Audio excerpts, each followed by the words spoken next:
Act 1. The night the sky split open, there was no thunder. There was only silence, the kind that presses against the eardrums like water at the bottom of the ocean, and then a shape falling through the clouds above Konoha with the weight of something that did not belong to this world. Minato Namikaze felt it before he saw it. A pressure behind his eyes, a pull in his chest, as though a hand made of iron had reached into his ribs and closed around his heart. He was standing on the ridge of the Hokage monument with his wife beside him, both of them staring at the fox that raged through the village below, when the falling star struck the newborn boy in her arms and vanished into him without a sound. Kushina screamed. Not in pain. In recognition. What was that? She said, clutching Naruto tighter, staring down at her son's face. His eyes had opened. They were not the clear blue they had been moments before. For an instant, just an instant, they burned red and hollow, twin coals set in a face too young to hold them, and then they were blue again, and the baby was crying the ordinary cry of an ordinary child, and the moment passed so quickly that Minato told himself he had imagined it. He had not imagined it. 6,000 miles and a world away, or perhaps no distance at all, because some things do not travel through space but through the seams between one story and the next. A war had ended. A man had climbed a mountain of corpses that included the corpses of gods, had opened his own chest with his own hand, and had asked whether emptying himself of rage would finally let him rest. The ash of Olympus was still settling when something in him refused to end. Not the memories. Not the mountain of names he could no longer stop counting. Just the thing underneath the memories, the raw animal current that had once been called the rage of Sparta, the marrow of a war god boiled down past skin and grievance until it was pure and old and patient as bedrock. It did not die with him. It fell the way sparks fall from a snuff torch, looking for new kindling. It found a crying baby on a hill in a village of ninja, being fought over by a giant fox and the woman it had been ripped out of. And so it slept, for now, coiled beneath a 9-year-old's chakra coils where a different, gentler seal would later be built by a man who thought his son had only ever been born with one prisoner inside him. Minato was wrong about many things that night. He was wrong that he had 4 hours to prepare a technique that should have taken 40. He was wrong that his son would be safe simply because a village had made him its container. And he was wrong, most of all, that when he sealed half of the fox's chakra into Naruto's belly, he was giving the boy a burden. He was giving the boy a second thing to carry. But he was not giving him the first. The first was already home. The Hokage died believing he had made his son a jailer to a demon fox, a martyr the village would one day learn to love. He never knew that somewhere beneath the orange spiral of the seal, coiled tighter than any fox could ever be coiled, something else had already claimed the boy as its vessel, older than any bijou, indifferent to the notion of villages, of hidden leaves, of any hatred so small as the kind ninja carried between clans. It would sleep for years. It always slept, when there was nothing worth waking for. Konoha would give it plenty of reasons to wake. For the first 3 years of his life, Naruto Uzumaki was, by every outward measure, an unremarkable child, if a child raised alone in a village that hated him on sight could ever be called unremarkable. He toddled through an orphanage that fed him last and touched him least. He learned to read the particular silence that fell over a room when he entered it, the way conversation did not stop so much as curdle, voices dropping into something careful and cold. He learned, before he learned most words, the shape adults' faces made when they looked at him and saw something else standing behind his eyes. He did not yet understand why. He only understood that when he cried, no one came, and so eventually he stopped crying, not because the pain went away but because he discovered that crying did nothing except tire him out. There is a particular kind of quiet that settles into children who learn too early that the world will not answer them. It settled into Naruto by the age of 4, and the caretakers at the orphanage, who might have called an unusually clingy, unusually loud child neglected and difficult, instead called this one strange, and left him alone with his strangeness, which suited all of them fine. What none of them saw, because none of them looked closely enough, was the boy sitting very still in the corner of a shared room at night, eyes open in the dark, listening to something that was not quite a voice and not quite a memory, a low and endless murmur like surf on a black beach, patient, watching, waiting for him to be big enough to understand it. He was 5 years old the first time he heard it clearly. It happened on a day that began like every other bad day. 3 older boys from a nearby house cornered him behind the orphanage, boys who had learned cruelty from watching their own parents' faces twist at the mention of the demon child, and they did what children do when adults hand them permission without ever saying the words aloud. They did not do anything that would leave lasting marks. Konoha's counsels were, whatever their prejudices, careful about that. But they were efficient in the small, ordinary ways that children are efficient, with fists and taunts and the particular joy of being 3 against 1. Naruto did not fight back. He never fought back, not yet, because fighting back had taught him early that it only made things worse, made the next beating harsher, made the adults who eventually separated the children look at him with even less patience than before. But that day, curled on the ground with his arms over his head, something in his chest turned over. It was not pain. It was recognition, the way a key turns in a matching lock. Somewhere beneath his navel, past the orange whirl of a seal he did not know existed, something that had been sleeping for 5 years opened one eye. He is being beaten and doing nothing. The thought was not his own, and yet it arrived inside his own skull in his own inner voice, indistinguishable from thought except that it had never occurred to him before, and it arrived with the force of a hand slamming a table.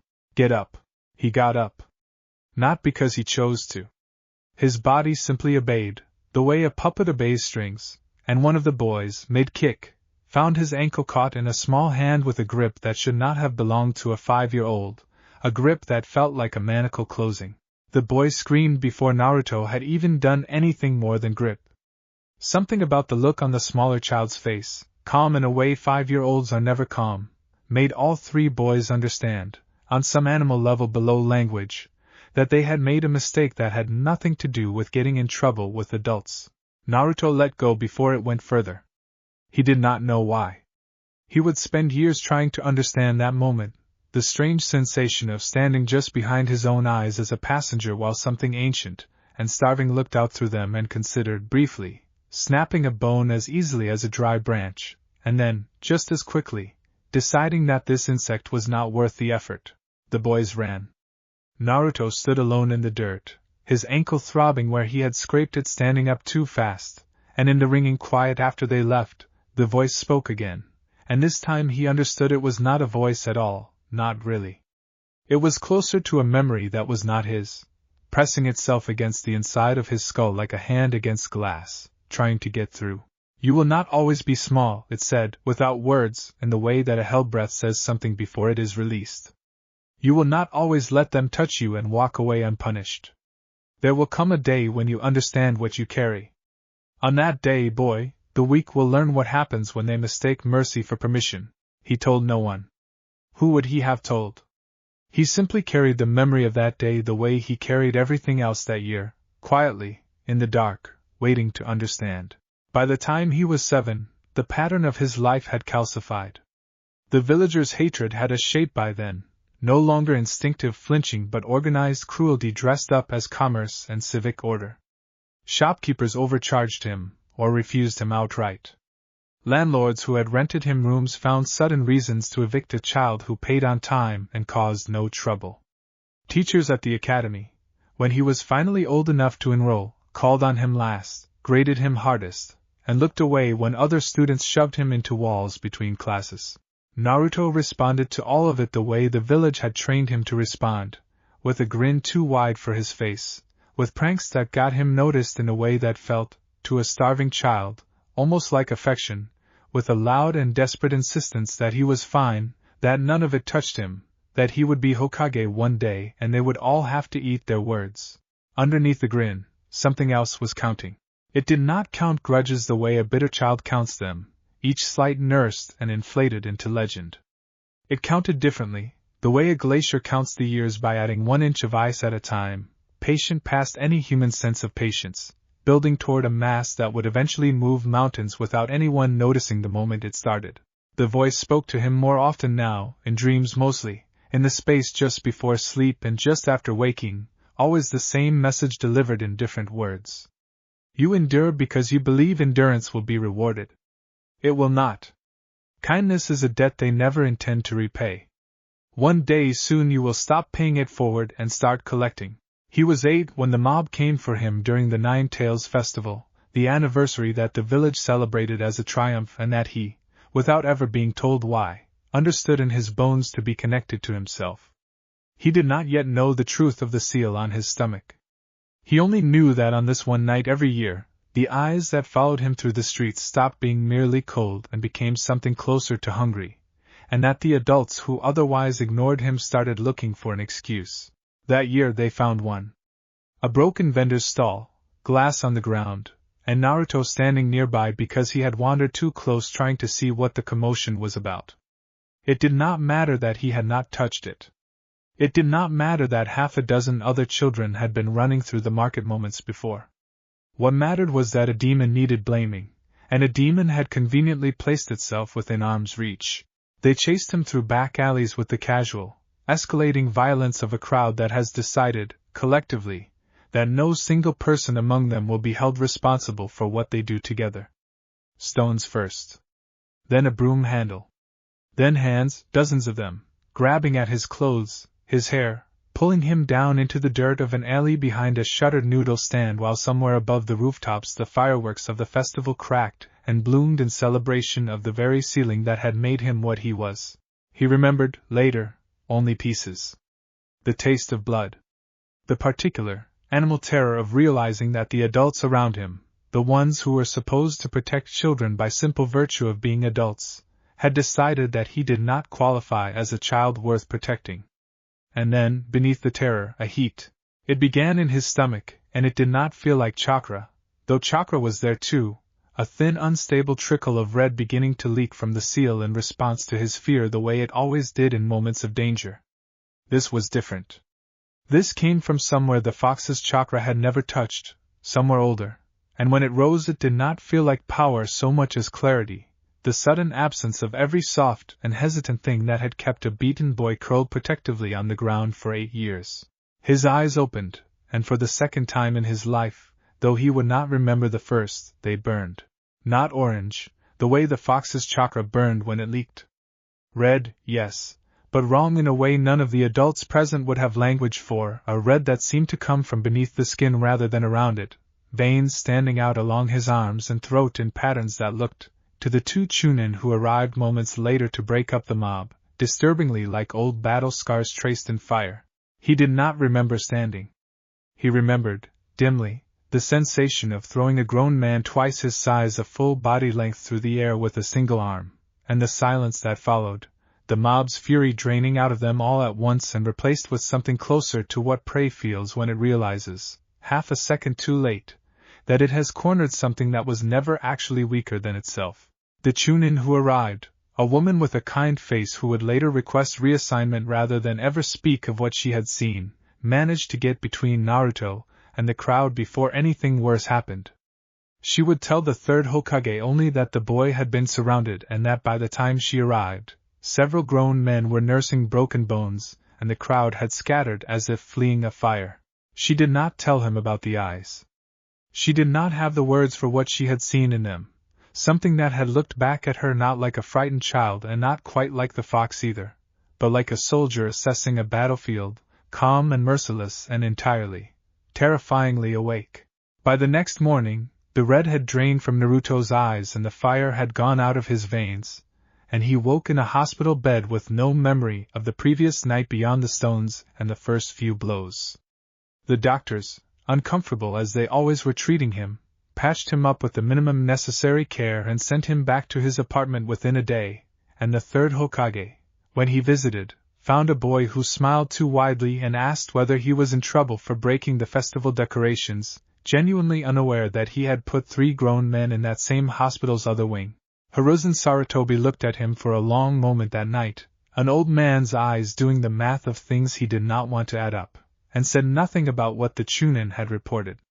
He told himself it was chakra instability, a side effect of the seal under extreme stress, nothing that would not settle as the boy grew older and learned control. He was an old man who had buried too many people he loved, and grief has a way of making even wise men choose the explanation that lets them sleep at night. The truth slept alongside Naruto in that hospital bed, coiled tight, patient, counting. It would be years yet before it finished counting. But it had begun, that night in the alley, to dream of a different kind of village. One built not on forgiveness endlessly extended to people who had never once earned it, but on a much older and much colder understanding of justice, the kind carved into stone tablets on a mountain that no longer existed in any world Naruto Uzumaki would ever visit and yet lived on, entire, inside him, ashes to ashes. That was how it had always ended, in the old world. And ashes, the things sleeping in him seemed to whisper as he drifted into a dreamless sleep, are so very easy to make. The years between 8 and 12 passed the way all years pass for a child who has learned not to expect them to be kind, quickly in memory and endlessly in the living of them. Naruto grew taller, grew louder, grew more determined to wear the mask of a fool because a fool, at least, got laughed at instead of feared, and laughter, even cruel laughter, was a kind of attention that did not end in bruises. He entered the academy at 7 and struggled visibly, spectacularly, in every subject that required patience, precision, or a teacher willing to explain a concept more than once. He was not stupid. Ira Kiyumino, the one instructor who eventually looked past the orange jumpsuit and the pranks and saw a child who had simply never been taught how to be taught, would come to understand this eventually, though it took years he could never fully make up for. Most of the other instructors saw what the village had trained them to see, and graded accordingly. The other students followed the lead their parents had set at home, some cruel, some merely cold, most somewhere in between, treating him the way one treats a stray dog that has not yet bitten anyone but plainly could. Sasuke Uchiha, the only other child in their year who carried a weight the others could sense but not name, regarded Naruto with a dismissiveness that stung worse than outright hatred, the particular contempt of someone convinced his own pain outranked everyone else's. Sakura Haruno, along with most of the girls in their class, treated him as an obstacle between herself and Sasuke's attention, worth acknowledging only when he made himself impossible to ignore. He learned to be impossible to ignore. It was, in its way, a survival strategy as calculated as anything a jonin might plan, even if no one, least of all Naruto himself, would have called it calculated. Attention, any attention, was better than the alternative, which was the particular silence of a room that had already decided you did not belong in it. The thing sleeping beneath his navel watched all of this with the patience of something that measured time in centuries rather than years. It did not interfere often, not yet. It surfaced in flashes, in moments when his fear or fury crossed some threshold it alone could sense, always retreating before anyone besides Naruto himself could register what had happened. A training accident where a log meant to test balance nearly crushed a classmate, and Naruto, moving faster than any 7-year-old should move, threw himself in the way and shattered the log with a single kick that left splinters buried in the practice yard's dirt for a week. A sparring match against 3 upperclassmen who had cornered him after hours, intending a beating disguised as extra training, that ended with all 3 nursing dislocated shoulders and no memory, when questioned, of exactly how a boy half their size and years their junior had managed it. Each time, the adults around him found ways not to see it clearly. Coincidence? Adrenaline? A trick of poor lighting in the practice yards? The seal, when Jiraiya finally examined it years later during their travels, showed no sign of unusual fox chakra activity during these incidents, a fact that would puzzle the old sage more than he ever let on, filed away as a mystery for later that later never quite arrived in time. Naruto himself remembered these moments the way one remembers a fever dream, vivid and disconnected from the ordinary flow of his days, edges blurred, feelings intense and details vague. He woke from them tired in a way that sleep did not explain, and increasingly, in the quiet hours before dawn, he began to have the same dream. A mountain of ash under a black sky. A city burning below it, not Konoha, not anywhere he recognized, columns and temples in a style no ninja nation built in. And a voice, always the voice, low and rough as gravel dragged over stone, speaking to him not in words exactly but in the certainty behind words, the way a hell breath before violence speaks louder than any sentence could. They will hurt you again. They always do. And when they do, you will remember that mercy is a debt, and debts, boy, come due. He never told anyone about the dream. Who would he have told? Irika, perhaps, in the later years, when the man had finally earned enough of his trust to be told almost anything. But even Irika, kind as he was, could not have understood what it meant to feel something ancient and enraged pacing behind your own ribs, waiting for the day you would finally let it out. The turning point, the first real turning point, the one that the dream had been rehearsing him for since he was 5 years old, came 3 days before his academy graduation exam, in a training ground on the outskirts of the village where he had gone alone, as he often did, to practice the one clone technique he still could not perform correctly no matter how many times Irika patiently walked him through the hand seals. Mizuki found him there. The Chunin instructor had always been pleasant to Naruto in the particular, careful way of a man playing a long game, friendly enough to be trusted, distant enough never to be suspected. He offered Naruto a shortcut that night, a way to pass the exam despite his failed clone jutsu, steal a forbidden scroll from the Hokage's own vault, learn one technique from it, and demonstrate it for a special makeup test. Naruto, 12 years old and desperate for any door that led toward the acceptance he had spent his whole life chasing, did not think to ask why an instructor would suggest breaking into the village's most heavily guarded archive rather than simply arranging an official retest. He stole the scroll. He fled into the forest. He spent hours hunched over unfamiliar characters by lantern light, working his way with genuine, exhausted joy through the first technique the scroll offered, a shadow clone jutsu far more advanced than the academy version, mastering it not because anyone taught him well but because for the first time in his life he was being allowed to simply try, and fail, and try again, without a room full of eyes waiting for him to embarrass himself. Irika found him there first. And for one brief, golden hour, Naruto believed he had actually done it, had actually earned something, had actually found the beginning of a path toward the acceptance he had spent 12 years starving for. Then Mizuki arrived, and the hour ended. What followed happened quickly, the way violence often does, compressed into minutes that would stretch out for years afterward in Naruto's memory, replayed and re-examined from every angle. Mizuki revealed the truth he had been sent to reveal, whether by his own cruelty or as the final piece of a larger betrayal Naruto would only later understand, that the boy in front of him was not merely unloved by accident, not merely disliked for reasons no one could quite articulate, but had been, since the day of his birth, the living prison of the very fox that had murdered Irika's own parents, and thousands of others 12 years before. That every flinch, every cold shoulder, every whispered word behind his back for his entire life had a single, specific cause, and that cause was curled inside his own belly at that very moment.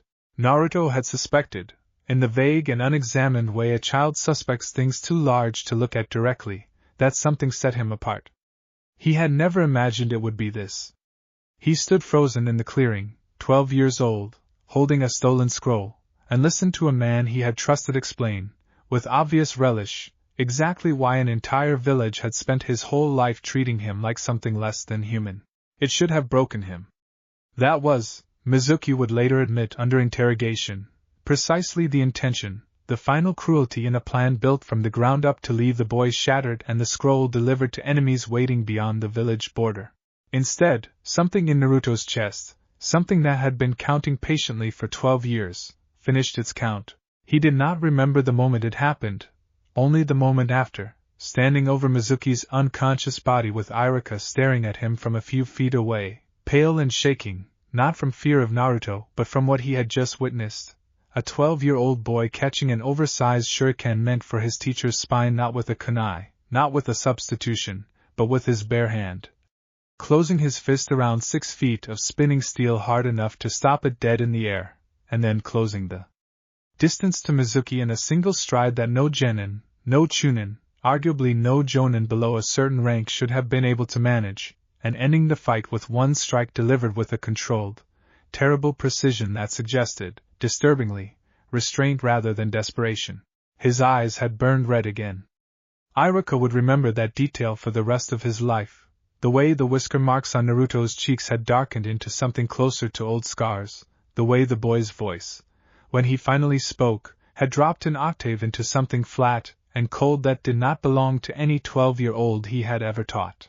You knew, Naruto said, not to Irika, not really to anyone, staring down at Mizuki's broken form with an expression that held no satisfaction and no horror, only a kind of exhausted recognition, as though a suspicion he had carried his whole life had finally been confirmed. Everyone knew. Every single person in this village has known my entire life, and no one ever told me. No one ever asked if I wanted to carry it. Iruka, shaking, found his voice enough to say the only true thing he had. That Naruto was not the fox. That a kunai is not evil simply because it can be used to kill, that what mattered was the hand that held it, that Naruto had spent his whole life being the boy who never gave up no matter how many times the village knocked him down, and that this, not the thing sealed in his stomach, was who he actually was. It was, by every account Iruka would give afterward, the right thing to say. It was the speech that, in another version of this story, might have been the one that finally broke through, that gave the boy something solid to hold onto in the wreckage of his worldview. Naruto listened to all of it. Something in his old, familiar heart, the small and starving part of him that had spent 12 years hoping someone would finally say those words to him, wanted desperately to believe it, and did, in fact, believe it, enough to accept the forehead protector Iruka gave him that night, enough to walk home under a rising sun feeling, for the first time in longer than he could remember, something almost like belonging. But something else in him, older than his heart, colder than his hope, filed the entire night away under a different heading altogether. Not forgiveness. Evidence. It's not the fox, the voice told him later that night, as he lay staring at his ceiling, forehead protector clutched in one fist. It was never the fox they hated. The fox is a convenient story they tell each other so they don't have to admit the truth, which is that they enjoy having someone smaller to blame. They will keep blaming you. The scroll changes nothing. Iruka's kindness changes nothing. It only delays the day you understand that you owe this village nothing, and that the debt runs the other way. Naruto did not answer the voice that night, the way he never answered it, not directly, not in words he could consciously form. But for the first time, he did not immediately dismiss it either. He passed his graduation the following morning on a special retest, and was assigned, 3 days later, to a 3-man genin team under a masked, perpetually late jonin named Kakashi Hatake, alongside a boy who resented him and a girl who ignored him, and the 4 of them, over the following months, would be sent on missions that were meant to be simple exercises in teamwork and would instead become the next several stones laid in a road that led, one betrayal at a time, towards something. The village of Konoha had no framework to survive. Kakashi Hatake had read the file on his new student before their first meeting, the thin, carefully worded document that mentioned a Jinchuriki status in bureaucratic language designed to obscure as much as it revealed, and he had expected, based on that file and based on the boy's reputation as the Academy's worst troublemaker, someone loud, undisciplined, and probably resentful. What he found, in the weeks that followed, was something closer to a puzzle he could not solve. Naruto was loud, yes, undisciplined, certainly, prone to declarations about becoming Hokage that made Sasuke roll his eyes and Sakura sigh. But underneath the noise, Kakashi began to notice things that did not fit the file. The boy's chakra control, abysmal on command, in structured exercises, in anything resembling a classroom, became eerily precise in moments of real danger, a fact Kakashi filed away after their bell test, when Naruto's clone technique, botched and clumsy an hour earlier, suddenly executed with a coordination that bordered on tactical. He noticed, too, the way Naruto sometimes went still in training, not the stillness of concentration but something closer to listening, head tilted slightly as though following a conversation only he could hear, before shaking it off and grinning too widely, as if to cover for a moment he did not want anyone else to have noticed. Kakashi said nothing about it at first. He had his own ghosts to manage, his own dead teammates to grieve quietly behind a mask and a lazy demeanor, and a 12-year-old's strange habits, however curious, did not rise to the level of urgent concern. Not yet. The mission to Wave changed that. It began, as these things often did, as a simple C-rank escort, a bridge builder named Tazuna who had lied about the danger involved to secure cheaper protection, and it escalated, within the first day, into something far beyond a genin team's expected capabilities. 2 Chunin-level assassins from the puddle they should have recognized as an ambush, and then, deeper into the mission, a missing nin named Zabuza Momochi. A man whose reputation for silent, efficient murder had earned him the name Demon of the Hidden Mist. Kakashi handled Zabuza personally in their first encounter, buying his students time with a technique that cost him dearly, and the team survived that first clash more through the timely intervention of a masked hunter nin than through any genin skill. It was the second encounter, days later, in the mist over the unfinished bridge, that mattered. Zabuza returned, healthier and more prepared, accompanied again by the same masked figure, a boy Naruto's own age named Haku, whose loyalty to his master ran deeper than any of them initially understood. Kakashi, still recovering from chakra exhaustion, found himself matched again against Zabuza in a fight he could not afford to lose and might not win, while his 3 genin were left, in effect, to hold the bridge and protect Tazuna against a boy whose speed and skill outmatched all 3 of them combined. Sasuke fought Haku first, and fought well, and lost anyway, trapped within a technique that encased him in a dome of ice mirrors, each one reflecting Haku's reflection, striking from every angle at once with Senbon needles too fast to track and too numerous to block. Naruto, watching from outside the dome, made the decision that every account of that day would agree was reckless and every account would also agree, in hindsight, was the only choice a boy like Naruto could ever have made. He threw himself into the trap to fight alongside his teammate rather than watch him die alone. It went badly. The ice mirrors turned on 2 targets instead of 1, and Haku, who fought not out of cruelty but out of a desperate, twisted loyalty to the only person who had ever given his life meaning, began to press his advantage with the calm efficiency of someone who had long ago made peace with killing. Sasuke took the needles meant for Naruto.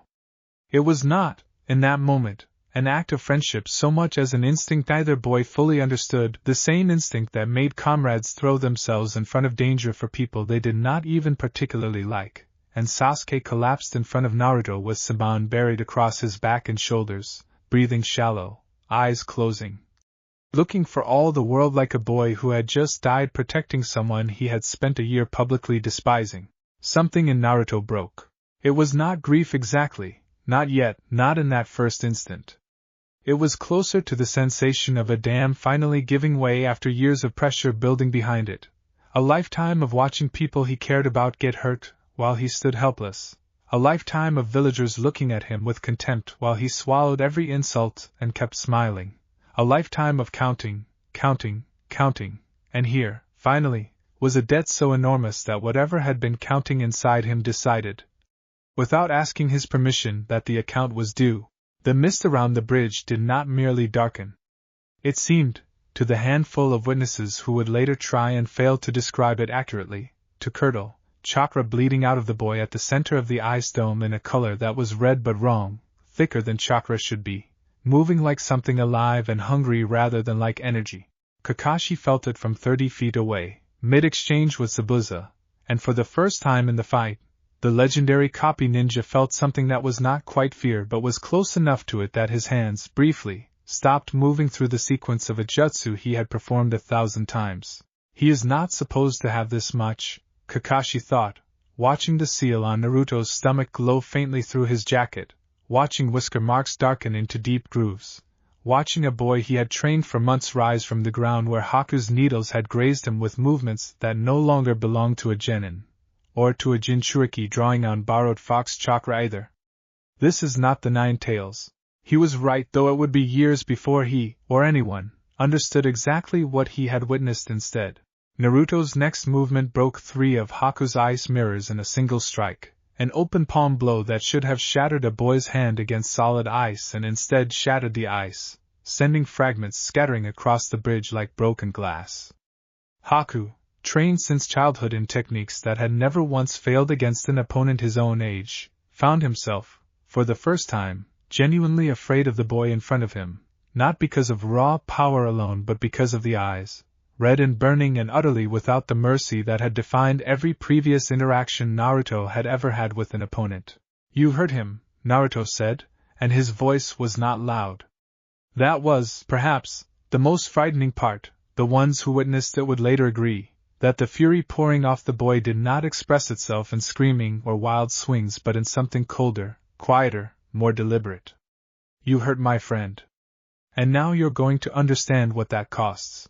What followed was not, by any technical measure, a fair fight. Haku, skilled as he was, found every subsequent strike blocked or dodged with a precision that had nothing to do with luck, found his remaining ice mirrors shattered one by one under blows that seemed to know exactly where to land, and found himself, within a span of perhaps 90 seconds, pinned to the bridge's frozen surface with Naruto's forearm crushing down against his throat and Naruto's red, burning eyes staring down into his own with an expression that held no anger anymore, only a terrible, ancient calm, the calm of a verdict already reached. Haku did not beg. He had made his peace with death a long time ago, in service to the one person who had ever shown him kindness, and he simply closed his eyes and waited for the blow that would end it. It never came, not from that hand, not in that moment. Something in the boy pinning him down hesitated, some last thread of the 12-year-old underneath the ancient fury tugging back against the current that had carried him this far, and in that hesitation, Kakashi arrived, having finally broken free of Zabuza's guard, and pulled Naruto back before the moment could resolve itself one way or the other. The rage did not vanish so much as recede, the way a wave recedes down a beach, slowly, reluctantly, leaving Naruto gasping on his hands and knees, whisker marks fading back to their normal faint lines, the red draining out of his eyes to leave them blue and wide and, for the first time since the fight began, frightened, not of Haku, not of Zabuza, but of himself. "What did I almost do?" he said, to no one, staring down at his own shaking hands. Kakashi did not have an answer for him that day. He had questions instead, questions he began, quietly, to research in the weeks that followed, questions that eventually took him to old sealing texts and eventually, to a conversation with Jiraiya that neither man would ever fully repeat to anyone else, a conversation in which the Toad Sage, examining the seal on Naruto's stomach with growing unease, muttered something about a second presence, a resonance beneath the fox's chakra signature that neither of them had the frameworks to explain. Older and colder than any Biju chakra had a right to feel. Zabuza died on that bridge, not at Naruto's hand but at his own choosing, turning against the man who had hired him in a final act of redemption prompted, in part, by watching a 12-year-old boy's raw, unfiltered fury and recognizing in it something he understood far better than any of the shinobi present, the particular, terrible clarity of someone who has decided that the debts of the past are finally coming due. Haku died protecting Zabuza in the final exchange, the loyalty that had defined his short life carrying him all the way to the end of it, and Naruto, who had nearly killed the boy an hour earlier, found himself, in the mission's final quiet hours, weeping over the body of an enemy he had never wanted to kill, caught in the same contradiction that would define the rest of his life, a boy who wanted, more than anything, to protect people, wielding a power that did not distinguish between protection and annihilation once it was fully unleashed. The village of Wave built a bridge and named it after him. It was, by any measure, a happy ending, the kind the mission reports would later record with clinical satisfaction. But Kakashi, walking back toward Konoha at the head of his team, watched the boy who would one day be Hokage staring at his own hands with an expression far too old for his face, and felt, for the first time, a genuine and specific dread about what might happen the day the village finally pushed that boy past whatever thin thread had allowed him to stop himself on that bridge. He did not have long to wait to find out. Word of what had happened on the bridge in Wave did not stay contained to the 4 members of Team 7, however much Kakashi tried to keep his report vague on the specifics. Mission reports passed through many hands before they reached the Hokage's desk, and among those hands were 2 elderly advisors who had served Konoha since its founding, Hamura Mitokado and Koharu Yuditane, both of whom read Kakashi's careful, hedging language about unusual chakra output during combat, and drew a conclusion that had less to do with fact and more to do with 40 years of accumulated fear. They brought the report to the 3rd Hokage within a day of the team's return, and the conversation that followed, held behind closed doors in a room Naruto would never know existed, set in motion the final piece of the machinery that Act 1 of his life had been building towards since the night he was born. "The seal is failing," Hamura said, laying the report flat on Hiruzen's desk with the particular bluntness of a man who had decided his conclusion before he walked in the door. "Or it was never adequate to begin with." A 12-year-old genin should not be capable of the output described here. This is not a child struggling to control the nine tails chakra. This is something building toward a breach. Hiruzen, who had spent 12 years quietly protecting a boy he thought of, in his private heart, as something like a grandson, felt his stomach turn cold at the suggestion buried inside his old advisor's words, the suggestion neither Hamura nor Koharu was willing to say aloud in front of him, but that both of them plainly believed. You are proposing what, exactly? Hiruzen asked, though he already knew. Containment measures, Koharu said. At minimum. A review of the seal by Jiraiya, certainly, the moment he can be recalled. But if the seal cannot be reinforced, Hiruzen, we may need to discuss more permanent options before the Nine Tails vessel becomes something this village cannot control. Hiruzen refused, that day, to authorize anything beyond a request for Jiraiya's eventual review, and he told himself, walking home that evening, that he had protected the boy, that the conversation had ended in Naruto's favor. He did not know, could not have known, that Hamura and Koharu, frightened old men and women who had watched a fox nearly annihilate their village once already, would not simply let the matter rest because the Hokage had declined to act. He did not know that within the week, word of the closed-door meeting, distorted and exaggerated as it traveled, would reach a handful of civilian council members whose hatred of Naruto had never required the additional excuse of a battlefield report to justify itself, only ever a reason to act on feelings they had nursed for 12 years. Naruto, in the days following his return from Wave, knew none of this. He knew only that something had shifted inside him on that bridge, something he did not fully understand and could not fully control, and that the knowledge frightened him more than any beating the village had ever given him. He trained harder in the weeks that followed, threw himself into preparation for the upcoming Chunin exams with an intensity that surprised even Kakashi, not out of ambition alone but out of a desperate hope that if he could simply master his own strength, understand it, tame it, he could keep it from ever again nearly killing someone he did not intend to kill. The voice, in those weeks, spoke to him more often than it ever had before, no longer content to whisper only in dreams or in flashes of danger, but present now in the quiet moments of ordinary days, a low current running beneath his thoughts that he had begun, without ever quite deciding to think of not as an intruder but as something closer to a second self. You held back, it told him, again and again, in the days after Wave. You had the boy who killed your friend beneath your hand and you let doubt stop you. That doubt will get someone killed one day. Not the enemy. Someone you love. Ask yourself which mistake you can actually live with. Naruto did not have an answer for it. He was 12 years old, and the question was too large for a 12-year-old to hold, and so he did what he had always done with things too large to hold.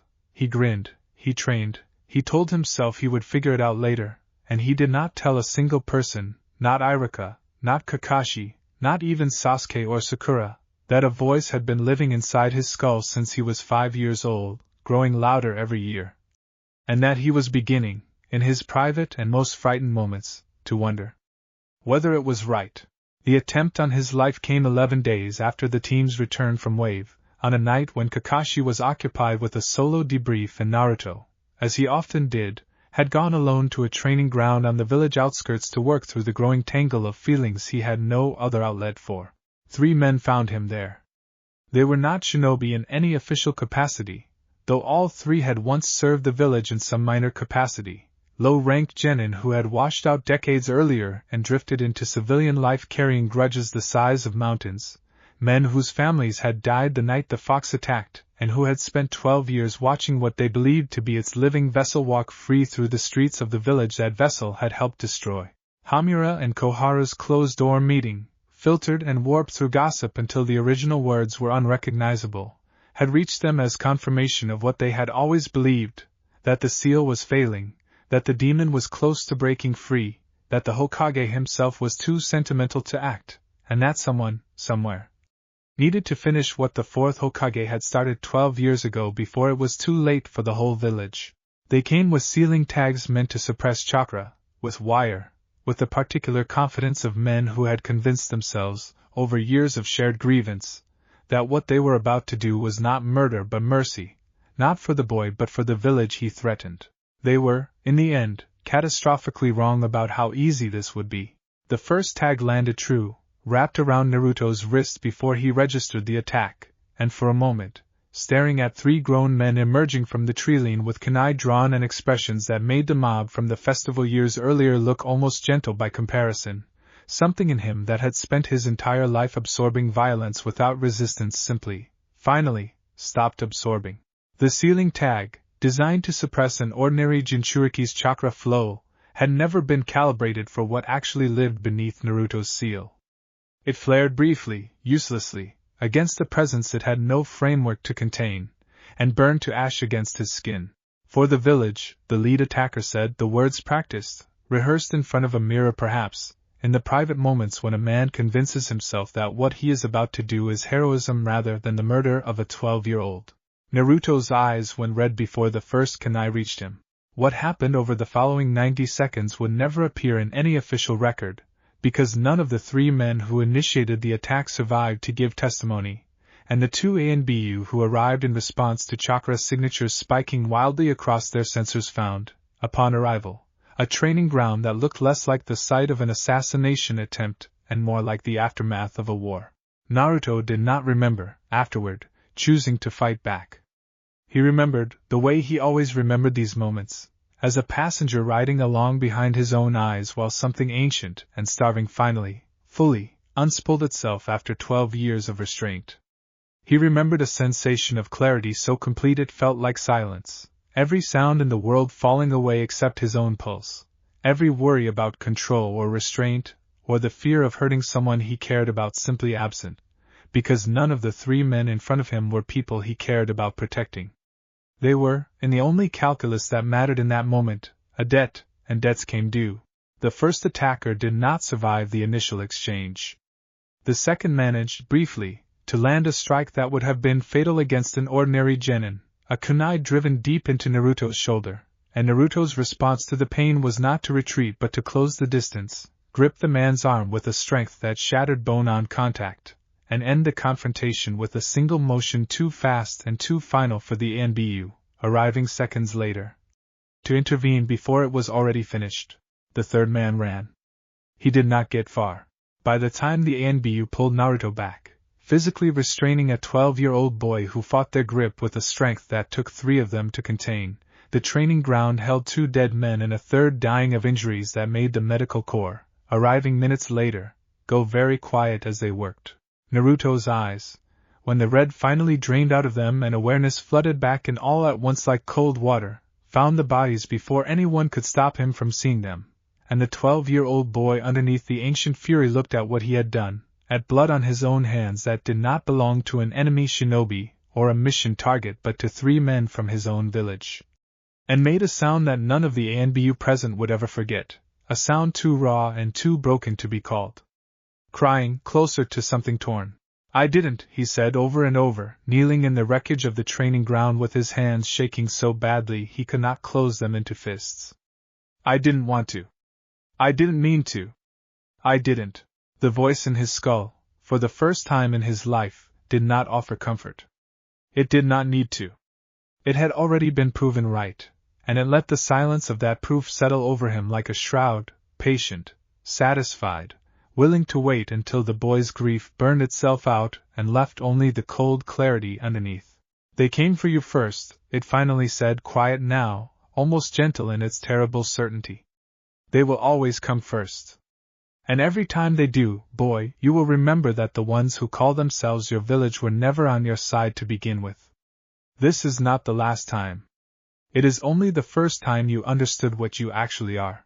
Hiruzen Sarutobi arrived at the training ground within the hour, summoned from his office by an ANBU report that used the word incident with a gravity that made the old Hokage's blood run cold before he had even left his desk, and found his surrogate grandson sitting alone in the dirt beside two covered bodies, staring at his own hands with an expression that no 12-year-old should ever have to wear. He knelt down in front of the boy, ignoring the blood, ignoring the ANBU's tense silence, and pulled Naruto into an embrace that the boy did not return, arms hanging limp at his sides, eyes fixed somewhere past the old man's shoulder on nothing at all. It's not your fault, Hiruzen said, the same lie, in its way, that Iruka had offered a year earlier, well-intentioned and utterly inadequate to the scale of what had actually happened. You defended yourself. You are not to blame for what those men chose to do. Naruto did not answer him. He let the old man hold him, because some small and exhausted part of him still wanted, even now, even after everything, to be held by someone who claimed to care, but somewhere behind his own eyes, in the place where the voice lived, a different verdict was already being reached, one that no embrace from an old man who had failed, again and again, to protect him would be enough to overturn. The council convened in emergency session the following morning. Hamura and Koharu, horrified by an outcome even they had not intended, argued for stricter observation, more elder oversight, a formal reassessment of the seal that Jiraiya, hastily recalled, would not be able to complete for another 2 weeks. The civilian council members, several of whom had quietly known the assassins personally, argued in hushed, careful language for measures that stopped just short of calling for the boy's execution, careful never to say the word aloud in front of the Hokage while making their meaning perfectly, unmistakably clear. Hiruzen refused every proposal that crossed a line he was not willing to cross, protected the boy from the council's worst instincts one more time, the way he had protected him a dozen times before. But the boy sitting alone that night in an apartment that had never once felt like a home, staring at bandaged wounds that would heal within days thanks to a fox's chakra he had not asked for, understood something the old man in his office, exhausted and grieving and doing his genuine best, did not yet understand. Protection that has to be fought for, again and again, from the very people who are supposed to give it freely, is not protection at all. It is a debt, extended grudgingly and revoked without warning, and Naruto Uzumaki, 12 years old, 3 bodies heavier in his memory than he had been the day before, finally, fully understood what the voice inside him had been trying to tell him since he was 5 years old, crying alone in an orphanage no one came to check on. He would smile again in the days that followed. He would laugh at Sakura's jokes, spar with Sasuke, train under Kakashi's careful watch, and walk through the Chunin exam gates 3 weeks later wearing the same loud, orange, unmistakable persona he had built to survive 12 years in a village that had never wanted him. But something underneath the smile had changed, permanently, the way a bone that heals wrong sets into a different shape than it had before the break. He no longer trained only to become strong enough to earn the village's love. He trained, now, to become strong enough that the village would never again mistake his restraint for weakness. Somewhere beneath the hidden leaf, deep in a hidden lair no one in Konoha yet knew existed, a man with pale skin and golden eyes was making his own preparations for the exams to come, preparations that would, within days, set fire to everything Naruto had spent his life trying to hold together. The gods sleeping inside the boy had finished counting. What came next would not be counted in slights or grudges anymore. It would be counted in blood. The morning of the Chunin exams, Naruto stood outside the academy building where the written portion would be held, watching genin from every hidden village file past him in their teams, some nervous, some arrogant, all of them, in their own ways, chasing the same promotion he was. Sakura found him first, chattering about strategy, about how nervous she was, about whether Sasuke had slept enough the night before, and Naruto answered her the way he always answered her, with a grin and a boast about how he was going to pass easily, going to become Hokage, going to show everyone exactly what he was made of. The words came as easily as they always had. That was, perhaps, the most unsettling part, if anyone had been paying close enough attention to notice it, how effortlessly the mask still fit, how naturally the old performance of the loud, foolish, endlessly hopeful boy still poured out of him, even now, even after everything. Sasuke arrived last, as he always did, saying little, his dark eyes sweeping over the crowd of genin with the particular calculation of someone measuring threats, and for just a moment, as his gaze passed over Naruto, something flickered across his face that might have been recognition. He had not forgotten the bridge. He had not forgotten what he had glimpsed, briefly, through half-closed eyes as he lay bleeding on frozen wood, waiting for a death that never came because something red and burning had stood over him instead and refused to let it. He said nothing about it. Neither did Naruto. There would be time for that conversation, eventually, though either boy yet knew how much would happen first, how many losses would need to pile up between them before either was ready to speak honestly about what they had both become. Kakashi gathered his team outside the building's entrance, gave them the same brief, understated encouragement he gave every team he had ever led into danger, and watched, as they filed inside, the particular way Naruto's shoulders squared before he crossed the threshold, less like a boy walking into an exam and more like a soldier walking into a campaign he had already, quietly, resolved to win by any means the moment demanded. Inside the building, the massive Proctor Ibiki Marino began outlining the rules of the written exam in a voice that promised consequences for cheating far beyond what any of the assembled genin expected, and Naruto listened with half his attention, the other half fixed on a low, familiar murmur that had been growing steadily louder in the back of his mind since the training ground 3 weeks earlier: patient, certain, content. For now, simply to watch. They think this is a test of knowledge, the voice observed, as Ibiki's words rolled over rows of nervous genin. It is a test of nerve. You already know the only lesson that matters. Everyone in this room who still believes the world rewards honesty and mercy will learn otherwise, eventually, the way you did. Some of them will learn it here. Some of them will not survive learning it at all. Naruto picked up his pencil, stared down at a test question written in language designed to be nearly impossible for a genin to solve honestly, and felt, for the first time since the assassination attempt 3 weeks earlier, something that was not quite calm and not quite dread but sat somewhere close to both of them at once. Somewhere beneath the forest of death, in the days that would follow this exam, a man wearing another man's face was already moving pieces into position for a plan that had been years in the making, a plan that would, within the week, bring an invading army to Konoha's gates, and with it, the first genuinely worthy opponent the thing sleeping inside Naruto Uzumaki had encountered since it fell from a dying sky 12 years before. The exam proctor finished explaining the rules. Pencils scratched against paper across the room. And somewhere behind a boy's ordinary blue eyes, something ancient, patient, and finally, fully awake, settled in to watch the opening moves of a war it had been waiting its entire second life to fight. Act 2. The Forest of Death earned its name, honestly, and Naruto understood why within the first 10 minutes of the second exam, watching a team of unlucky genin from Rain get torn apart by something in the underbrush that none of them, Team 7 included, ever saw clearly enough to identify. The forest swallowed sound the way it swallowed light, thick canopy overhead turning midday into a perpetual green dusk, and beneath that dusk, 78 genin from a dozen villages had been released with one instruction: survive, and steal, and reach the tower at the center before the clock ran out. Team 7's strategy, such as it was, held together for exactly 1 day before it fell apart entirely. They had a heaven scroll already, courtesy of a team of unlucky Rain genin who made the mistake of underestimating a boy in an orange jumpsuit, and they needed only an earth scroll to complete the pair and advance. What they got instead, on the second night, camped beside a stream that Sakura had insisted was safe because the water ran too fast for leeches, was Orochimaru.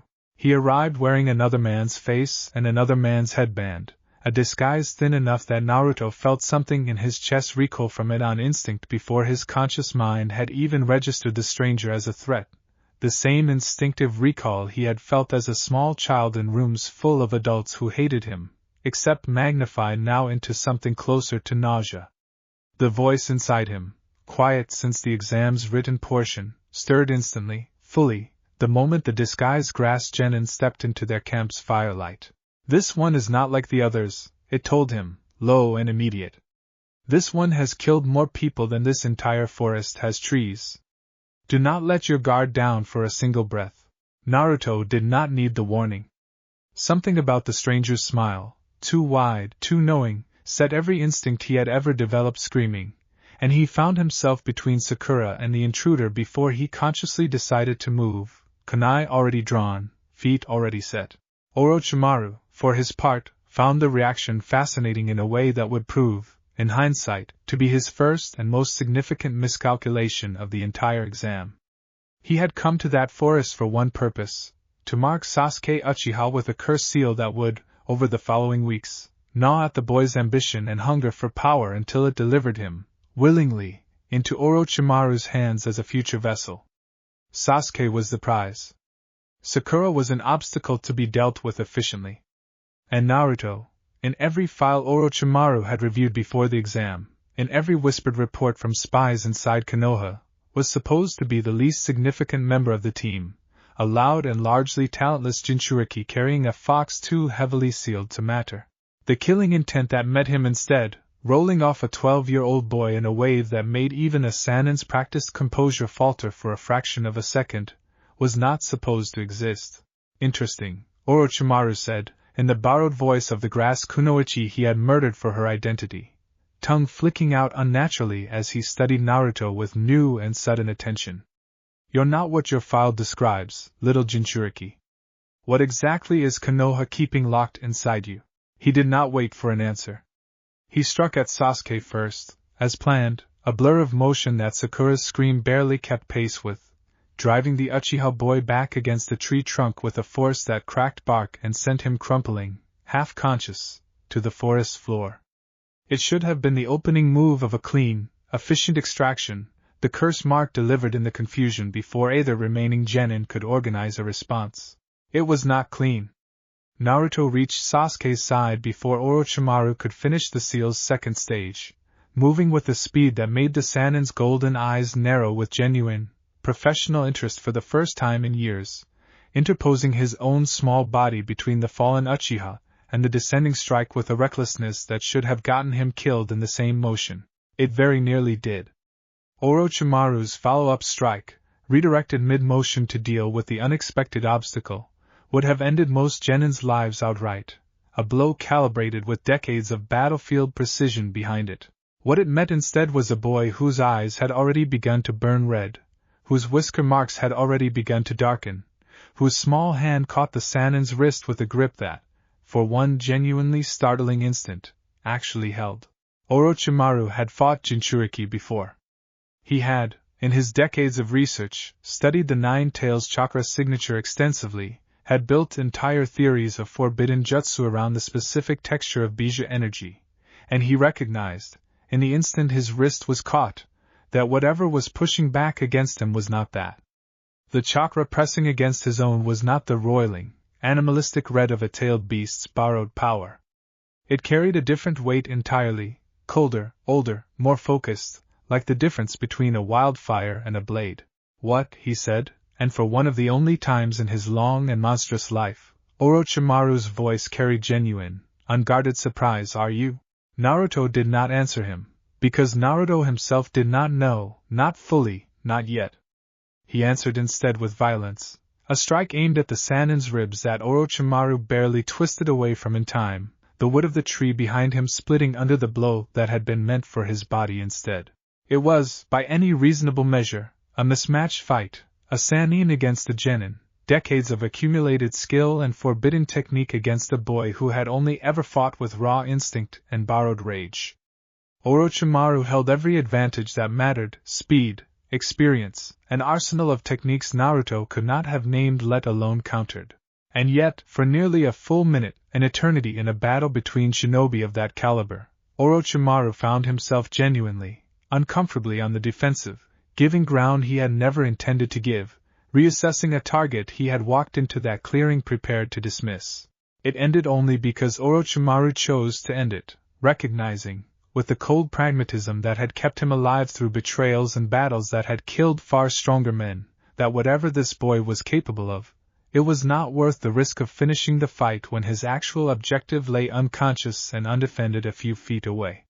He broke off the exchange with a substitution, reappeared behind Sakura before Naruto could track the movement, and completed the curse seal on Sasuke's neck in the half-second that bought him. Twin fang marks burned into pale skin as the Uchiha boy screamed himself back into consciousness from the pain of it. A gift, Orochimaru said, already retreating into the tree line, his golden eyes fixed one last time on Naruto, calculating, recalculating, filing this small orange-clad anomaly away under a heading he did not yet have a name for later. As for you, Jinchuriki, I believe I will be watching you rather more closely than I originally planned. Konoha has apparently been hiding something far more interesting than a fox. He vanished into the canopy, leaving behind a wrecked campsite, an unconscious Uchiha with venom spreading beneath his collarbone, a sobbing Sakura trying to process what she had just watched, and Naruto himself, slowly coming back to full awareness as the red drained from his eyes, staring at his own trembling hands with the same haunted confusion that had followed him out of the training ground 3 weeks earlier. I almost had him, the voice said, and there was something in its tone that Naruto had never heard from it before, something that, if he had been older, if he had understood the sensation better, he might have recognized as hunger. That was not a fight. That was a taste.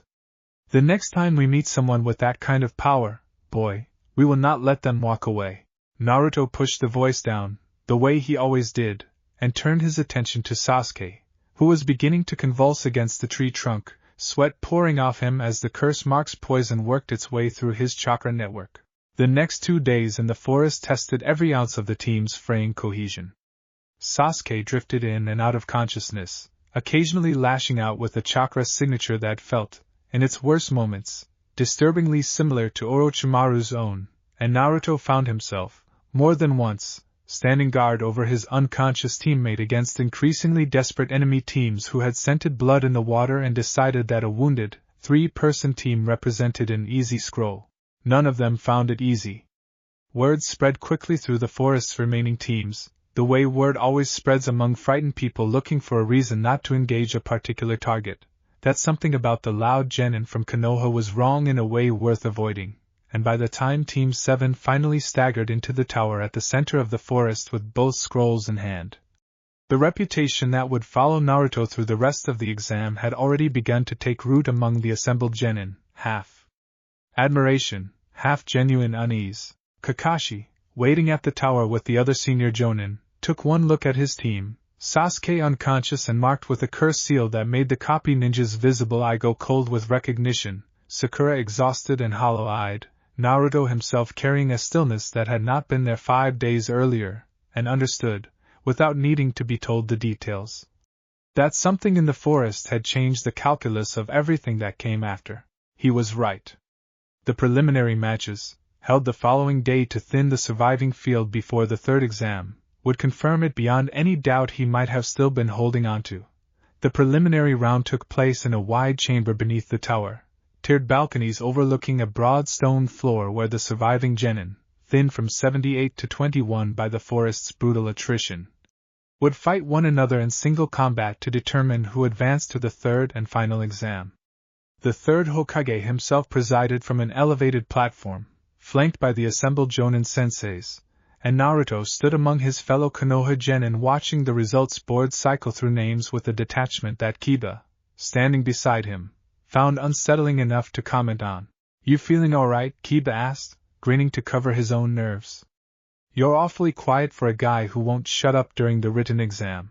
Naruto did not have a good answer for him, because the honest answer, that he had spent the last 2 days watching an unconscious teammate convulse under a curse seal and had, in a moment he could still barely process, traded blows with a Sannin and genuinely believed for several seconds that he might win, was not something he could say aloud to anyone, let alone to Kiba Inuzuka's easy, untroubled grin. The first match belonged to Sasuke, called up against a sound genin named Yoroi whose technique involved draining chakra through direct contact, and Naruto watched with a knot in his stomach as his teammate, still weakened from the curse seal's aftermath, struggled through the early exchanges before the mark on his neck began, subtly, to pulse with dark chakra that Kakashi, watching from the sidelines, clearly recognized and clearly feared. Sasuke won the match, ultimately, on raw talent and a well-timed use of the fire technique Kakashi had shown him only days before, but the way his eyes had flickered briefly toward black and gold during the fight's final moments left an unease in the room that no one present quite knew how to name. Naruto's own match came sixth in the rotation, called against a Rain genin named Amaya, a girl perhaps a year older than him whose specialty, according to the brief scouting notes the proctors read aloud before each fight, involved Saban coated in a paralytic that had already ended 2 other genin's exams outright. It ended his in under 30 seconds. He did not use the red chakra. He was careful about that, deliberately, consciously careful in a way that surprised even himself, because some instinct beneath the fury understood that a room full of shinobi from every hidden village in attendance was not the place to reveal whatever he had become. He fought instead the way Kakashi and Iruka had actually taught him to fight, closing distance faster than Amaya's Saban technique could track, absorbing 2 grazing hits that would have paralyzed a slower opponent's limb, and ending the match with a straightforward, brutally efficient series of strikes that left the girl unconscious on the stone floor and left the watching genin from half a dozen villages recalculating, quietly, everything they thought they knew about the loud orange-clad boy. From Konoha, Sakura fought and lost her own match against the sound kunoichi named Ino's rival team member, a defeat that stung less for the loss itself and more for what it revealed to her about the growing gap between herself and her 2 teammates, a gap she would spend the coming weeks trying, with limited success, to close. The match that would linger longest in Naruto's memory, though, was not his own. It was Hinata Hyuga's, called against her own cousin, Niji, a genin whose talent within the Hyuga clan's gentle fist style had long ago crystallized into a bitter, fatalistic philosophy about destiny and the immovable order of things. Hinata entered the arena visibly shaking, a stark contrast to the quiet, steady confidence Naruto had occasionally glimpsed in her during the rare moments their paths had crossed at the academy. Niji did not fight to win. He fought, from the opening exchange, to punish, delivering a lecture about branch families and main families and the inescapable hierarchy fate had assigned each of them at birth with every strike he landed, systematically closing off Hinata's chakra points with the precision of a surgeon who had long ago stopped viewing his opponent as a person worth sparing. Naruto watched from the balcony with his hands closing slowly into fists at his sides, watched Hinata refuse to fall despite chakra points sealed one by one, watched her stand back up again and again with blood at the corner of her mouth and a stubbornness that reminded him, with an intensity that startled him, of every morning he had ever dragged himself out of bed determined to prove an entire village wrong about who he was. Something in Niji's tone, the casual cruelty of a boy who had convinced himself that dismantling a cousin's spirit was simply an honest accounting of the world's natural order, pulled at the things sleeping beneath Naruto's navel in a way the forest Sannin encounter had not quite managed. It was not the raw survival fury of a mob closing in, nor the cold calculation of an assassination attempt. It was something closer to the recognition he had felt watching Sasuke bleed on the bridge, a fury on someone else's behalf, and the voice inside him, quiet through most of the preliminary matches, stirred with unmistakable interest. He calls it fate, it murmured, watching through Naruto's eyes as Hinata staggered upright one more time, refusing, even now, to forfeit. He is wrong. Fate did not choose which of them would kneel today. He chose. He will learn, eventually, that choices carry weight. Every one of them does. Naruto did not intervene, could not intervene, the rules of the exam holding him fixed to the balcony no matter how badly some part of him wanted to leap down and end the beating himself.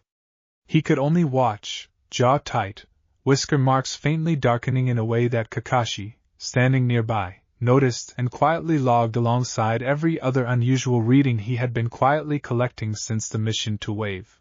The match ended when the proctor, Hade Gecko, finally called it, Hinata unconscious and bleeding on the stone floor, carried out on a stretcher while Niji walked away without a backward glance, already composing, in his own head, the next lecture he intended to deliver to anyone foolish enough to believe that effort could ever outweigh the circumstances of one's birth.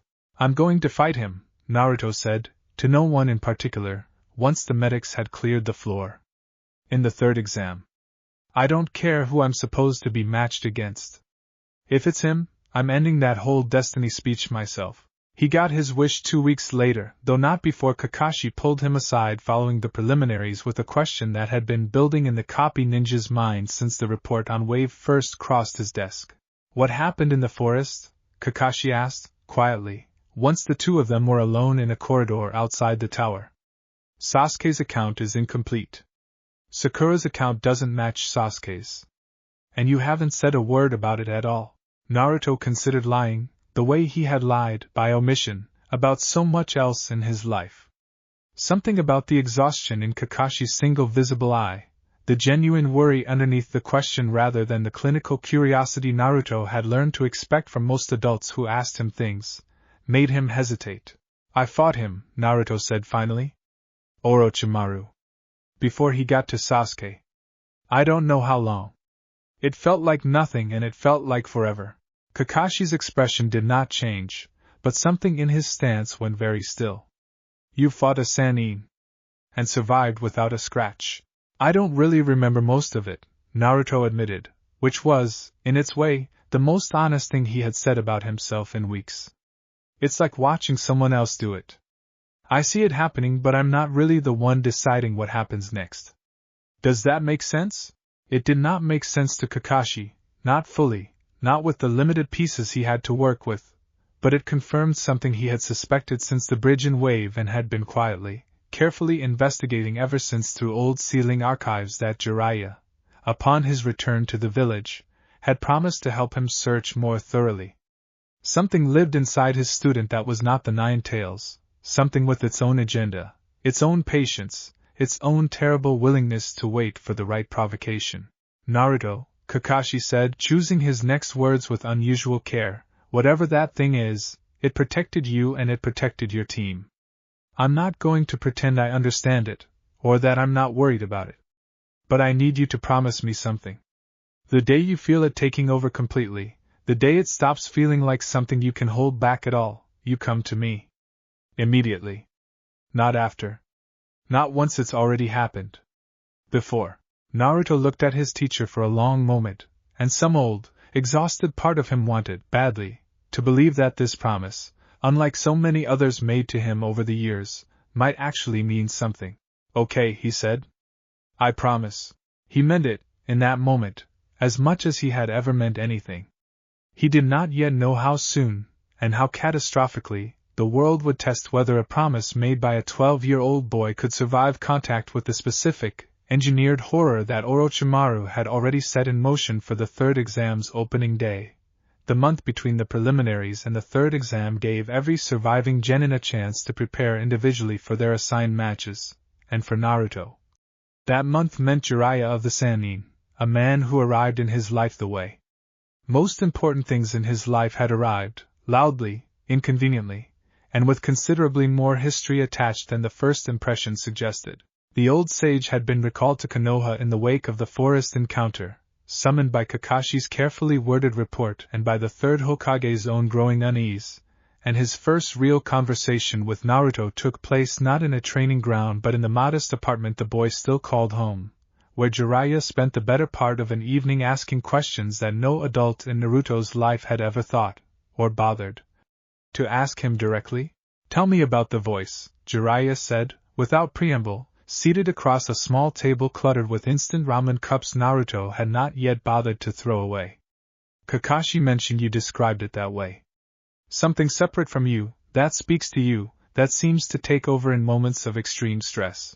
Naruto, who had spent his entire life learning that admitting to strangeness only invited more cruelty, found himself, for reasons he could not fully articulate, telling this loud, strange old man things he had never told anyone, not even Irika. The dreams of ash and mountains. The sensation of being a passenger inside his own body during the worst moments of his life. The certainty, growing stronger every year, that whatever lived beneath his navel was not simply the fox everyone assumed it to be. Jiraiya listened without interrupting, his expression shifting, over the course of the story, from professional curiosity into something closer to genuine alarm, an alarm he was careful not to let show fully on his face because he had spent enough of his life around frightened children to know that fear on an adult's face rarely helped anything. When Naruto finished, Jiraiya was quiet for a long moment, turning over, in his own mind, decades of research into sealing theory, into the specific and well-documented behavior of Bijuu Chakra, into everything he knew about the 8 other Jinchuriki scattered across the elemental nations, none of whom, as far as his intelligence network had ever reported, described anything resembling what the boy in front of him had just described. I examined your seal when you were an infant, Jiraiya said finally. I helped your father design parts of it. I know what Fox Chakra feels like, how it moves, how it corrupts a host over time if left unchecked. What you're describing doesn't match any of that.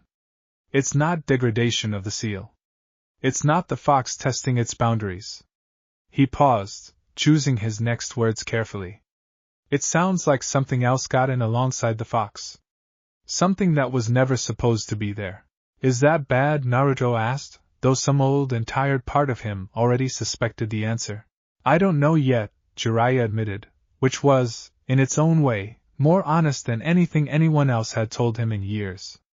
But I'd rather help you understand it, and control it than let you find out the hard way what happens when you can't. The training that followed over the next month bore little resemblance to what either of them had initially expected.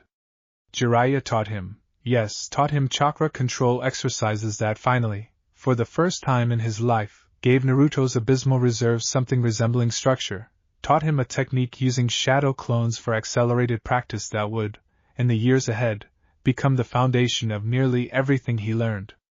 But alongside the ordinary shinobi training, Jiraiya spent long hours simply sitting with Naruto in meditation, trying, with limited but genuine success, to help the boy find some kind of dialogue with the presence sharing his body rather than simply being overwhelmed by it in moments of crisis. It was during one of these sessions, deep in meditation on the 10th night of training, that Naruto experienced something that felt less like a dream and more like a memory that did not belong to him. He stood, in the vision, on a mountainside of black rock and gray ash, beneath a sky choked with storm clouds that never broke into rain, looking down at a city in flames far below, columns toppling, statues of gods with cracked faces staring up at nothing. And standing beside him, though he could not turn his head to see the figure directly, no matter how hard he tried, was a presence that felt less like a person and more like a mountain-given voice, ancient and enormous and full of a grief so old it had calcified into something almost indistinguishable from rage. "You want to know what I am," the voice said, and for the first time, it did not sound entirely hostile, only tired, the exhaustion of something that had been carrying an unbearable weight for far longer than any single lifetime should require. "I was a soldier once. I served gods who used me and discarded me and made me into their weapon, and when I finally understood what they had made me, I tore their world apart rather than let them use me again. I do not tell you this so you will pity me. I tell you because you are walking the same road I walked, boy, one betrayal at a time, and I would rather guide you than watch you stumble into every mistake I already made." "What mistake?" Naruto asked, in the vision, his own voice sounding small against the scale of the burning city below them. "I let the rage become the only voice I had left," the presence said. "I let it answer every question, solve every problem, until there was nothing left of the man underneath it worth saving. I do not want that for you. You still have people worth protecting. I did not by the end. Learn from that, if nothing else. Use what I can give you. Do not become only what I already am." Naruto woke from the vision with tears on his face. He did not remember crying, and when he described it to Jiraiya the following morning, the old sage went very quiet, staring off toward the horizon for a long time before finally speaking. "Whatever it is," Jiraiya said, "it sounds like it's trying to warn you rather than consume you. That's not nothing. That's more than I expected, honestly. But a warning is only useful if you actually heed it, kid. I need you to promise me you'll try." Naruto promised, the same way he had promised Kakashi weeks earlier, with the full and earnest sincerity of a boy who genuinely intended to keep every promise he ever made, and did not yet know how brutally the next several days would conspire to make that promise impossible to keep. The final week of training focused on refining what Jiraiya, without ever fully articulating it, had begun to think of not as suppression but as controlled access, teaching Naruto to draw on small, deliberate fractions of the presence's power rather than either denying it entirely or losing himself completely to its full weight. It was slow, frustrating work, punctuated by failures that left Naruto exhausted and by breakthroughs that left both teacher and student cautiously hopeful, and by the time the third exam's opening day arrived, Naruto Uzumaki walked into the arena carrying, for the first time in his life, something that felt less like a curse he had been born with and more like a weapon he was slowly, painstakingly, learning to wield on his own terms. He would need every fragment of that control faster and more completely than either he or Jiraiya had prepared for. Because Orochimaru had never intended for the third exam to reach its natural conclusion, and the opening ceremony, packed with dignitaries and civilians and shinobi from every allied and rival village, was about to become the opening move of an invasion that would burn through Konoha's defenses and, before the day ended, take from Naruto the one adult in the entire village who had never once, in 12 years, made him feel like a debt owed rather than a person worth protecting. The third exam began, on its surface, exactly as scheduled. Naruto's match against Niji Hyuga opened the tournament, held in a wide stadium arena packed with spectators from every corner of the elemental nations. Dignitaries and civilians alike gathered to watch the next generation of shinobi prove themselves, and for nearly 20 minutes. The fight unfolded as a genuinely thrilling contest between a genius of the gentle fist and a boy the entire stadium had underestimated walking in. Niji opened with the same fatalistic confidence that had defined his beating of Hinata weeks earlier, lecturing even as he fought, insisting that Naruto's background, his failing grades, his status as an orphan with no clan and no bloodline, marked him as fundamentally incapable of overcoming a Hyuga prodigy no matter how hard he struggled against the natural order of things. Naruto let him talk. He had learned, over a lifetime of being underestimated, that an opponent's contempt was often the sharpest weapon available against them, and he used every minute of Niji's confident lecturing to study the Byakugan's rotation patterns, to absorb 3 separate strikes that would have ended most fights outright, and to close, gradually, inexorably, the gap between Niji's certainty and the actual shape of the fight taking place in front of a stadium full of increasingly astonished witnesses. He did not need the red chakra to win. That fact mattered to him more than the stadium's roaring approval when he finally landed the decisive blow, more than Niji's stunned expression as he hit the arena floor, more than even the quiet, genuine respect that flickered across the Hyuga boy's face in the moment before consciousness left him. A boy who had spent his whole life believing in an unbreakable hierarchy of fate finally, briefly, glimpsing evidence that the hierarchy might not be as fixed as he had built his entire worldview around. Destiny didn't decide this fight, Naruto said, standing over his fallen opponent, breathing hard but steady. You did. Same as I did. Remember that, the next time you feel like telling somebody what they're allowed to become. The stadium's applause had barely faded, the medics had barely finished carrying Niji from the arena, when the second match's proctor called the field for the next contest, and the day's schedule, ordinary and unremarkable, continued forward exactly as Orochimaru had spent months arranging for it to appear. The invasion began during the 4th match, when a formation of what appeared to be simple genjutsu, a technique meant only to disorient the crowd, dropped instead across the entire stadium and revealed itself as something far more calculated. Sound and Sand Shinobi, disguised among the audience for hours, revealed their true colors in a single coordinated strike, kunai and explosive tags turning what had been a festival atmosphere into chaos within seconds, while overhead, a barrier technique sealed the Hokage's box away from any hope of outside reinforcement, trapping the 3rd Hokage inside with the one enemy who had spent years waiting for exactly this opportunity. Orochimaru revealed himself at the center of that barrier, discarding the last traces of disguise, and the fight that followed between former teacher and former student would become, in the years afterward, one of the most retold battles in Konoha's history. An old man who had once been called the god of shinobi facing down a monster of his own former student's making, drawing on forbidden techniques that tore at the very fabric of what a body was meant to survive, summoning back from death the reanimated forms of the 1st and 2nd Hokage themselves to fight at his side against the man who had taught them both, decades before. Naruto, on the ground below, fought through chaos of his own, Sand Shinobi and Sound Genin pouring into the stadium's lower levels in numbers that should have overwhelmed the Genin team entirely. And it was here, in the growing panic of an invasion no one had fully prepared for, that the presence beneath his navel finally, fully, earned its keep. He did not lose himself completely, not yet, not in those early minutes.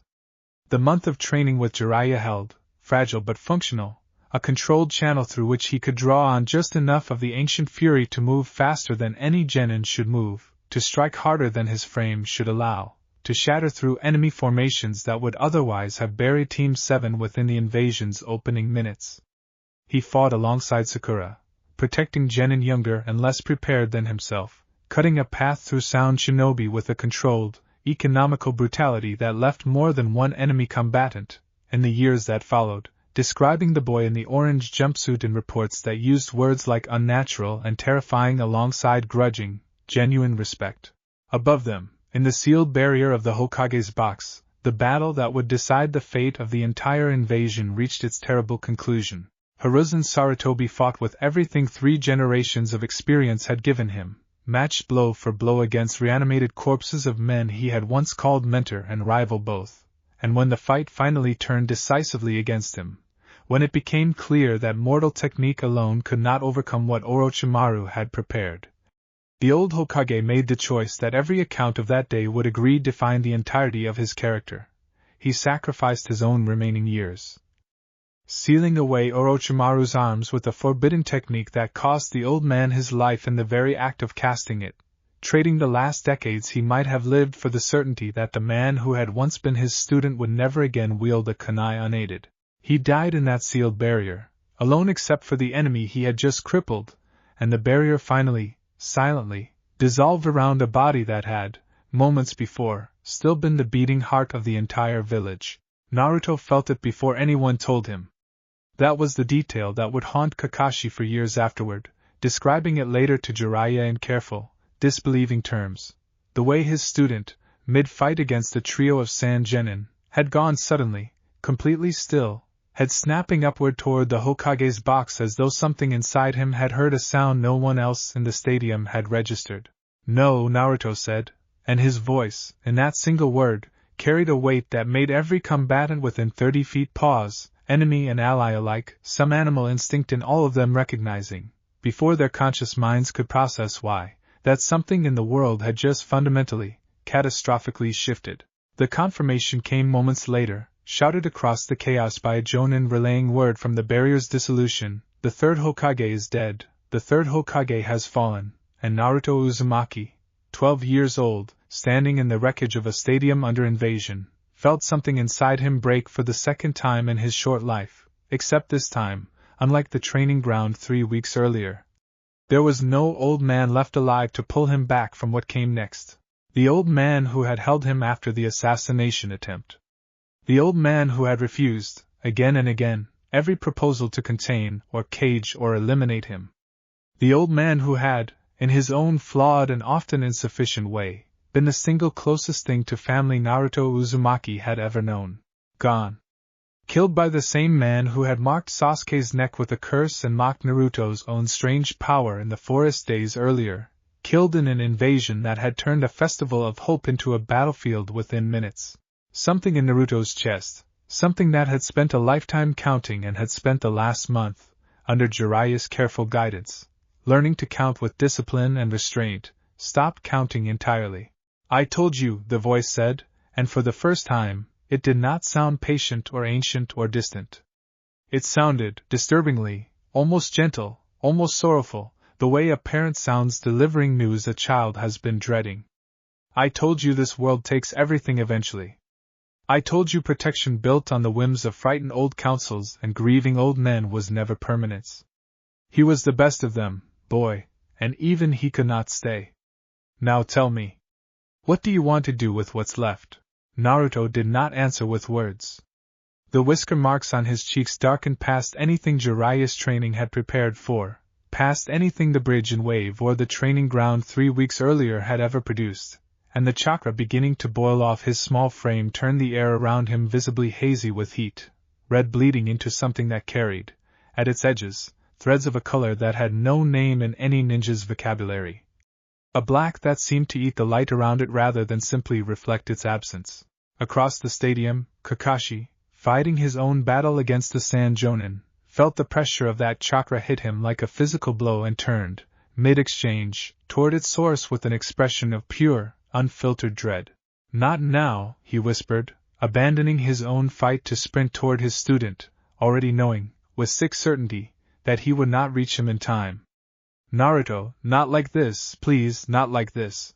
He was right to be afraid.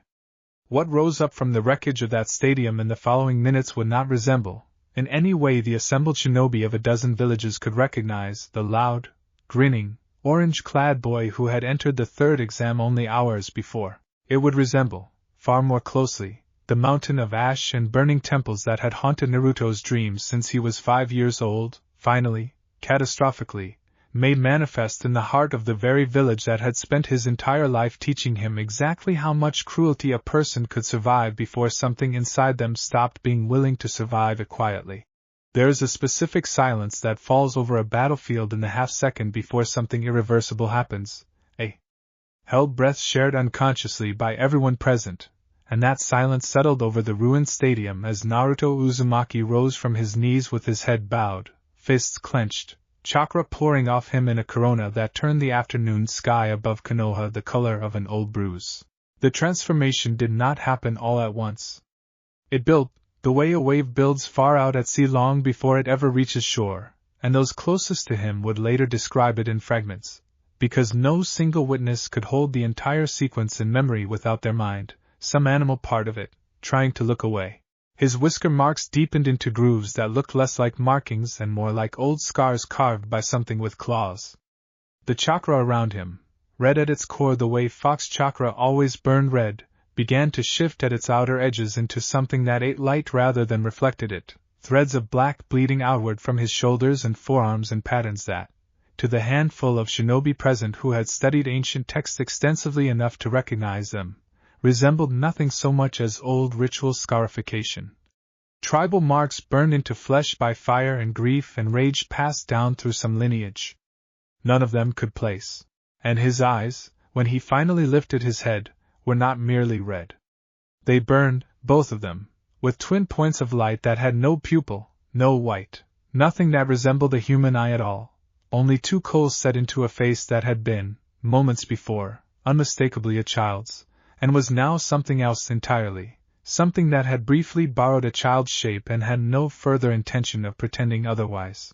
Kakashi, Jiraiya's voice cut across the stadium's chaos, the old sage having abandoned his own engagement with the Sand Jonin the instant he felt the pressure spike, sprinting toward the epicenter with a speed that belied his age. Get the civilians clear. Now. Whatever that is, I don't think it's finished counting who it considers an enemy. He was right to worry. The first sound genin foolish enough to close the distance, a boy no older than 16 who had mistaken the strange chakra flare for an opportunity rather than a warning, found out within a single heartbeat exactly how catastrophic that miscalculation had been. Naruto did not so much strike him as simply appear where the strike needed to land, closing 30 feet of distance in a blur too fast for the Sharingan-enhanced eyes of nearby Uchiha spectators to fully track, and the blow that followed, an open palm strike to the chest, sent the boy through two support pillars and into the stadium's outer wall with a force that cracked stone in a spiderweb pattern radiating outward from the point of impact. He did not get up. The medics who eventually reached him would find broken ribs, a collapsed lung, injuries consistent with being struck by something considerably heavier and faster than a 12-year-old boy's fist had any right to be. It was, in the grim calculus that followed, one of the more merciful outcomes of the next several minutes. Naruto moved through the invading forces the way a scythe moves through wheat, methodical, efficient, and utterly without the hesitation that had, on the bridge and wave and in the training ground weeks earlier, ultimately pulled him back from the worst of what he was capable of. There was no hesitation left in him now. Hiruzen Sarutobi, the one adult in his entire life who had never once treated protecting him as a debt to be resented, lay dead in a barrier that had only just finished dissolving, and every ounce of restraint that grief and hope had built up in the boy over 12 painful years had burned away in the instant that news reached him. Sound shinobi who had come prepared for a coordinated invasion against a village weakened by an unexpected loss of leadership found themselves, instead, facing something that treated their entire coordinated strategy as an irrelevant inconvenience. Formations meant to overwhelm through numbers collapsed the instant Naruto entered their perimeter, his movements carrying a brutal economy that wasted no motion, ended every engagement in the fewest possible strikes, showed no interest whatsoever in showmanship, or in giving any opponent the dignity of a fair fight. This was not a genin proving himself in combat. This was something ancient settling an account that had nothing to do with any individual enemy shinobi's culpability, and everything to do with the fact that they had chosen, that day, to be standing on the wrong side of a boy who had just lost the last person keeping the worst part of him leashed. Kankuro of the Sand, retreating with his own team toward the forest's edge after the invasion's initial momentum began visibly faltering, caught sight of the chakra storm building at the stadium's center, and made the only sensible decision available to him. "We need to move," he said to his siblings, voice tight with a fear he did not bother disguising. "Whatever that is, it's not on our side, it's not on Konoha's side, it's not on anybody's side." That thing is just angry, and I don't want to be anywhere near it when it decides who's next. Gaara, standing beside him with the particular stillness that had defined the youngest Sand sibling's entire life, did not immediately move to follow. Something about the chakra rolling across the battlefield had caught his attention in a way few things in his violent, isolated life ever had, a recognition that ran deeper than simple threat assessment. That is not the nine tails, Gaara said, quiet and certain, his own tailed beast stirring uneasily within him at the proximity of something it recognized, on some primal level, as kin and suffering if nothing else. I know what a Jinchuriki's chakra feels like. That is something else. Something that has been alone longer than even I have. He would remember that moment for years afterward, the strange and unexpected sensation of looking at another boy his own age, in the middle of a battlefield soaked in chaos, and feeling, for the first time in his life, something that was not quite kinship and not quite pity but sat close enough to both that it left a mark on him that outlasted the invasion itself by a considerable margin. Back at the stadium's center, Kakashi finally reached the edge of the chakra storm, close enough now to see, through the haze of heat and killing intent rolling off his student, the specific and singular focus of Naruto's attention shifting, gradually, terribly, toward the barrier where the third Hokage's body still lay, and toward the crippled figure of Orochimaru retreating from that same barrier under cover of his remaining sound forces, one arm hanging useless and the other clutched protectively against his chest, the price of Hiruzen's final sacrifice written plainly across a body that had, until that moment, seemed nearly untouchable. There, the voice inside Naruto said, and for the first time, its tone held nothing gentle at all, nothing sorrowful, only a cold and absolute clarity that felt, to the small and exhausted human consciousness still buried somewhere underneath it, less like a suggestion and more like an inevitability. There is the one who did this. Finish it. Finish what the old man started and could not complete. This is what you were given this power for, boy. Not to hold back. Not to wait for someone else's permission. End him.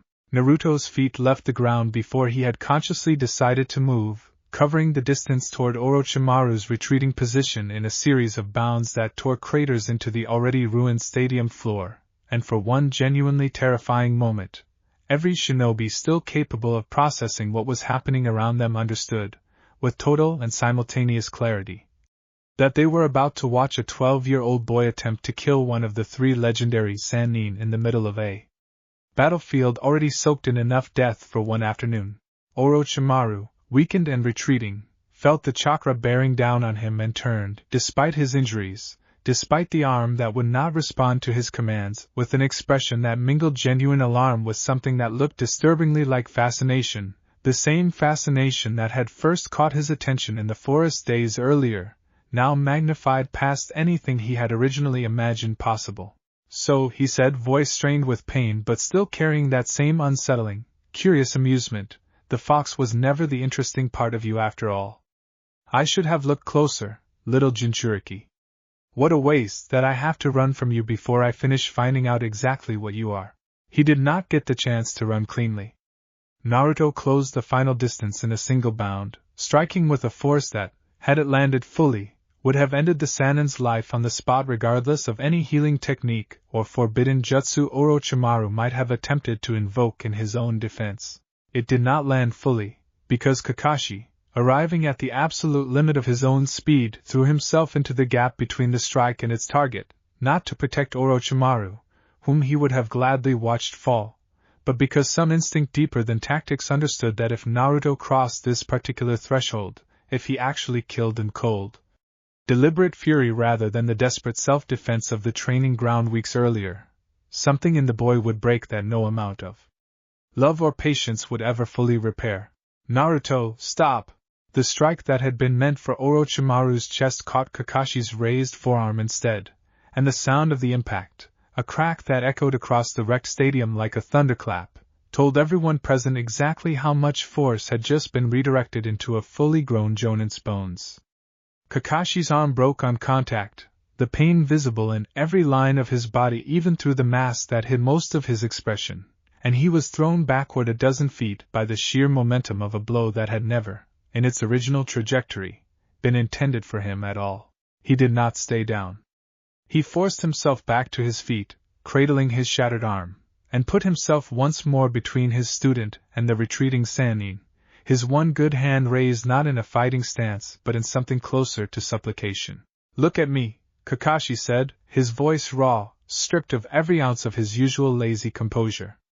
"Naruto. Look at me." Not at him. At me. Something in the boy's burning, coal-bright eyes flickered, for just a moment, at the sound of his teacher's voice, some last thread of the 12-year-old underneath the fury, recognizing the man in front of him not as an obstacle but as someone who had, in his own imperfect way, tried to protect him too. The voice inside him did not want to let that flicker take hold. "He is in your way, boy," it said, urgent now, its patience finally, visibly fraying.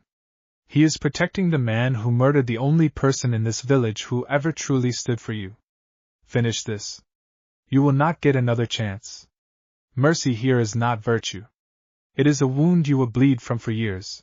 Naruto stood frozen between the two competing certainties, the ancient rage demanding completion and the small, exhausted human boy underneath it, staring at his teacher's broken arm, at the blood beginning to well up beneath torn skin, and for a long, suspended moment, no one in the stadium, not Kakashi, not Jiraiya arriving seconds too late to intervene directly, not even Orochimaru himself, watching with an almost clinical fascination from a safe enough distance now to escape if the moment, resolved in the wrong direction, could say with any certainty which side of that struggle would win.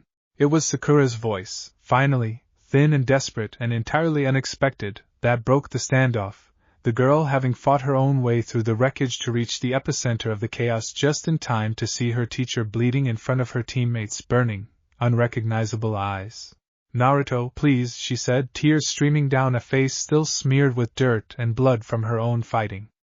"He's already dead. Killing Orochimaru won't bring Lord Hokage back. It'll just mean we lose you too. Please. Please don't make us lose you too." The words landed somewhere the voice's cold logic could not fully reach, somewhere underneath 12 years of believing, in his most private and unguarded moments, that no one in this village would ever care enough to say a sentence like that and mean it. The cold light in Naruto's eyes flickered, dimmed, flickered again, and the black threads of chakra bleeding from his shoulders began, slowly, reluctantly, to recede, the way a wave finally exhausts itself against a shore it had been determined, moments before, to drown entirely. Orochimaru, watching the moment pass, the killing blow he had genuinely believed might end his life dissolving back into something merely dangerous rather than immediately lethal, allowed himself a thin, considering smile before vanishing into the retreating chaos of his own collapsing invasion, already turning his mind toward the curse mark ticking away on Sasuke Uchiha's neck. Already recalculating a new set of plans built around the extraordinary discovery he had made that day, one that had nothing to do with the Uchiha bloodline at all. Naruto collapsed to his knees the instant the last of the black chakra drained away, gasping, disoriented, his whisker marks fading back to their familiar faint lines, and the first thing his own, ordinary blue eyes focused on, as full awareness crashed back into him all at once, was Kakashi kneeling in front of him, cradling a shattered arm, looking at him not with fear, though the fear was there too, buried underneath something else entirely. "I broke your arm," Naruto said, voice cracking, the words arriving in the same broken, disbelieving register that had followed him out of the training ground weeks earlier. I was going to. Kakashi-sensei, I was going to kill him, and you were in the way, and I almost." "You stopped," Kakashi said, cutting off the spiral before it could fully take hold, his voice rough with pain but steady, deliberate. "That's what matters right now. You stopped. We'll deal with everything else, but right now you stopped." Around them, the invasion was already collapsing into full retreat, sand and sound forces alike withdrawing under the combined pressure of Konoha's rallying Jonin and the sheer, terrifying reputation that had just been carved, in a matter of minutes, into the memory of every surviving enemy shinobi who had witnessed even a fraction of what happened at the stadium's center. Word would spread, in the days and weeks that followed, far beyond the borders of the Land of Fire, whispered in briefing rooms in sound and sand and eventually in every hidden village with an intelligence network worth the name, that Konoha's Jinchuriki was not merely a container for the 9 tails, that something else lived inside the boy, something that had, in a single afternoon, made a legendary Sannin retreat rather than press an advantage he would otherwise never have surrendered. But in the ruined stadium itself, none of that mattered yet, not to the boy kneeling in the wreckage with his teacher's blood on his hands and the weight of a dead Hokage's absence settling over the entire village like a shroud. Naruto Uzumaki stayed on his knees for a long time after the chakra fully faded, staring at nothing, while Sakura wept beside him and Jiraiya finally arrived to take stock of the devastation, and somewhere beneath his navel, quiet now, spent, the ancient thing that had nearly ended a Sannin's life in front of the entire village settled back into its familiar patient stillness, satisfied, for the moment, that its point had been made.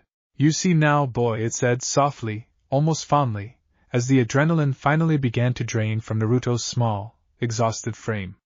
"This village will keep taking from you. Today it was the old man. Tomorrow it will be someone else. I am not your curse. I am the only thing standing between you and a world that has never once, in your entire life, given you a reason to trust it with anything you actually love." Naruto did not answer. He did not have the strength left to answer. But somewhere in the raw, grieving silence of that moment, some part of him, small and frightened and entirely unwilling to admit it aloud even to himself, wondered, for the first time, whether the voice might simply be telling him the truth. The funeral for the third Hokage was held 3 days later. The entire village gathered beneath the gray sky to mourn a man who had led them through decades of peace and war both, and Naruto stood at the edge of that crowd, apart from it the way he had always stood apart from every gathering this village had ever held, watching a coffin lowered into the earth and feeling, with a certainty that frightened him more than the invasion itself had, that whatever boy he had been before that stadium, before that broken arm, before that voice's cold, patient offer finally began to sound less like a threat and more like the only honest ally he had left, was not coming back. Somewhere in the crowd, Jiraiya watched him with the weight of a decision he had not yet told anyone he was preparing to make, a decision that would take the boy far from Konoha's borders for years, in search of both the strength and the understanding that the village itself had proven, again and again, incapable of providing. And in a hidden base far beyond Konoha's reach, a crippled Sannin nursed his ruined arms and began, already, to draft the next stage of a plan that would, before long, bring Naruto Uzumaki face to face with a betrayal far more personal than any mob or council or invading army had ever managed to inflict. Sasuke found him, that same evening, sitting alone on the same training ground where the assassins had come for him weeks earlier, the ground still faintly scarred from that night despite the village's efforts to smooth it back into ordinary dirt.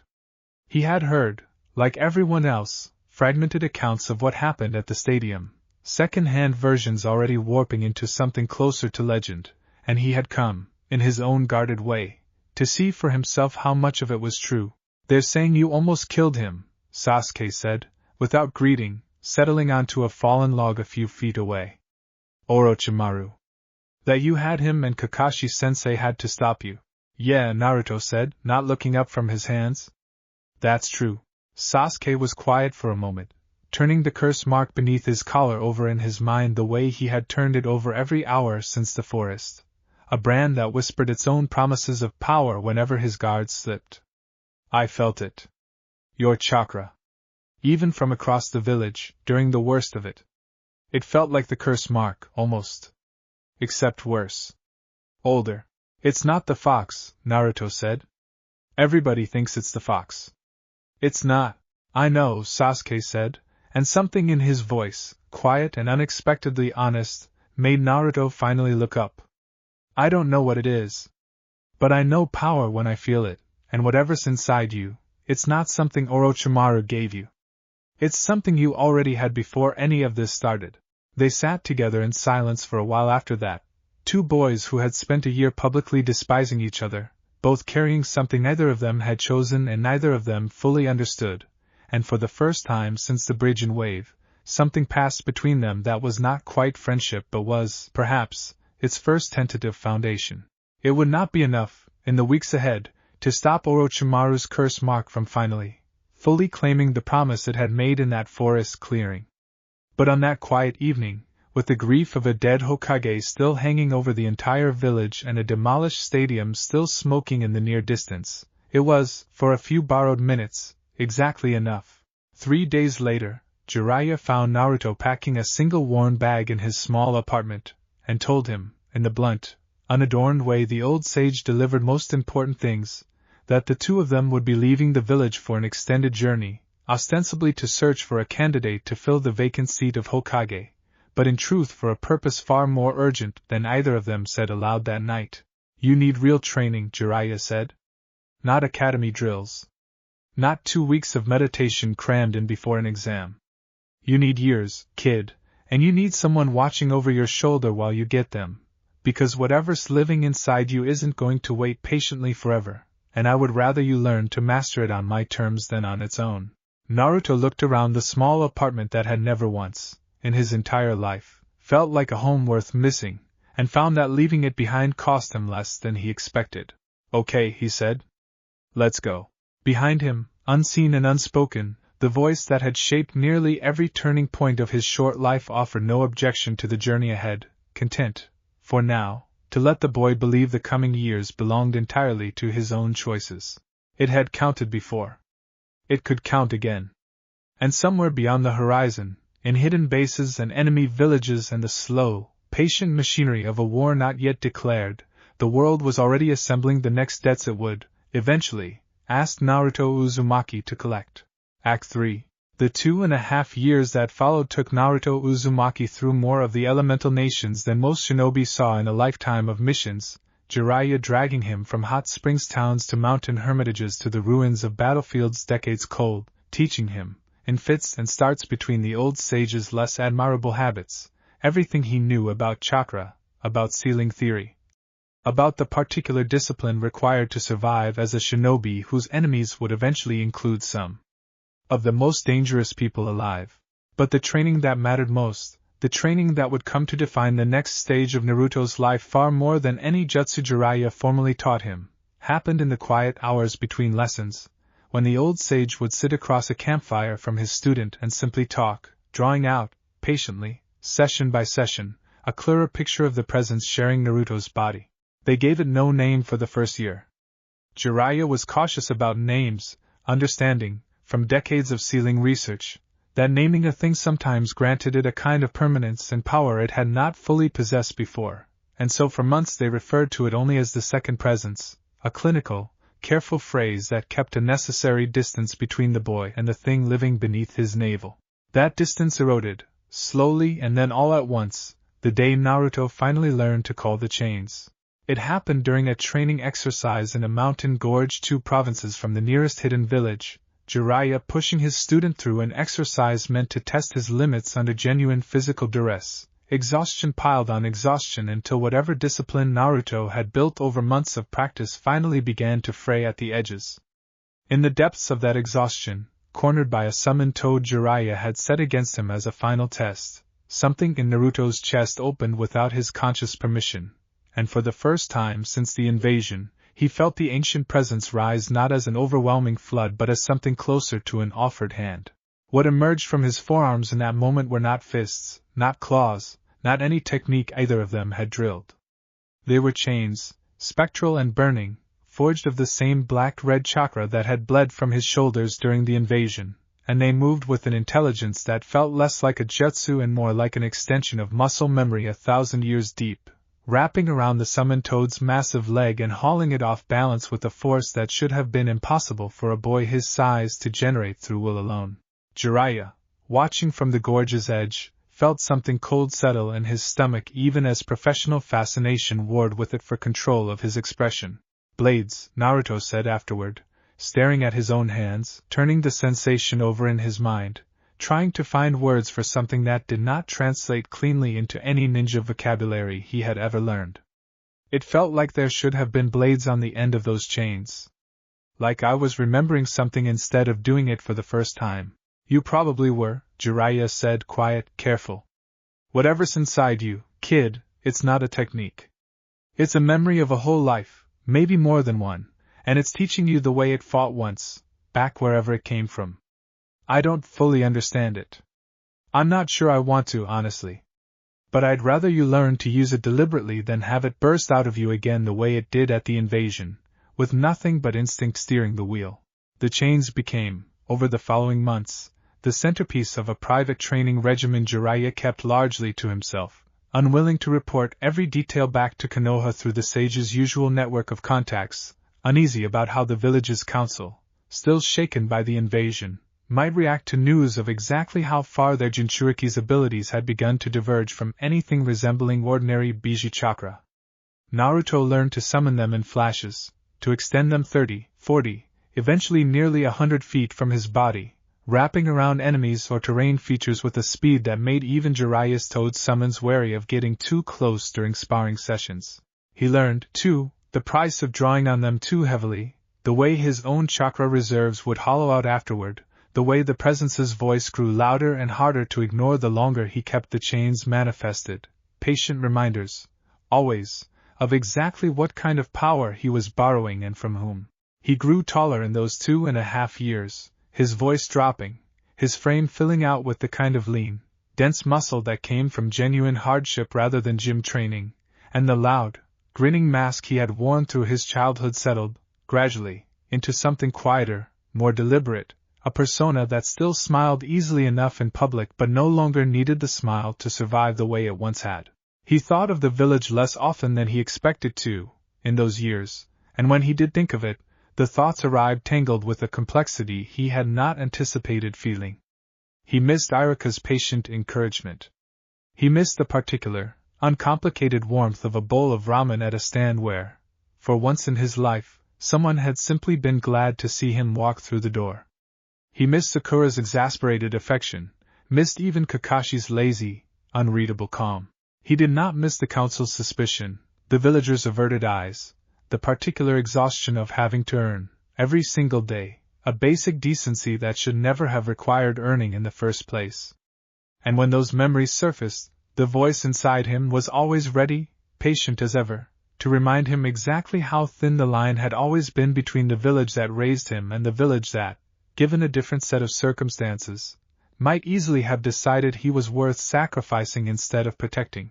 They did decide that once, it reminded him, on a quiet night midway through the second year, when a letter from Sakura reached them at a way station inn, full of news about a village slowly rebuilding, about a new Hokage finally taking her seat, about ordinary genin life continuing on without him. 3 men decided that once, and would have finished the job if you had been an ordinary boy instead of what you actually are. Do not let a few kind letters convince you the whole village has changed simply because the people who write to you happen to be kind. Naruto did not fully agree with the voice anymore, not the way he once had, not with the desperate, uncomplicated trust of a 12-year-old freshly grieving a murdered Hokage. But he no longer dismissed it outright either, and that middle ground, the place where he had learned to hold the presence's cynicism up against his own remaining hope and weigh the two honestly rather than surrendering entirely to either, became, over those 2.5 years, the actual shape of who Naruto Uzumaki was becoming. Jiraiya watched that balance take form with a mixture of pride and unease that he rarely voiced directly, understanding, better than almost anyone alive, exactly how fragile such a balance could prove under the right kind of pressure. He had watched a student of his own, decades earlier, walk a similar road toward a darker destination, and he did not intend to watch it happen twice. "You're not him," Jiraiya told Naruto once, late in their second year of travel, apropos of nothing, staring into a campfire with an expression that carried more history than the boy across from him could fully appreciate. "Whatever's inside you, whatever it used to be before it ended up in your gut, you're not it, and you're not going to become it either. Not if I have anything to say about it." "You hear me, kid?" "I hear you," Naruto said, and meant it, though some private, honest part of him had begun to wonder, in his quieter moments, exactly how much say either of them would actually get in the matter, once the world found new and creative ways to test him. He did not have to wait long to find out. Word reached them, near the end of the second year, of movements within Orochimaru's organization that Jiraiya's intelligence network had been tracking with growing alarm, whispers of a specific, sustained interest in a particular Uchiha genin whose curse mark had, according to every report, continued to deepen in influence despite 2.5 years of Konoha's best efforts to counteract it. They returned to the village earlier than either of them had originally planned, Jiraiya's instincts screaming that whatever Orochimaru had been patiently building toward was approaching its final stage, and Naruto Uzumaki walked back through Konoha's gates 15 years old, considerably stronger, considerably more controlled, and utterly unprepared for exactly how personal the next betrayal in his life was about to become. Konoha had changed in the 2.5 years of Naruto's absence. Rebuilt in visible and invisible ways alike. The stadium where the invasion had reached its bloody climax stood restored, though a memorial plaque near its outer wall now listed names that had not existed the last time Naruto walked past it.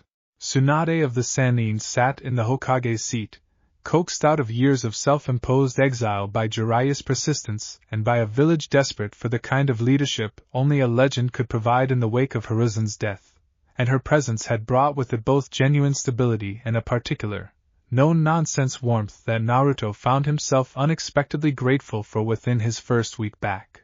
Sakura had grown into her own considerable strength under Tsunade's direct tutelage, her chakra control refined into precision medical technique alongside a monstrous physical strength that made Naruto whistle in genuine, delighted surprise the first time he watched her put a fist through solid rock during a sparring demonstration.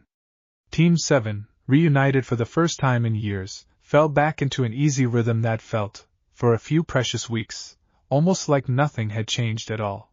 Almost. Sasuke was the piece that did not fit back into place. Naruto noticed it within their first real conversation, a wariness behind the Uchiha's eyes that had not been there before, a curtness in his responses that went beyond his usual reserved nature into something closer to active concealment. The curse mark, when Naruto caught brief, unintentional glimpses of it during training, had spread visibly further across Sasuke's collarbone than it had been 2.5 years earlier, dark lines creeping toward his shoulder in a pattern that made even Sakura, with all her medical training, visibly uneasy whenever the subject arose. "He's not talking about it," Sakura told Naruto privately, a week into their reunion, worry evident beneath her carefully controlled voice. "Kakashi-sensei says the seal is stable, that Tsunade's seals are holding it in check, but Sasuke barely sleeps anymore. He trains constantly. It's like he's preparing for something, and none of us know what."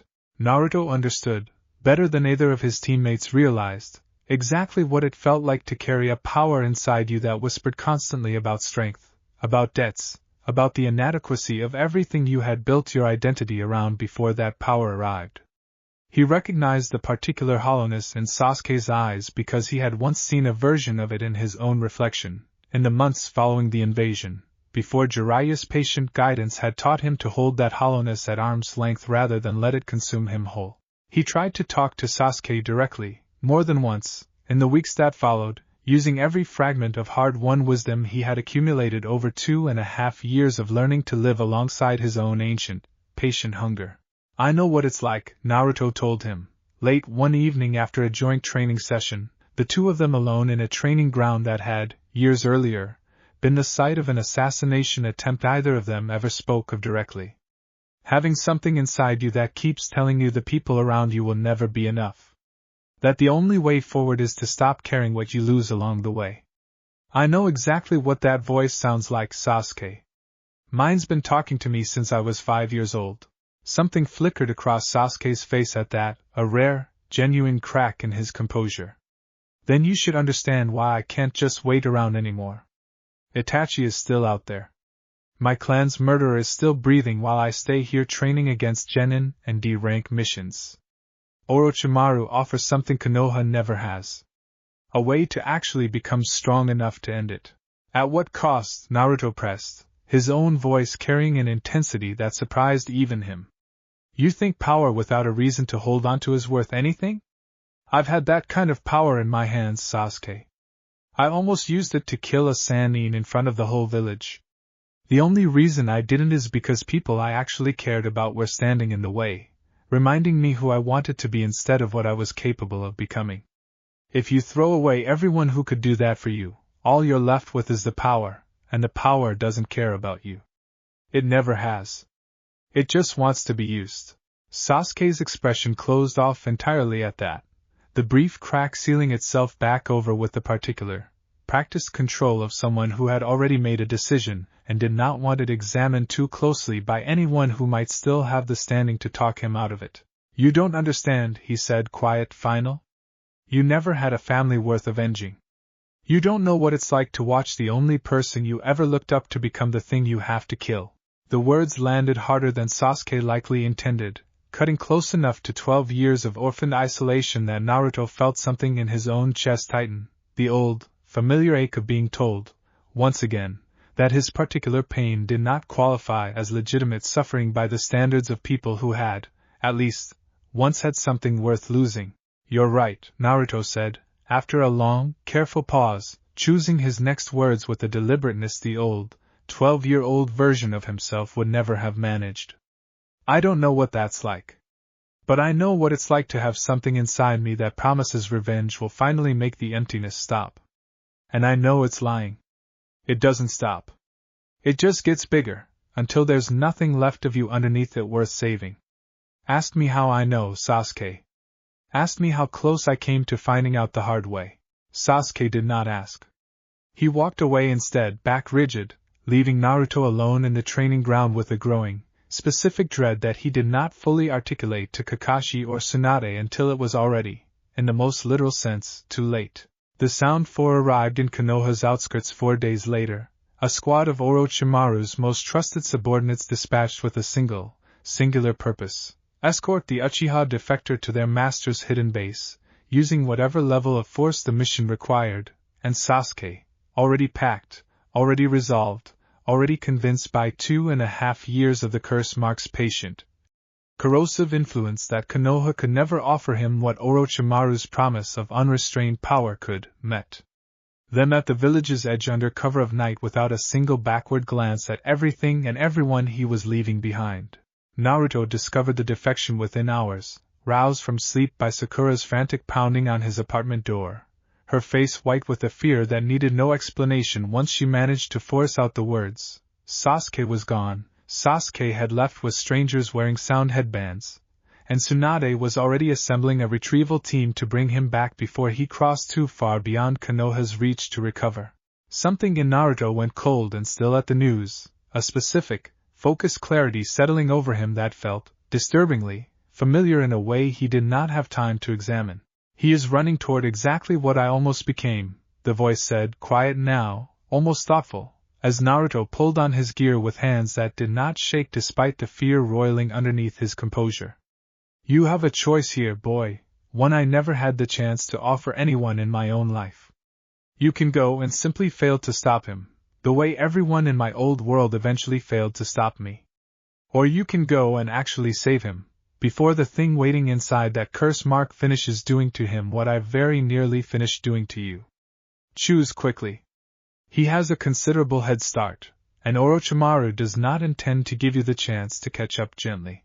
I'm going after him, Naruto told Tsunade directly, minutes later, standing in the Hokage's office alongside Sakura and a hastily assembled team that Shikamaru Nara, promoted to squad leader for the retrieval mission, was already organizing with the particular calm efficiency that had made him, despite his own protests about the effort involved, one of the most reliable strategic minds his generation had produced.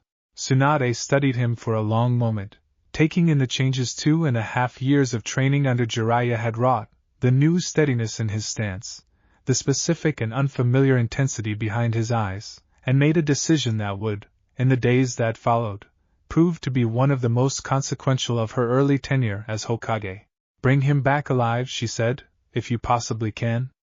But Naruto, listen to me carefully. If it comes down to his life or yours, you come back. Do you understand me? I am not losing another one of Konoha's children to that man's ambitions. Not while I hold this seat.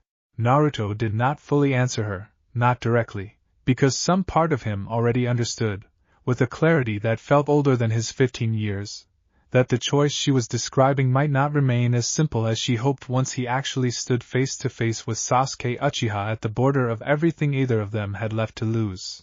He left the village within the hour, alongside Shikamaru, Kiba, Choji, and Niji, a retrieval team assembled in haste and bound together by a shared, unspoken understanding that whatever waited for them at the end of this pursuit would not resolve itself through diplomacy or persuasion alone. Behind him, Konoha's gates closed against the pre-dawn dark, and ahead, somewhere beyond the tree line, a boy who had once stood beside him on a bridge in wave was running as fast as his own borrowed power could carry him, toward a mountain valley that neither of them yet knew would become the site of the most devastating fight either had ever survived. The pursuit team caught up to the Sound Forest trail faster than Orochimaru's subordinates had anticipated, Shikamaru's tactical instincts. Cutting through the forest's confusing terrain with an efficiency that made up for the team's numerical disadvantage, but speed alone was not enough to prevent what followed, a series of running battles across nearly a full day's travel, each member of the Sound Four peeling off in turn to delay their pursuers, trading their own survival for the minutes their mission required to succeed. Choji fell first, in the most literal sense, collapsing after pushing his clan's expansion techniques past every safe limit to buy his teammates the ground they needed against an opponent whose gluttonous, corrosive taijutsu style had nearly ended the fight in the first exchange. He survived barely, thanks to pills that carried a cost his own body would spend weeks recovering from, but the victory cost the team a member at a moment when every remaining fighter mattered. Kiba and Akamaru fell next, matched against the Sound Shinobi whose unerringly accurate range techniques exploited the partnership's greatest weakness with brutal precision, and though either dog nor master died in the exchange, both were carried from the battlefield unconscious, leaving Naruto, Shikamaru, and Neji to press forward alone against increasingly desperate odds. Neji's fight, against a Sound Kunoichi whose bloodline manipulated sound waves into physical, bone-shattering force, tested every ounce of the Hyuga clan's inherited discipline, and though he ultimately won through a combination of raw skill and grim determination, the victory left him bleeding from wounds that would keep him hospitalized for weeks, unable to continue the pursuit any further. Shikamaru, faced with the last of the Sound Four's rearguard, a shinobi capable of literal resurrection through a technique that reassembled his own broken body from stolen chakra, fought the single most exhausting battle of his young life.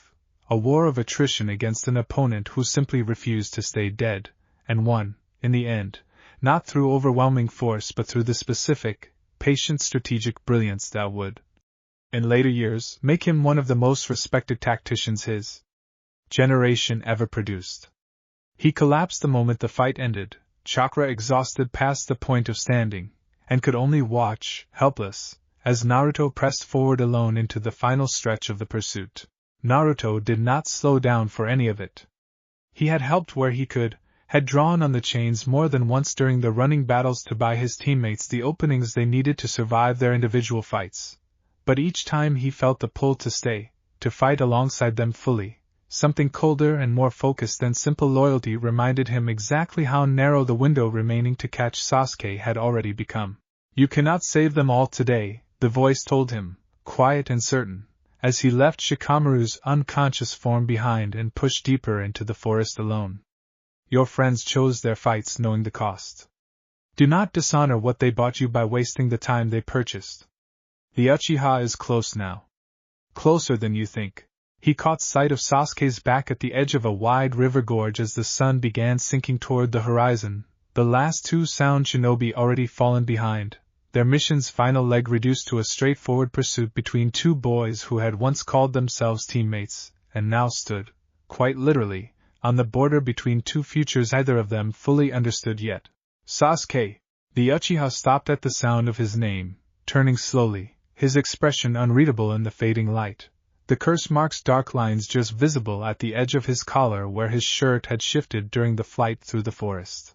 "You shouldn't have come alone," Sasuke said, and there was something almost gentle in his voice, an odd, unexpected warmth buried beneath the finality of his words. "I don't want to fight you, Naruto. Turn back. Tell them you couldn't catch me. No one has to get hurt."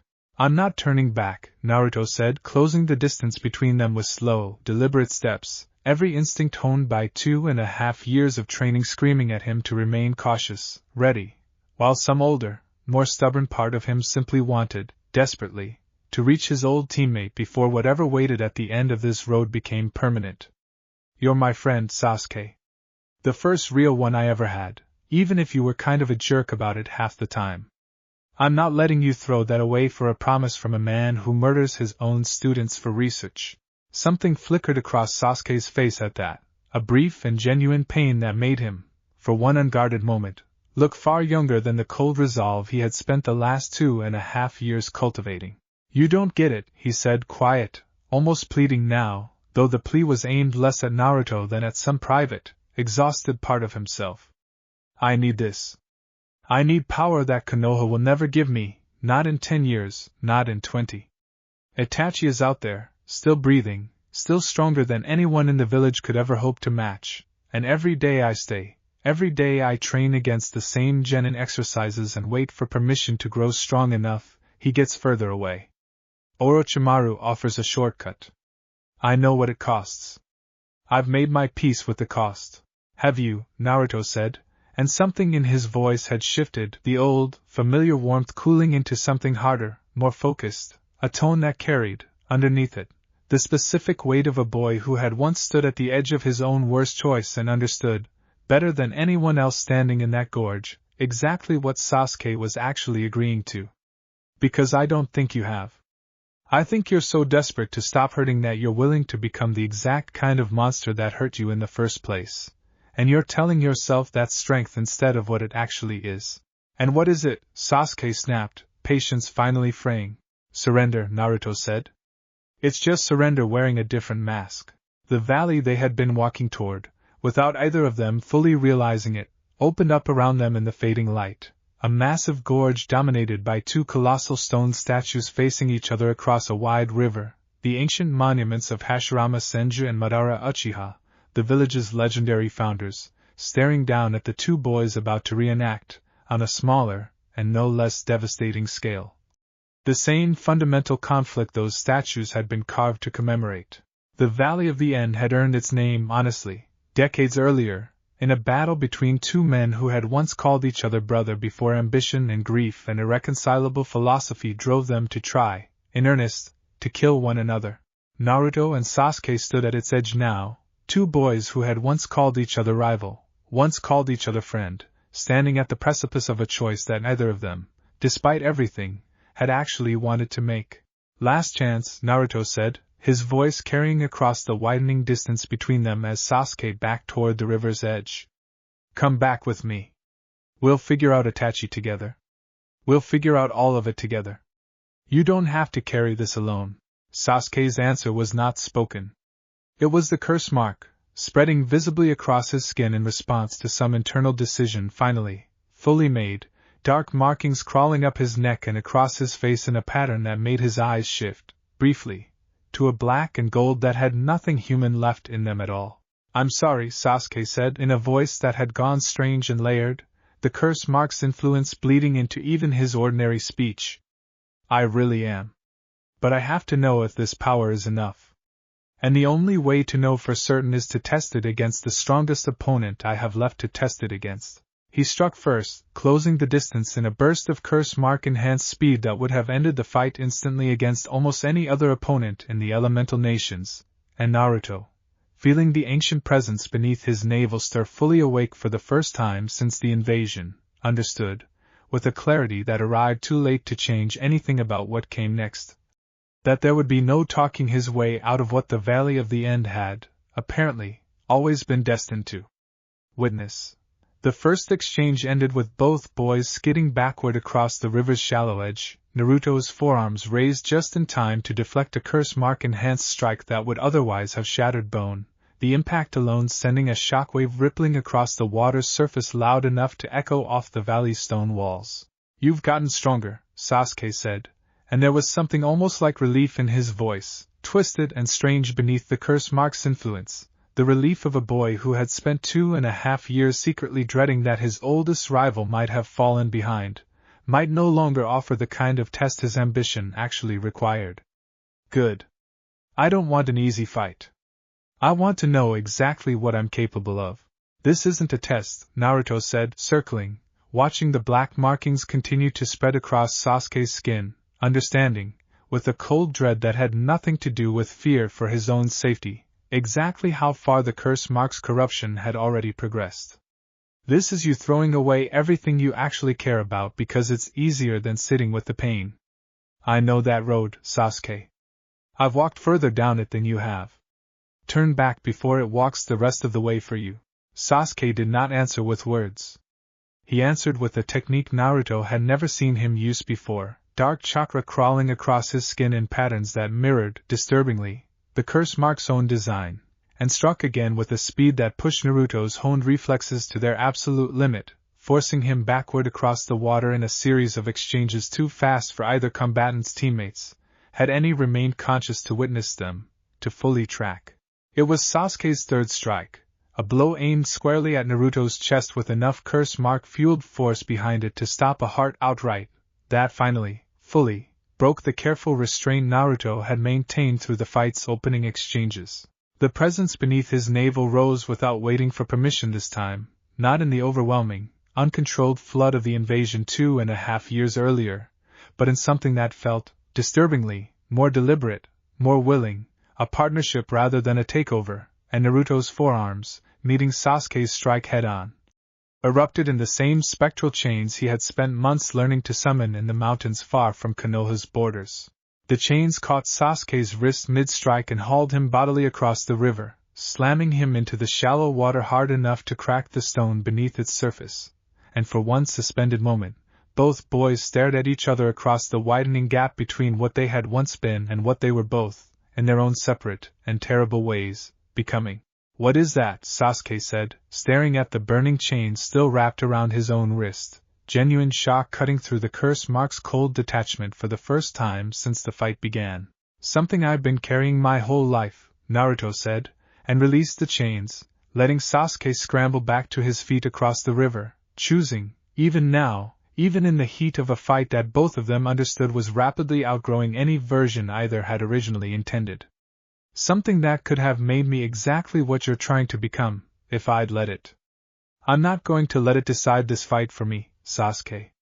But I promise you, if you keep pushing, it's going to decide what happens to you. Sasuke laughed, a sound with nothing of genuine humor left in it, and reached for something at his own core that had nothing to do with the curse mark's borrowed power, something older, more purely his own, the Sharingan, spinning to full maturity in his eyes for the first time in the fight, and beneath it, the first, faint traces of a technique that would, within days, be identified by Konoha's clan elders as the earliest stirring of the Mangekyo Sharingan, awakened by grief and rage and the specific, terrible catalyst of watching Itachi murder their entire family years earlier. Then let's see which one wins, Sasuke said, and struck again. What followed tore visible scars into the valley's ancient stone, a fight that pushed both combatants far beyond anything either had displayed during the Chunin exams years earlier. Sasuke's curse mark fueled taijutsu and burgeoning dojutsu meeting Naruto's chains and speed and the raw, ancient strength of the presence sharing his body in exchanges that shattered rock, boiled water, and sent shockwaves rolling across the gorge loud enough that villages miles distant would later report feeling the ground tremble beneath their feet. Naruto held back as long as he could. That restraint, more than any single technique, defined the shape of the battle's early stages, a boy fighting with one hand consciously, deliberately, tied behind his back, unwilling to unleash the full weight of what lived inside him against someone he still, desperately, wanted to save rather than defeat. The voice inside him did not approve of that restraint, and made its disapproval known with growing urgency as the fight wore on and Sasuke's curse mark-enhanced strikes began, gradually, to find their mark more often than Naruto's careful defense could fully prevent. He is trying to kill you, boy, it said, as a strike from Sasuke's curse mark-empowered fist cracked two of Naruto's ribs, sending him skidding backward across the water with blood already staining the inside of his mouth. Every strike he lands carries the intent to end your life. You are fighting him with restraint because you love him, and he is going to kill you because he has convinced himself that loving anything at all is a weakness he can no longer afford. Let me finish this properly. I will not kill him. I give you my word, the same word I gave you about the man who murdered your Hokage. But I will not let this fight end with you dying because you were too gentle to save yourself. Naruto, coughing blood, staring across the water at a boy whose eyes had gone entirely, permanently strange, whose curse mark had spread now across nearly his entire visible skin, finally, reluctantly, agreed. The transformation that followed carried none of the invasion's uncontrolled devastation. It was smaller in scale but somehow more frightening for its precision, a single tail of red-black chakra extending from the base of his spine, whisker marks darkening into deep grooves, his eyes burning with the same twin coals that had, years earlier, made an entire stadium fall silent in dread. But beneath the transformation, this time, something of the ordinary 15-year-old boy remained visibly present, a control that had not existed during the invasion, born of 2.5 years spent learning to hold this power as a tool rather than surrender to it as a flood. "I'm not going to kill you," Naruto said, his voice carrying an odd, layered quality beneath the transformation, both entirely his own and something older speaking alongside him. "But I am going to stop you. However that has to happen." The fight's final exchange happened fast enough that neither combatant, in the immediate aftermath, could fully reconstruct the precise sequence of events. Sasuke, drawing on the last full reserves of the curse mark's power, launched a technique with his own hand wreathed in crackling, concentrated lightning, a jutsu Kakashi had once taught him and that Sasuke had, in the years since, refined into something considerably more dangerous, aimed squarely at Naruto's chest with lethal, uncompromising intent.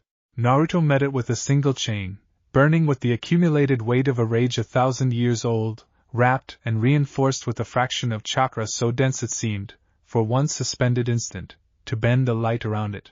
The two techniques collided at the center of the river with a detonation that sent water and stone alike exploding outward in every direction, a shockwave that knocked both statues' ancient carved eyes loose from centuries of erosion in an instant, and when the water and dust finally settled, both boys lay in the shallows, bodies broken in different ways, staring up at a darkening sky neither had expected to still be alive to see.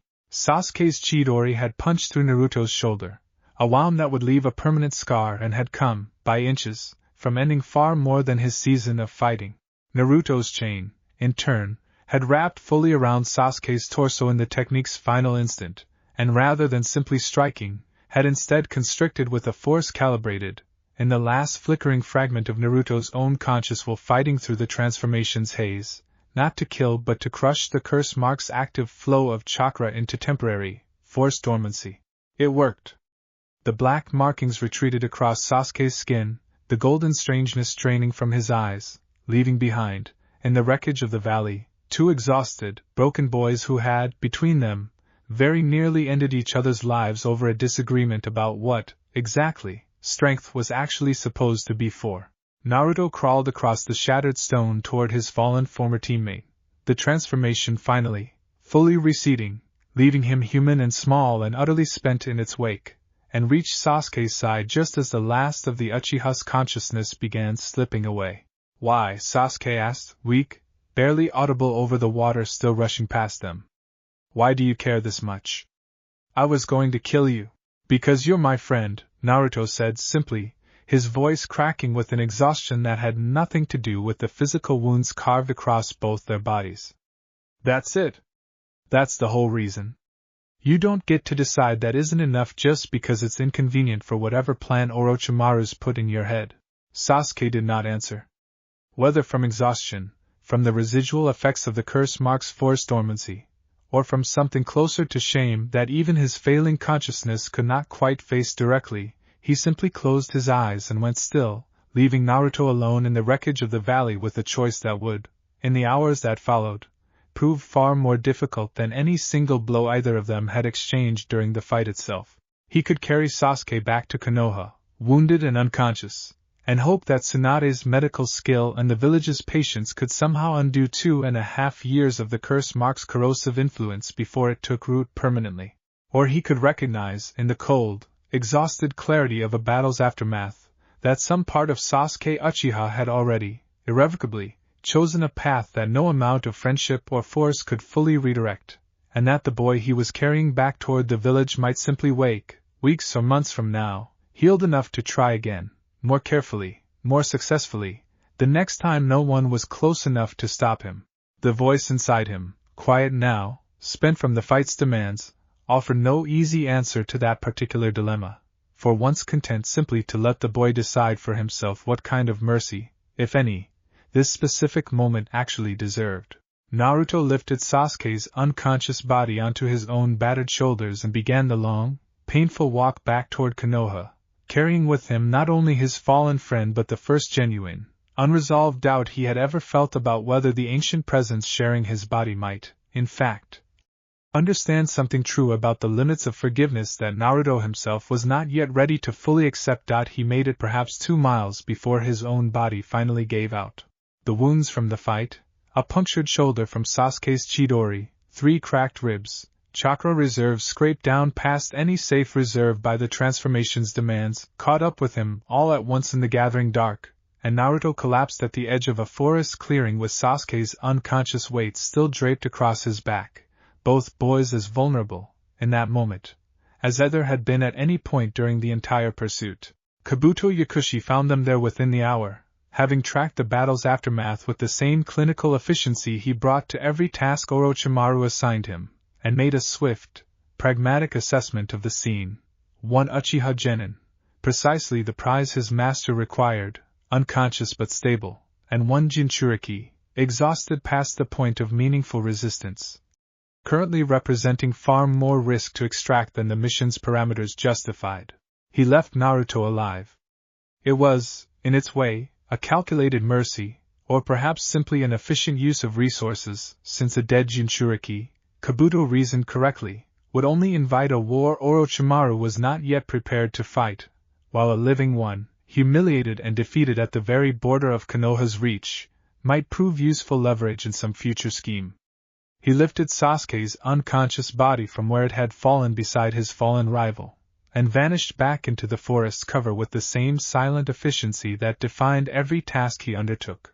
Naruto woke 3 days later in a Konoha hospital bed, Sakura asleep in a chair beside him, Kakashi standing at the window with his one visible eye fixed on some point past the glass that had nothing to do with the view outside. "He's gone," Naruto said before either of them could speak, the certainty of it arriving in his chest before any actual memory of the moment Kabuto took Sasuke returned to fill in the details. "I failed. You almost died," Kakashi said, turning from the window, his voice carrying a carefully controlled weight that did nothing to soften the words themselves. "Both of you did.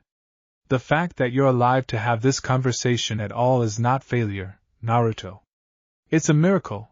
And I would like you to sit with that fact for a moment before you decide what story you're going to tell yourself about what happened at that valley." Naruto did not sit with it. He could not fully, not with the specific, corrosive grief of having carried his friend 2 miles towards safety only to lose him anyway, in his sleep, without even the dignity of a final conscious choice on Sasuke's own part. The voice inside him, quiet through the fight's exhausting aftermath, stirred back to life the moment the full weight of the failure settled over him, and this time, for the first time since the invasion, Naruto found himself genuinely uncertain whether he wanted to push it back down or listen. "You spared him," it said, without the cold satisfaction Naruto might have expected, its tone carrying instead something closer to genuine, weary sympathy. "You had every advantage in that final exchange. You could have ended the fight in a way that guaranteed he stayed in Konoha, wounded but alive and present, rather than carrying him unconscious through open territory where anyone loyal to Orochimaru might simply walk up and take him back. I told you mercy was a debt. I did not lie to you about the interested charges. I'm not going to become the kind of person who doesn't show mercy," Naruto said quiet, to the empty hospital room after Kakashi and Sakura had finally, reluctantly, gone to get some rest of their own. "Even if it costs me. Even if it cost me him." The voice did not argue with him, not directly, though something in its silence carried a weight that felt, to Naruto's exhausted, grieving mind, less like agreement and more like patience, the specific patience of something that had heard a similar declaration once before, long ago, in a different life, from a man who had eventually, catastrophically, changed his mind. Tsunade visited him the following morning, her expression carrying none of the gentle deflection Kakashi had offered, only a blunt, unvarnished honesty that Naruto found, despite everything, easier to bear. "You brought back a body that should have died twice over before it ever reached the village border," she said, examining his chart with a critical eye that softened briefly, into something closer to genuine pride. Your control over whatever that thing is inside you has grown considerably since I last saw you fight. I want you to understand that clearly, because I think you're about to spend the next several weeks convinced that everything about that mission was a failure, and I need you to hold on to the fact that it wasn't, not entirely. You survived a fight against an opponent wielding both a cursed seal and an awakening Sharingan, and you did it without losing yourself to whatever power you're carrying. That matters. That matters more than you currently have the perspective to appreciate. He's still gone, Naruto said. Whatever I did or didn't lose control of, Sasuke's still with Orochimaru. That's the part that matters to me. Tsunade was quiet for a moment, weighing her next words carefully. Then we'll get him back. Not today. Not next week, probably. But this village isn't done fighting for its people just because one mission didn't end the way we hoped. You're not done either, unless you've decided to give up on him, and I don't think, looking at you right now, that giving up is actually in your nature. It was not, and both of them knew it, and the promise that passed between them in that hospital room, unspoken but entirely understood, would come to define much of what followed in the months and years ahead. A boy determined to reclaim a friend the world seemed determined to keep taking from him, one painful step at a time. News of the fight at the Valley of the End did not stay contained within Konoha's borders for long. Word traveled, through the same intelligence networks that had once carried whispers of Naruto's power following the invasion, reaching villages and organizations far beyond the Land of Fire's borders, and among those who took particular, focused interest in the reports was an organization that had, until that point, considered the Nine-Tails Jinchuriki a target of relatively low priority compared to several of its 8 siblings scattered across the elemental nations, in a shadowed meeting chamber accessible only through means no ordinary shinobi could trace. A ringed figure listened to a subordinate's report on the Valley of the End with growing, unmistakable interest, weighing the description of chains forged from something other than ordinary bijou chakra, of a fight that had left ancient stone monuments cracked and a river's course visibly altered, against decades of accumulated knowledge about the nine-tailed beasts and their vessels. This is not consistent with any Nine-Tails Jinchuriki on record, the figure said, quiet, deliberate, the words carrying across the chamber with an authority that made every other presence in the room go still. Move the timeline forward. I want this one captured before he grows any further beyond our current understanding of what he actually is. Naruto Uzumaki, recovering slowly in a Konoha hospital bed, healing from wounds inflicted by the closest thing he had ever had to a brother, had no way of knowing that his failure to bring Sasuke home had just, inadvertently, painted a target on his own back considerably larger and more dangerous than any single missing Nin or invading army had ever managed to represent. The ancient presence sharing his body, sensing the shift in the wind long before any formal report ever reached Konoha's borders, settled back into its familiar, patient stillness, content, for now, to let the boy grieve his lost friend in peace. There would be time enough, soon, for counting again. The village's reaction to the Valley of the End, once the full scope of what had happened there filtered through official reports and unofficial gossip alike, split along lines that had grown familiar to Naruto over the years, though the particular shape of the division surprised him more than he expected. There were those, predictably, who saw only the destruction, the cracked stone monuments, the altered river course, the visible power that had, once again, made a mockery of the idea that Naruto Uzumaki was simply an ordinary shinobi carrying an unusually heavy burden. Whispers followed him through the hospital corridors during his recovery, nurses and low-ranked staff exchanging glances that carried the same old suspicion he had spent his entire childhood learning to endure, and for a few dark days, lying in a hospital bed with his shoulder still healing from Sasuke's Chidori. He wondered whether 2.5 years of training and growth had actually changed anything meaningful about how the village would ultimately choose to see him. But there were others, and their numbers surprised him more than he expected.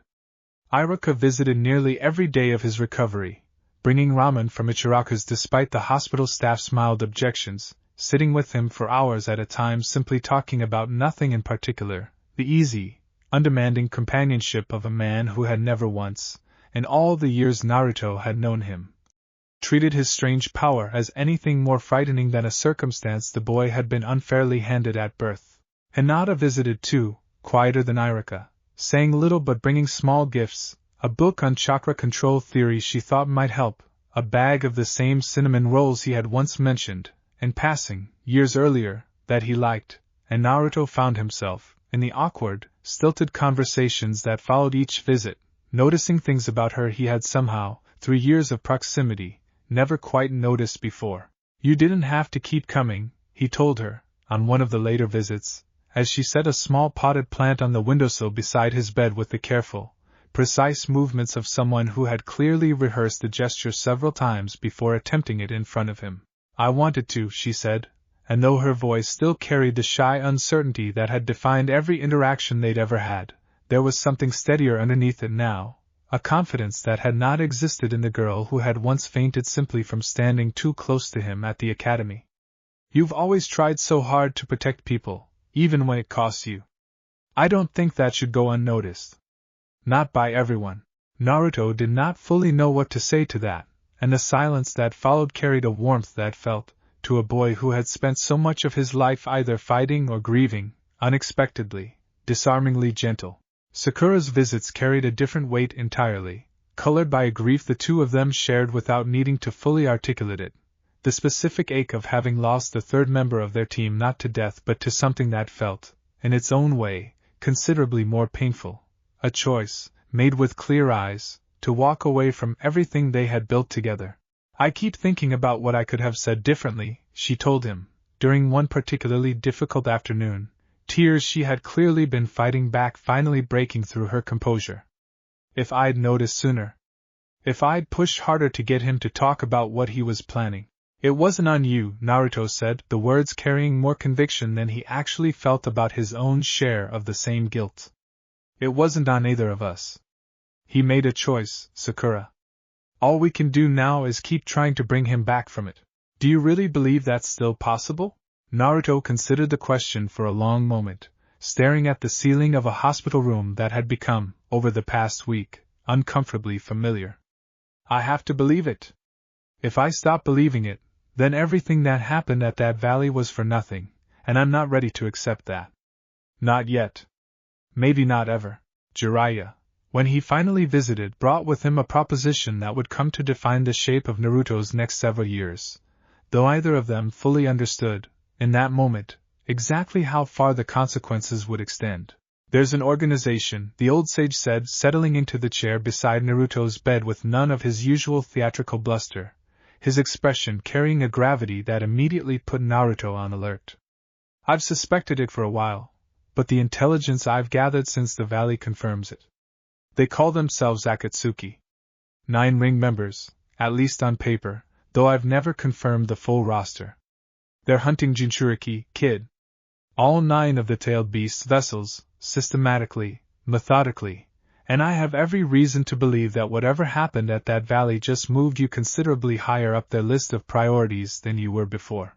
Naruto absorbed this news with a stillness that surprised even himself, the specific numbness of someone who had already, over the course of a single terrible week, absorbed more devastating information than most people encountered in years.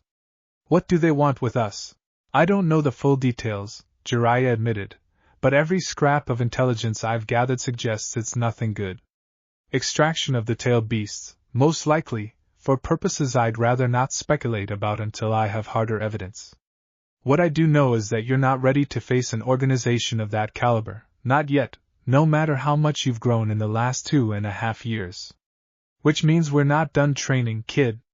Not even close. The prospect of leaving the village again, so soon after Sasuke's departure, sat uneasily with Naruto, some part of him desperate to remain close to Konoha in case any new lead on his lost friend's whereabouts emerged, but the pragmatic core Jiraiya's training had built into him over the years understood, even through the grief, that walking away unprepared to face whatever Akatsuki represented would serve no one.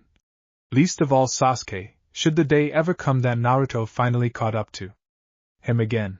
When do we leave? He asked, finally, and something in Jiraiya's expression, relief mixed with a familiar, weary pride, told him the old sage had expected exactly this answer. Soon, Jiraiya said. But not before you're fully healed, and not before you've had a chance to actually grieve what happened at that valley properly. instead of just burying it under more training the way you usually do. I've watched you do that too many times already, kid. It doesn't work as well as you think it does. Naruto's recovery stretched across the following 2 weeks, his body healing with the accelerated pace the fox's chakra had always granted him, though the deeper wounds, the ones that had nothing to do with cracked ribs or punctured shoulders, took considerably longer to even begin addressing. He spent long hours in those weeks sitting alone at the memorial stone near the village's edge, the same stone that carried the names of every shinobi Konoha had lost across generations of conflict, and though Sasuke's name had not been carved there, not yet, not while any hope of his return remained, Naruto found himself returning to that quiet place again and again, turning over, in the silence, everything he had learned and lost in the 2.5 years since he'd first left the village. As a grieving 12-year-old, the voice inside him, during those quiet weeks, said little, content, for once, to let him process his grief without commentary, though its presence remained, as it always had, a constant and undeniable weight beneath his thoughts, patient, watching, waiting for whatever the coming years would demand of both of them. On the morning he finally left the village again, bag packed, shoulder fully healed, a small crowd gathered at the gate to see him off. A crowd that would have been unthinkable, impossible even to imagine, during his childhood. Sakura, tearful but resolute, promising to keep training under Tsunade's guidance so that the next time they fought alongside each other, she would carry her own weight in whatever battle came. Iruka, offering a final piece of ramen stand wisdom about resilience that made Naruto laugh, genuinely, for the first time in weeks. Hinata, quiet as always, but pressing a small, carefully wrapped package into his hands before he left, one he would not open until he was well beyond the village's borders, and would find, inside, a hand-stitched pouch meant to carry kunai, sewn with a care that told him, more clearly than any words could have, exactly how much thought had gone into the gift. Come back stronger, Tsunade told him, at the gate, her arms crossed, her expression carrying the particular blend of gruff affection and genuine worry that had come to define her relationship with him over the past several weeks. And bring that idiot Uchiha back with you when you do, if you possibly can. This village isn't finished with either of you yet. Naruto nodded, shouldered his bag, and walked out through Konoha's gates beside Jiraiya once more, the weight of everything he had lost and everything he still hoped to reclaim settling over him like a second skin. Familiar now in a way it had not been the first time he made this same journey years earlier.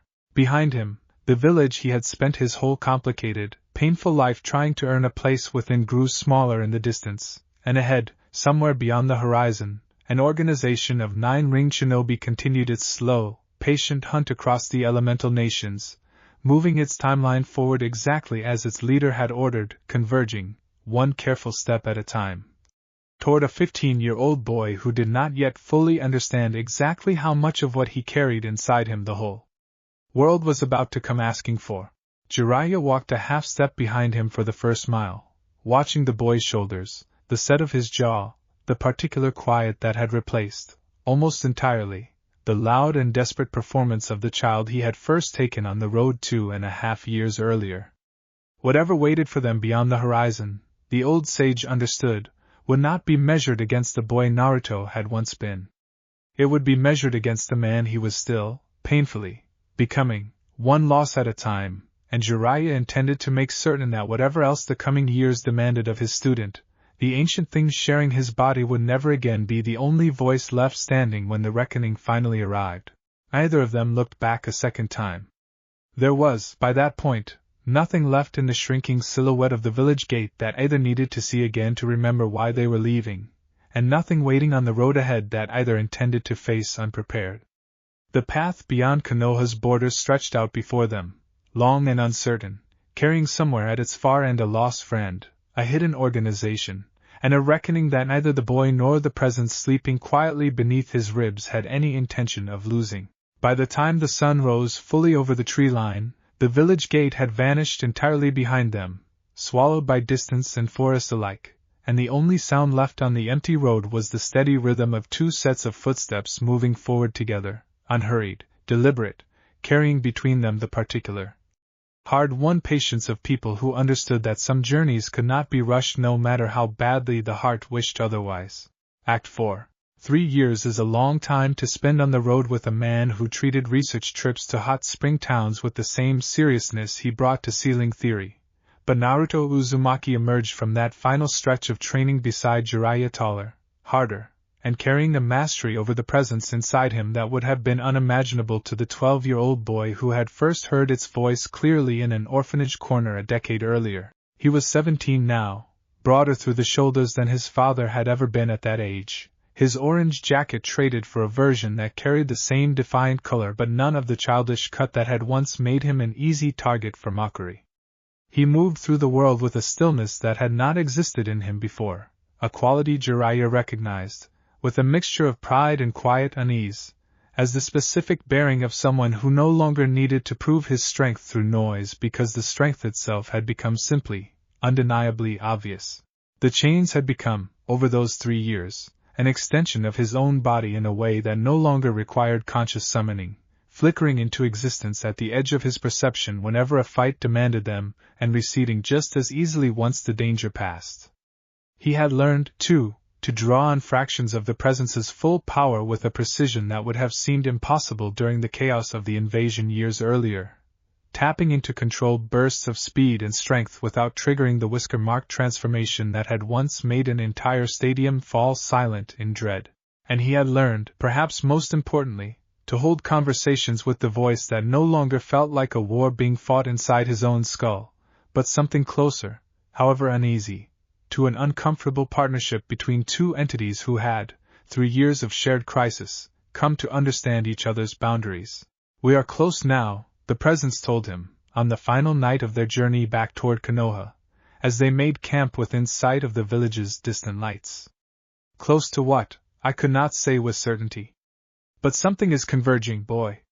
I have felt it building for months. The ringed ones are not merely hunting anymore. They have begun to move with purpose, and purpose, in my long experience, tends to arrive shortly before consequence. Naruto did not dismiss the warning the way he might have years earlier. He had learned, through hard experience, that the ancient thing sharing his body, whatever its origins, whatever its darker instincts about mercy and restraint, possessed a battlefield awareness that had saved his life more than once during their years of travel, an instinct for approaching danger that Jiraiya's own considerable experience had learned to respect alongside him. "You feel that too," Jiraiya said, not really a question, watching his student's expression in the firelight with the particular focus of a man who had spent 3 years learning to read every subtle shift in his student's demeanor. "Something's coming," Naruto said. "I don't know what yet. But it feels bigger than anything we've dealt with so far." They reached Konoha's gates the following morning, and the village that greeted them carried its own changes, 3 years of steady rebuilding and quiet growth visible in every corner Naruto passed on his way toward the Hokage's tower. Sakura met them at the gate, and the woman who greeted him bore little resemblance to the girl he had left behind, her chakra control refined into something approaching Tsunade's own legendary precision, her physical strength evident in the confident, economical way she moved through the crowded street toward him. "You got taller," she said by way of greeting, studying him with an expression that mingled genuine affection with the particular assessment of a fellow shinobi measuring how much someone had grown. "And you're not wearing the stupid orange jumpsuit anymore. I'm almost disappointed." "Almost," Naruto said, grinning, the old easy warmth between them settling back into place as though the intervening years had barely passed at all. "Good to see you too, Sakura." Their reunion carried an unspoken current beneath its warmth, both of them aware, without needing to say it aloud, that the person who should have completed their reunion remained absent, still lost somewhere in Orochimaru's hidden network, and the joy of seeing each other again arrived tempered, as it always did now, by the specific ache of an incomplete team. Tsunade received them in her office within the hour, and the report she delivered carried none of the easy warmth of Sakura's greeting, her expression grim in a way that told Naruto, before she had spoken a single word, that whatever news awaited him would not be gentle. "Akatsuki has moved against the hidden sand," she said, laying a scroll flat across her desk, its contents already summarized in the tight, urgent handwriting of a report filed under emergency protocol. 2 members, Deidara and Sasori, infiltrated Sunagakure 3 days ago and extracted Gaara from within the village itself. "He's alive, according to our last intelligence, but only barely, and only because extracting a tailed beast without killing its host requires a specific, time-consuming technique that the Sand's own forces have not yet been able to interrupt. Naruto felt something cold settle over him at the news, a sensation that had nothing to do with fear for himself and everything to do with the memory of a boy his own age standing across a chaotic battlefield years earlier, offering a single, quiet observation about a chakra that felt like something else entirely, something that had been alone longer than even I have. Gaara, Naruto said, the name carrying more weight than Tsunade had perhaps expected, given how little direct contact the two Jinchuriki had actually shared over the years. He's the one who understood, back during the invasion. The one who said my chakra didn't feel like the fox.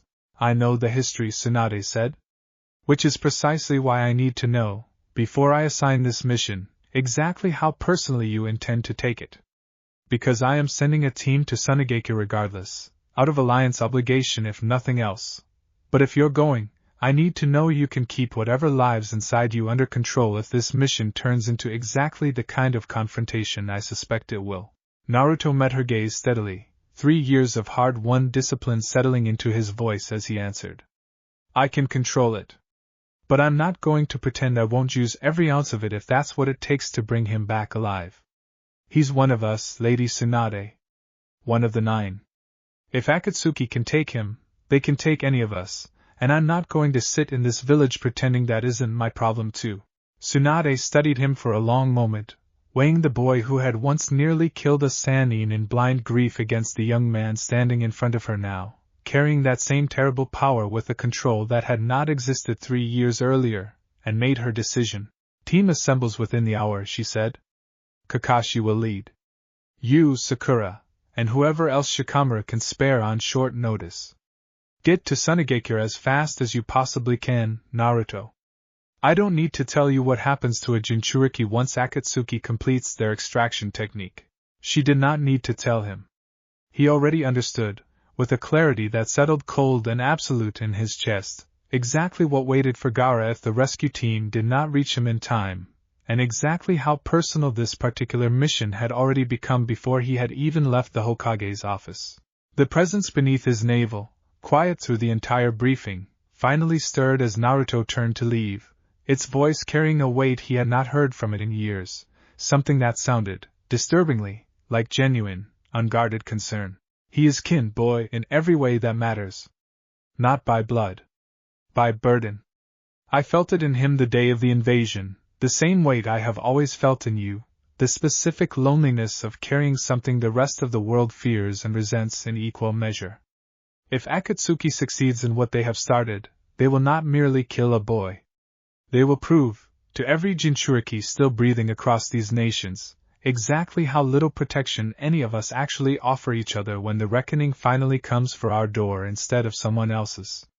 Do not let that lesson be the one this world teaches next. I would rather teach it a different lesson entirely. Naruto did not answer aloud, already moving through the village toward the gathering point, already feeling, beneath the urgency of the mission, the familiar, focused clarity that had carried him through every crisis this world had thrown at him since the day he was born with a dead god's fury curled beneath his heart.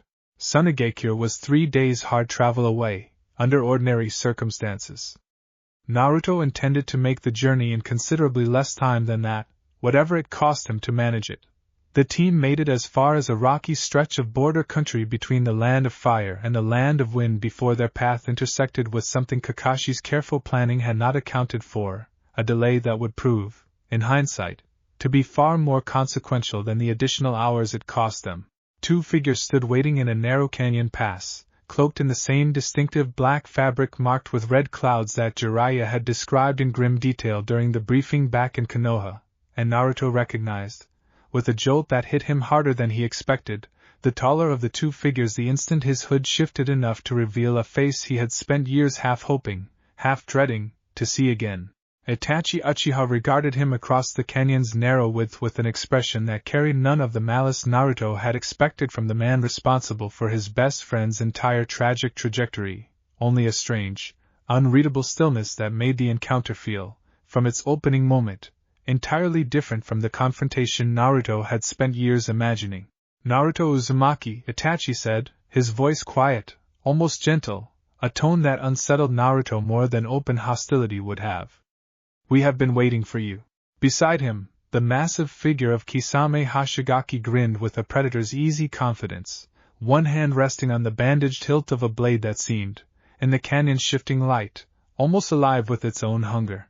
Kakashi Hatake, Kisame said, his tone conversational, almost cheerful, in a way that made the threat underlying it considerably more unnerving. I've heard interesting things about the copy ninja. Perhaps we'll find out how much of it holds up. Kakashi stepped forward without hesitation, positioning himself between his students and the two Akatsuki members with the calm, deliberate readiness of a jonin who had faced considerably worse odds than this in his career. But Itachi's attention remained fixed almost entirely on Naruto, his crimson eyes studying the younger shinobi with an intensity that felt, disturbingly, closer to assessment than aggression. We are not here to fight you today, Itachi said, his gaze never wavering. Our orders concern a different Jinchuriki. But I wish to see for myself whether the reports reaching our organization about you were accurate. Reports about what? Naruto said, his voice carrying an edge he did not fully try to suppress. 3 years of hard-earned discipline warring against the raw, complicated fury that Itachi's mere presence stirred in him, memories of Sasuke's grief and rage, and the entire ruinous path it had set in motion all converging at once behind his eyes. About the power you carry, Itachi said. Reports that suggest it does not match the signature of the 9 tails at all.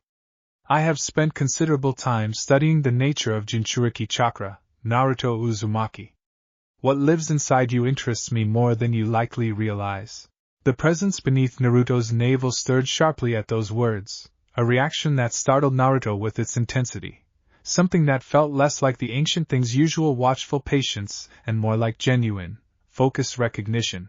This one is different, it said, urgent, quiet, meant only for Naruto's own awareness. He does not carry the same hunger the other one did, the pale one in the forest. There is grief in him, buried deep, controlled with a discipline I have rarely encountered even among warriors who trained their whole lives for exactly this kind of restraint. Be careful with him, boy. Careful ones are often more dangerous than the reckless. You're the reason Sasuke left, Naruto said, ignoring Itachi's question entirely, the accusation arriving with a raw, unfiltered heat that cut through his usual careful composure. Everything he's become, everything Orochimaru twisted him into wanting, all of it traces back to what you did to your own family. Do you have any idea what that's cost him? What it's cost everyone who still cares about him? Something flickered across Itachi's expression at that, brief and genuinely difficult to read, gone almost before Naruto could fully register it. I am aware of the cost. More aware, perhaps, than you can currently imagine. But that is a conversation for another day, and another audience. My brother's path is his own to walk, whatever role I played in setting its first steps. Today, our business lies elsewhere. Kisame, growing visibly impatient with the exchange, shifted his grip on his massive wrapped blade, testing the tension of the standoff with a predator's instinct for weakness. Enough talking, Itachi? Either we take him now, while the numbers favor us, or we let them pass and stick to the actual mission. Your call, but I'd rather not stand here philosophizing all afternoon. Itachi was quiet for a long moment, his crimson gaze still fixed on Naruto with that same unsettling, assessing stillness, and when he finally spoke again, his words carried a weight that would linger in Naruto's memory far longer than the tense standoff itself. We will meet again, Itachi said, under circumstances I suspect either of us will find pleasant. When that day comes, Naruto Uzumaki, I would ask that you remember this moment, and remember that not everything wearing this cloak shares the same purpose or the same heart. For now, go. Save your friend if you can reach him in time. Our business today does not concern him directly, whatever our organization's broader intentions might eventually require. He turned without waiting for a response, Kisame following with obvious reluctance, both Akatsuki members vanishing into the canyon's shadowed depths with a speed that left the entire rescue team standing in stunned, uneasy silence. That was too easy, Kakashi said, quiet, his visible eye narrowed with suspicion even as he began moving the team forward again, unwilling to waste the reprieve they had just, inexplicably, been granted. Itachi doesn't do anything without a reason. We should assume this encounter serves some purpose we don't yet understand, and stay alert for whatever that purpose turns out to be. Naruto said little as the team resumed their forced march towards Sunagakure, turning Itachi's strange, unsettling words over in his mind with a discomfort he could not fully articulate even to himself. The grief he had glimpsed in the older Uchiha's expression, the careful restraint in his voice, the specific weight behind his promise that they would meet again, all of it sat uneasily alongside the picture of Itachi that Sasuke's rage had painted in Naruto's mind for years, a picture built entirely around the image of a merciless clan-slaying monster. He is not lying to you, the presence said, as the team pushed deeper into the desert borderlands separating Fire Country from Wind Country. Whatever else he is, whatever crimes brought him to that cloak, I have felt enough grief in my own long existence to recognize it clearly in another. There is a story there larger than the one your friend believes, boy. I do not know what it is. But I would not spend the strength you need for the fight ahead hating a man whose actual purposes you have not yet fully understood. Naruto did not answer, focusing instead on the growing urgency of the mission ahead, on the image of Gaara's face during their brief, strange connection years earlier, on the specific, personal stakes of reaching Sunagakure before Akatsuki's extraction technique completed its terrible work. They crossed into Wind Country's border the following morning, the desert stretching out before them in a shimmering, hostile expanse, and somewhere ahead, in the heart of a village Naruto had visited only once before, a boy who understood, better than almost anyone else alive, exactly what it meant to carry an ancient and misunderstood power was running out of time. Sunagakure greeted the rescue team with the particular controlled chaos of a village whose greatest strength had just been ripped from within its own walls, shinobi moving with grim urgency through streets carved from sandstone. The Kazekage's own council assembled in emergency session by the time Kakashi's team finally arrived at the village gates, exhausted from 3 days of travel compressed, through sheer determination, into little more than 2. Temari and Kankuro met them at the entrance, both siblings carrying the particular hollow-eyed exhaustion of people who had spent days fighting a battle they could not win through conventional means, and the report they delivered painted a picture grimmer than even Tsunade's initial briefing had suggested. Kankuro nearly died stopping Sasori before he could leave the village with Gaara, Temari said, her voice tight with controlled fury, gesturing toward her brother, whose pale, poison-ravaged features told their own story of how close that encounter had come to ending in tragedy. Our best trackers have located the general direction Deidara and Sasori took him, but we don't have enough able-bodied shinobi left to mount a pursuit team capable of actually catching them. You do now, Kakashi said, already studying the terrain map Temari unrolled across a nearby table, his single visible eye moving with the sharp, focused efficiency of a Jonin commander assembling a plan under extreme time pressure. Naruto, Sakura, with me. Temari, Kankuro, if either of you can still move, we could use guides who know this terrain better than we do.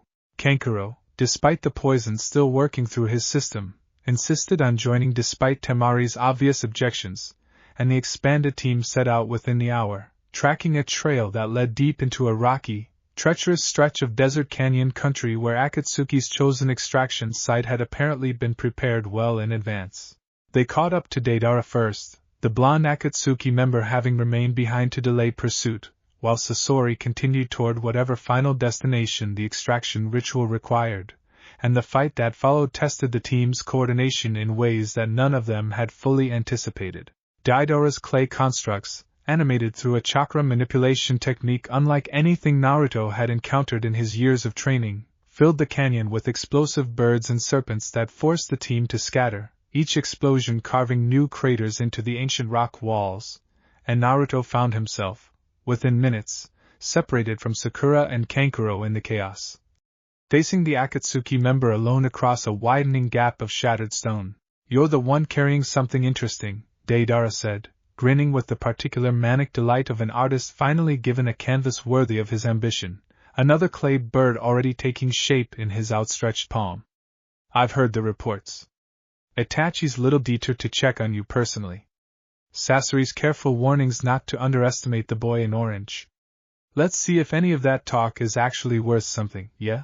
The fight that followed pushed Naruto's 3 years of training to their genuine limit, Deidara's aerial mobility and explosive artistry proving considerably harder to counter than the more straightforward taijutsu opponents Naruto had faced throughout his career, and it was only when a particularly devastating explosion sent him tumbling across broken stone, ribs bruised despite the fox's accelerated healing, that the presence beneath his navel finally, decisively, made its voice heard above the chaos.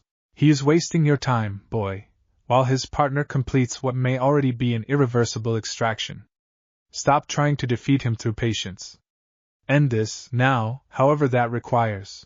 Naruto rose from the wreckage with his eyes already burning, whisker marks deepening into the familiar dark grooves, and the chains erupted from his forearms with a speed and reach that caught Deidara visibly off guard, wrapping around a half-formed clay construct and crushing it back into inert paste before it could ever take flight.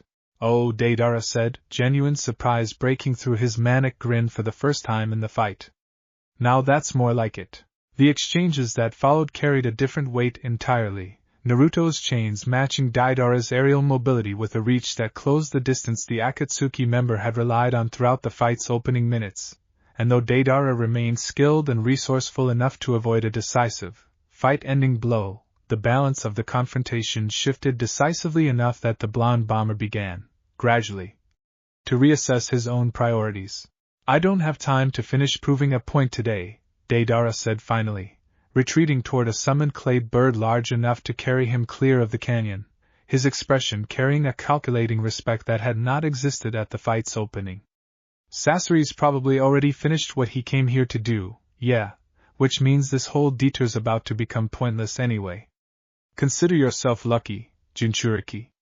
Next time, I promise you, we finish this properly. He vanished into the sky before Naruto could close the distance to stop him, and the transformation receded slowly, reluctantly, as Naruto turned his full attention toward the deeper canyon where Sakura, Kankuro, and an elderly sand kunoichi who had joined the pursuit partway through, Chio, a legendary figure from the village's own history, had already reached the ritual site where Sasori's extraction technique had, by the time they arrived, finished its terrible work. Naruto reached the clearing moments later, chest heaving from the fight's exertion, and found a scene that stopped him cold in a way that no explosion or clay construct had managed throughout the entire pursuit.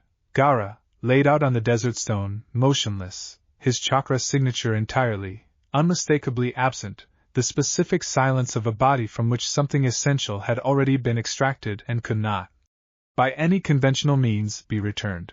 No, Naruto said, the word arriving in the same broken, disbelieving register that had followed him through every devastating loss of his life, crossing the remaining distance to Gaara's side in a stride that covered ground far faster than his exhausted legs should have carried him. No, we made it, we're supposed to be in time, we made it. Sakura knelt beside the fallen Jinchuriki, her hands already glowing with diagnostic chakra, her expression carrying the particular grim precision of a medic confirming what every instinct already told her before she finished the examination. His heart isn't beating, she said, quiet, careful, delivering the news with the professional steadiness her training had built into her even as her own eyes filled with tears. Naruto, I'm sorry. He's gone. The extraction, it takes everything.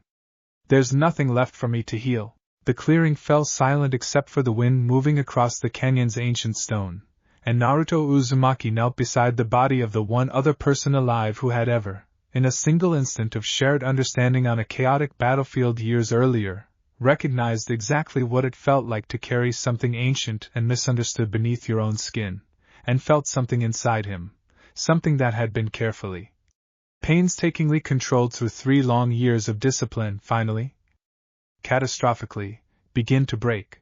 Chio, arriving at the clearing moments after Sakura's grim diagnosis, took in the scene with the particular weathered stillness of someone who had buried more people across her long life than she could easily count, her gaze moving from Gaara's motionless form to the young man kneeling beside him with an expression that had begun, visibly, to unravel. Where is he? Naruto said, not looking up, his voice carrying a flatness that made both Sakura and Chio go still. Sasori. Where did he go?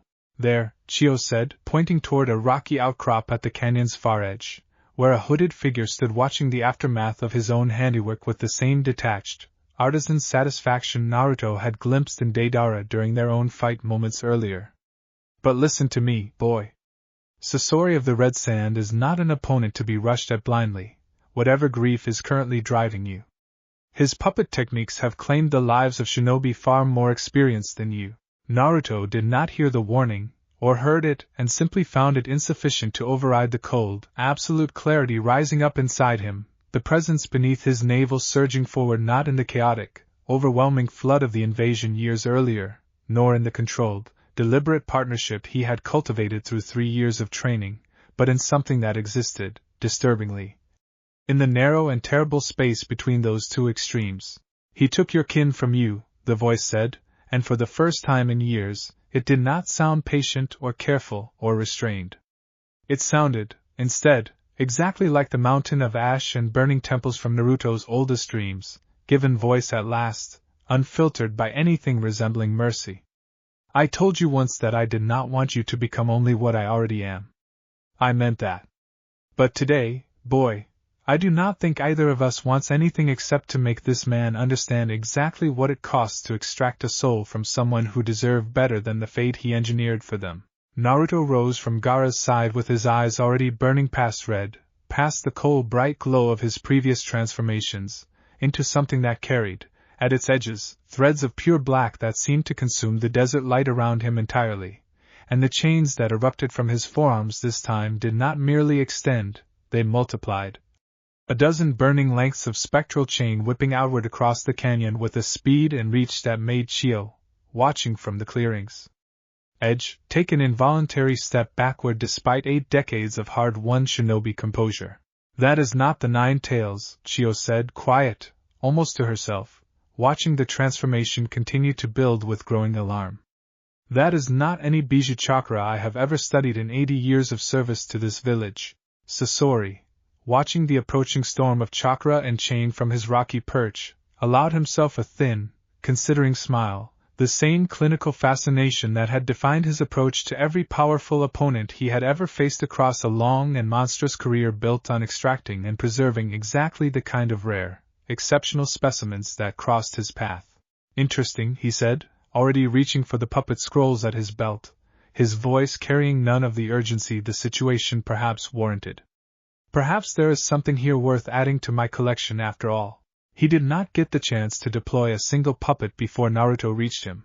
The first chain wrapped around Sasori's outstretched arm and tore it from its puppet body's shoulder joint with a force that sent wood and hidden mechanisms scattering across the rocky outcrop, revealing, in the wreckage, the horrifying truth that Sasori's own visible form had been, for years, a puppet shell concealing his actual, heavily modified body somewhere within its hollow core. A second chain caught his leg, a third wrapped around his torso, and within seconds, the master puppeteer who had claimed the lives of countless skilled shinobi across decades of ruthless artistry found himself, for the first time in longer than he could clearly remember, entirely, helplessly restrained. Where is it? Naruto said, his voice carrying the same strange, layered quality that had marked his fight against Sasuke at the Valley of the End. Both entirely his own and something ancient speaking alongside him, closing the distance until he stood directly over the trapped puppeteer. Where is his soul? Give it back. It doesn't work that way, Sasori said, and despite the chains crushing inexorably tighter around his shell, despite the genuine, mounting danger of his situation, something in his voice carried the same detached, clinical curiosity that had defined his entire monstrous career. The extraction cannot be reversed. What was taken is gone, absorbed into the seal my organization requires for our purposes. You cannot restore what no longer exists to restore. Something in Naruto's chest, hearing those words, went past fury entirely into a stillness that felt, to the small handful of witnesses close enough to see it clearly, considerably more frightening than the rage that had preceded it. Then there's nothing stopping me, Naruto said, quiet, final, the chains beginning to constrict with a force that made the wooden shell around Sasori's true body groan and splinter under the pressure. End him, boy. The voice's certainty had never sounded more absolute. He has spent his entire monstrous existence treating living people as materials for his art. The world will not mourn his absence. Do what the old man in the training ground years ago never let you finish. Do what mercy has cost you, again and again, every single time you extended it to someone who did not deserve it. Naruto's hands closed tighter around the chains, and for one suspended, terrible moment, the entire clearing held its breath, waiting to see whether the boy who had once shown mercy to Haku, to Neji, to Sasuke himself, would finally, in this moment of raw and unfiltered grief, cross the threshold that every previous crisis in his life had, by narrow and painful margins, pulled him back from. It was Chiyo's voice, unexpectedly, that broke through the standoff, the old woman stepping forward despite every instinct urging caution, her weathered hands raised not in a fighting stance but in something closer to desperate, urgent appeal. Wait, she said. Boy, wait. There may yet be a way to bring Gaara back, but it requires me, not you, and it requires that puppeteer's body remain intact enough for me to extract information about the technique used to take him. Kill him now, in your grief, and you may be killing the only remaining chance any of us have to undo what's been done here today. The words landed somewhere the ancient rage's absolute certainty could not fully overpower, some fragile, desperate hope flickering back to life in the small, exhausted part of Naruto that still remembered, underneath everything, that grief and vengeance were not, in the end, the same thing, however similar they felt in the moment they demanded satisfaction. The black chakra at the edges of his transformation flickered, wavered, and slowly, reluctantly, began to recede, the chains loosening their grip on Sasori's shattered puppet shell just enough to leave the ancient artisan alive, wounded, defeated, but no longer facing certain, immediate death. You're fortunate, Naruto said, his voice returning, slowly, to something closer to his own, the cold bright burn fading from his eyes as exhaustion crashed back over him all at once. If there was no chance left to save him, I don't think anything either of us said would have stopped what almost happened here. Sasori, defeated and dying regardless of Naruto's restraint, given the extensive damage already inflicted on his true body during the chain's assault, regarded the young man standing over him with something that might, in a face capable of more genuine expression, have resembled respect. The old woman is not wrong, he said, his voice growing fainter as whatever remained of his modified body finally began to fail.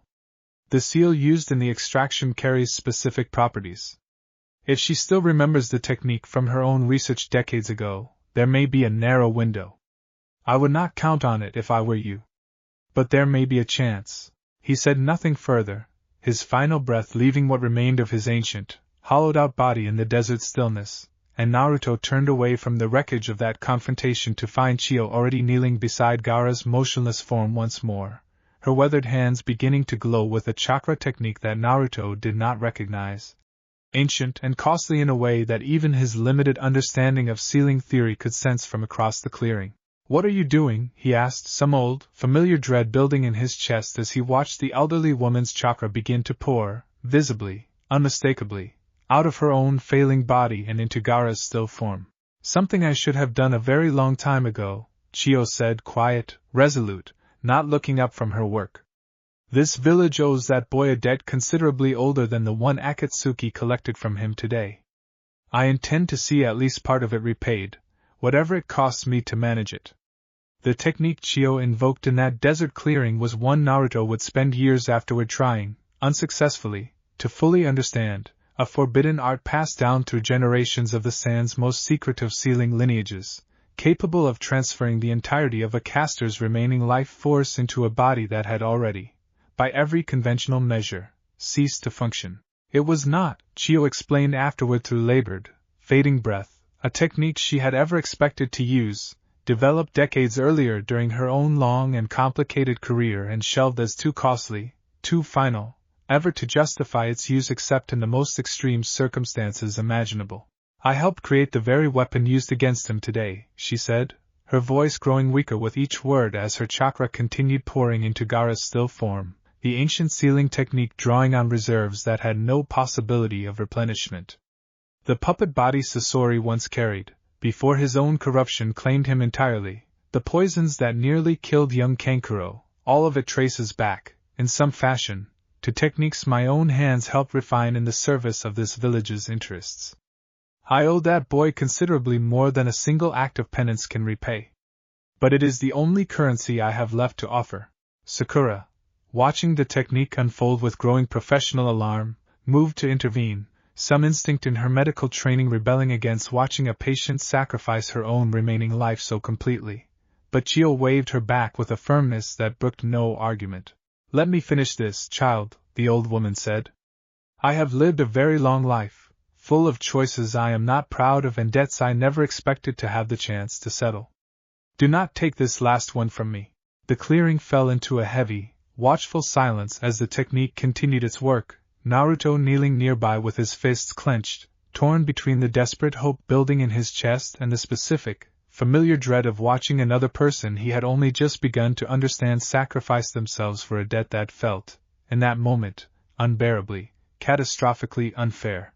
Gaara's chest rose, first, with a single, shallow breath that made Sakura's diagnostic chakra flare with sudden, urgent hope, and Chio, seeing the confirmation of her own success arrive in the same instant her own strength finally, completely failed her, allowed herself a faint, exhausted smile before collapsing fully to the desert stone, her own chakra signature guttering out like a candle starved of oxygen. "Chio," Sakura said, already moving to check the old woman's condition, though the answer was, in truth, already evident in the stillness that had settled over her weathered features.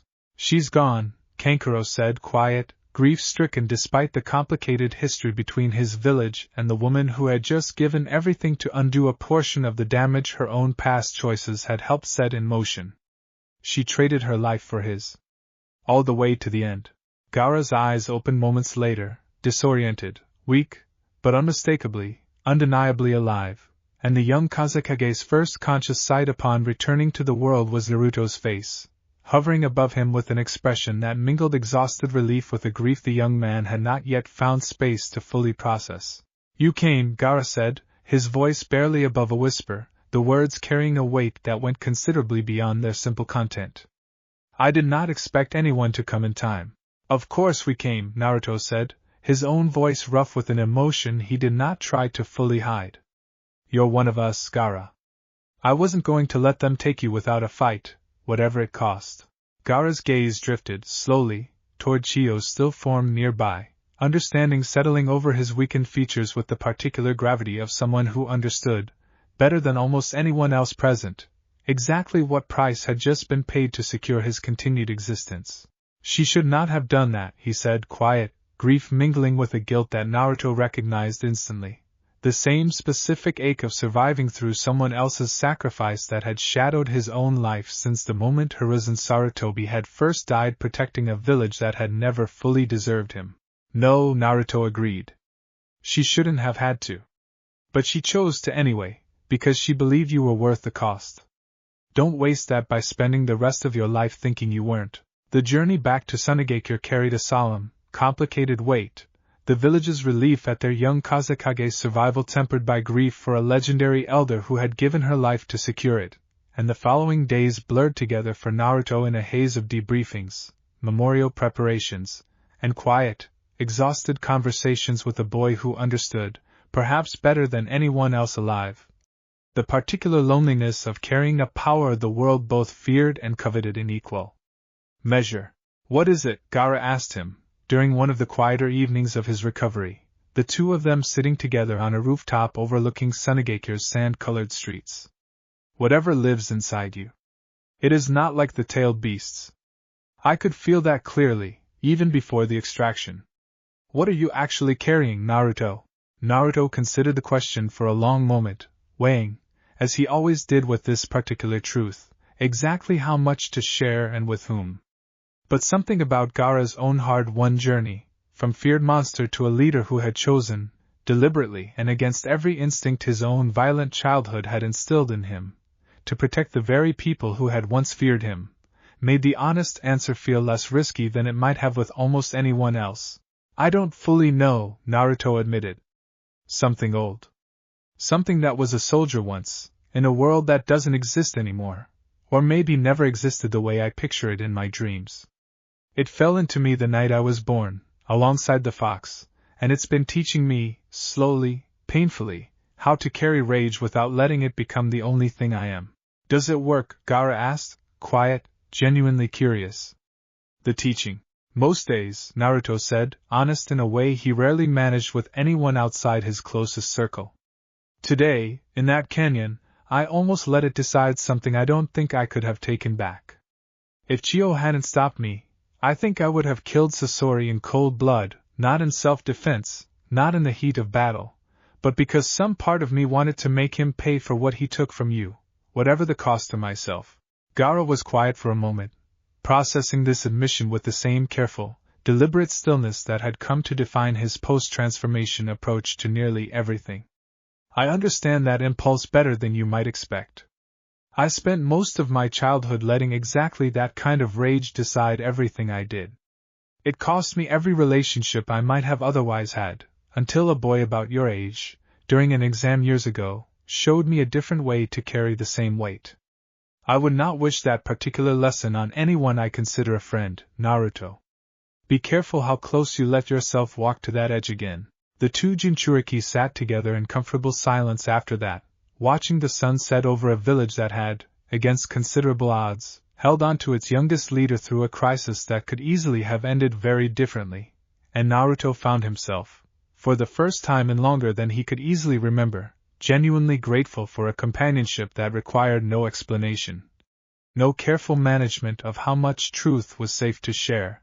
The team departed Sunagakure 3 days later, carrying with them both the relief of a successful rescue and the sober weight of Chio's sacrifice, and the journey back toward Konoha gave Naruto considerable time to reflect on everything the mission had revealed, about Itachi's strange, unsettling grief, about Akatsuki's broader, still largely mysterious purposes, and about the specific, narrow margin by which he had, once again, avoided crossing a threshold that might have permanently changed who he was willing to become.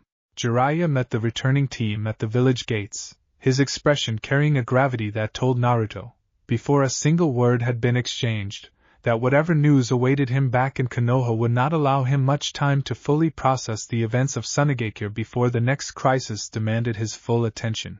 There's something you need to see, the old sage said, quiet, careful. Intelligence came in while you were gone. About Akatsuki's true purpose, and about a leader that even I have never managed to identify clearly, despite years of tracking this organization's movements.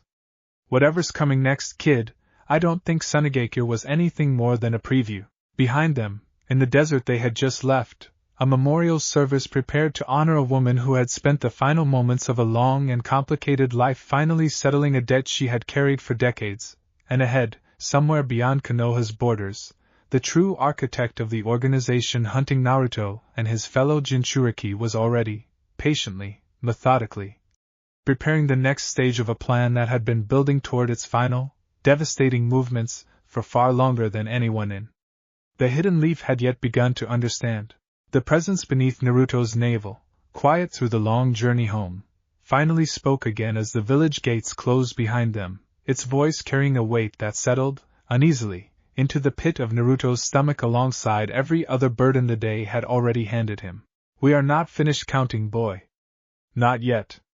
Whatever waits beyond this village's walls, I suspect it will ask more of both of us than anything that came before it. Rest while you still can. I do not believe rest will remain available to either of us for very much longer.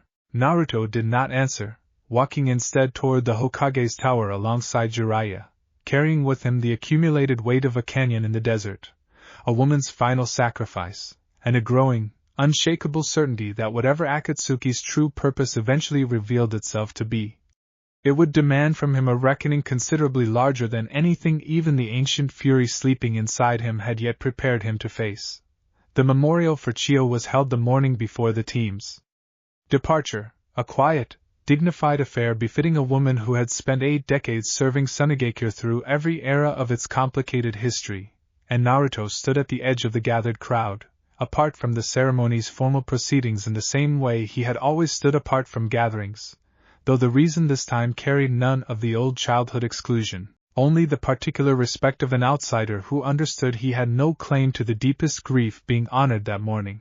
Gaara spoke at the ceremony, his voice carrying a steadiness that surprised many of the older shinobi present, still unaccustomed to seeing the once feared Jinchuriki address his village with anything resembling genuine warmth rather than the cold detachment that had defined his earlier years. She spent her whole life believing that strength meant precision, control, the careful management of every variable a shinobi could influence, Gaara said, his gaze moving across the assembled crowd of sand shinobi who had, in various ways, all been touched by Chiyo's long service to their village. In the end, she taught me something else entirely. That the most important choices a person makes are rarely the controlled ones. They are the ones made in a single, desperate moment, when the cost has already become too high to calculate carefully, and all that remains is whether you're willing to pay it anyway. Naruto listened to those words with a specific ache in his chest, thinking of Hiruzen Sarutobi's own final sacrifice, of the countless smaller sacrifices that had shaped his own life, of the particular, terrible pattern that seemed to define the world he had been born into, where the people who cared most deeply about protecting others so often paid for that devotion with everything they had left to give. He is right, the presence said, quiet, unusually reflective, as the ceremony continued around them. This is a pattern I recognized long before I ever fell into you, boy. The gods I once served understood this too, in their own cruel way, though they used it as a tool for control rather than honoring it as the old woman's village honors it today. Sacrifice given freely, out of genuine love rather than obligation, carries a weight that outlasts almost everything else a person can offer the world. Remember that, the next time you feel tempted to believe that only strength through violence actually matters.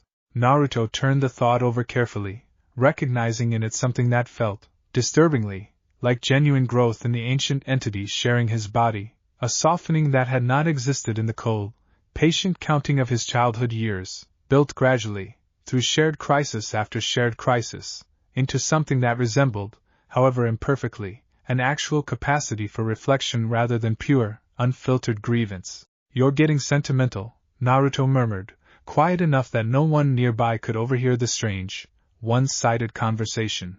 I am learning, the presence corrected, not without a certain dry humor that Naruto had come to recognize over the years, as the closest thing to genuine affection the ancient entity ever expressed. There is a difference.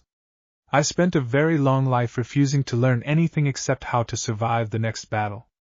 You have shown me, whether either of us intended it, that there might be other lessons worth absorbing before the counting finally, inevitably, ends.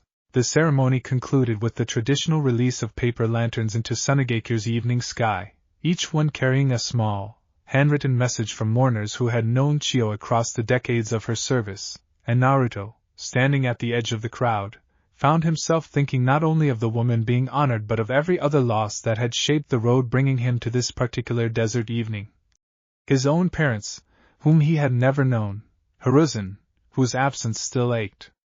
Whenever Naruto passed the memorial stone back in Konoha, and Sasuke, lost in a different, more complicated way, a grief that carried the specific pain of someone who might, technically, still be alive but remained, for now, beyond any hope of easy recovery. Sakura found him there as the crowd began to disperse, settling beside him with the easy, comfortable familiarity that 3 years apart had done surprisingly little to diminish. You're thinking about him, she said, not quite a question, watching Naruto's expression with the particular perceptiveness that years of medical training had sharpened alongside her combat skills. Every time something like this happens, Naruto admitted.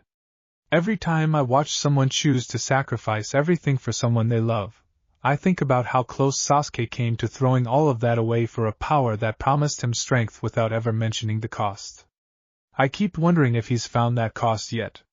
Whether he's starting to understand what he actually gave up. Do you still believe we can bring him back? Sakura asked, quiet, the same question she had asked him years earlier in a Konoha hospital room, carrying now a weight built from years of accumulated hope and disappointment in equal measure. I have to, Naruto said, the same answer he had given her before, though something in his voice now carried a maturity that had not existed in the exhausted, grieving 15-year-old who first spoke those words. Not because I'm certain it's still possible, but because giving up on him feels like giving up on the idea that people can actually change, that the worst choice someone makes doesn't have to be the choice that defines the rest of their life. I need to believe that's true, Sakura. For his sake. And honestly, a little bit for my own. Sakura said nothing further, simply resting her hand briefly against his shoulder, the gesture carrying more comfort than any words could have managed, and the two of them watched the last of the paper lanterns drift up into Sunnagakur's darkening sky in a silence that felt, for the first time in a long while, less like grief and more like a fragile, hard-won peace. The team departed the following morning, and the journey back toward Konoha passed with the particular quiet exhaustion that followed every mission of genuine consequence, each member of the team processing, in their own way, everything the encounter with Akatsuki and the loss of Chio had cost and revealed in equal measure. Jiraiya's summons came the moment they passed through Konoha's gates, the old sage's expression carrying none of his usual theatrical warmth, only a focused urgency that told Naruto, before a single word had been exchanged, that whatever intelligence had arrived during their absence would not allow for a gentle transition back into ordinary village life. They met in a private chamber deep within the Hokage's tower, Tsunade already present, her own expression grim as she reviewed a set of documents spread across her desk, intelligence reports gathered from a network of spies and informants that had taken years to cultivate across the elemental nations. "We finally have a name," Jiraiya said, without preamble, sliding a single sheet of paper across the desk toward Naruto. "For Akatsuki's true leader. Someone who has remained hidden behind layers of misdirection for years, someone I trained personally, decades ago, before circumstances I still don't fully understand turned him into whatever he's become now." Naruto studied the sparse details on the page, a name that meant nothing to him yet but carried, in Jiraiya's voice, a weight of old grief and old failure that suggested a history considerably more personal than the old sage had ever previously indicated. "Nagato," Jiraiya said quiet, the name carrying decades of complicated history in a single syllable. "He was my student once, kid, alongside two others I cared about more than I ever properly told them while they were still alive to hear it. Whatever he's become now, whatever Akatsuki is actually building toward, I don't think we're facing a simple organization of mercenaries and extremists anymore. I think we're facing something considerably more personal, and considerably more dangerous, than either of us has fully prepared for." Tsunade's expression carried its own particular gravity as she added the final, most urgent piece of the briefing. "Our intelligence suggests Akatsuki's next move will not be another isolated extraction like the one you just survived in Sunnagakur. Whatever Nagato is planning, our sources indicate it involves Konoha directly and soon. Possibly within the coming weeks." Naruto absorbed the news with a stillness that had, over the years, become his default response to devastating information, the specific, hard-won discipline of a young man who had already survived more loss and crisis than most shinobi encountered across an entire career, and felt, beneath that stillness, the ancient presence stirring once more, its voice carrying a weight that settled, cold and absolute, into the pit of his stomach. "This is the reckoning I felt building for months, boy. Whatever this Nagato intends for your village, I do not believe it will be a fight we can simply outlast through patience and restraint. Prepare yourself. I suspect the next battle will finally, fully test whether everything we have built together across these years is strong enough to survive what is coming for both of us." Naruto looked up from the intelligence report, meeting Jiraiya's gaze across the small, tense chamber, and understood, with a clarity that felt both terrifying and strangely, resolutely calm, that whatever quiet the village had managed to rebuild in the years since the invasion, it was about to be tested in ways that would make every previous crisis of his young life feel, in hindsight, like preparation for the confrontation still waiting, patiently, on the horizon. "Then we get ready," Naruto said quiet, resolute. "Whatever's coming, we get ready for it, together. I'm done losing people to this organization one mission at a time. If Nagato wants Konoha, he's going to have to go through everyone I care about to get it, and I don't intend to make that easy for him." Jiraiya studied his former student for a long moment, pride and worry mingling in equal measure behind his weathered expression, and nodded once, slowly, already turning his mind toward the considerable work of preparing an entire village for a threat that neither of them yet fully understood, but both, with grim certainty, knew was coming regardless of how prepared they managed to become before it finally arrived. Word of the coming threat spread through Konoha's command structure within the day, and the village that had spent years slowly rebuilding from the scars of Orochimaru's invasion found itself, once again, bracing for a storm it could not yet fully see the shape of. Shikamaru, promoted in the intervening years to a strategic role that suited his considerable talents far better than frontline combat ever had, began drafting contingency plans for a defense that would need to account for an enemy whose full capabilities remained, frustratingly, almost entirely unknown. Naruto spent the following days in a strange, suspended state between preparation and dread, training harder than he had in months, refining every fraction of control he had built over the ancient presence's power, while some quieter part of him simply tried to hold on to the fragile, hard-won piece of a village he had only just returned to.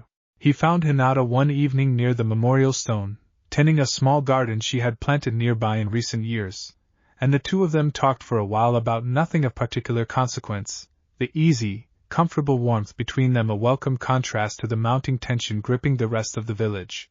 "You seem different since Sunagakure," she said, at one point, studying him with the quiet perceptiveness that had always run deeper in her than her shy demeanor initially suggested.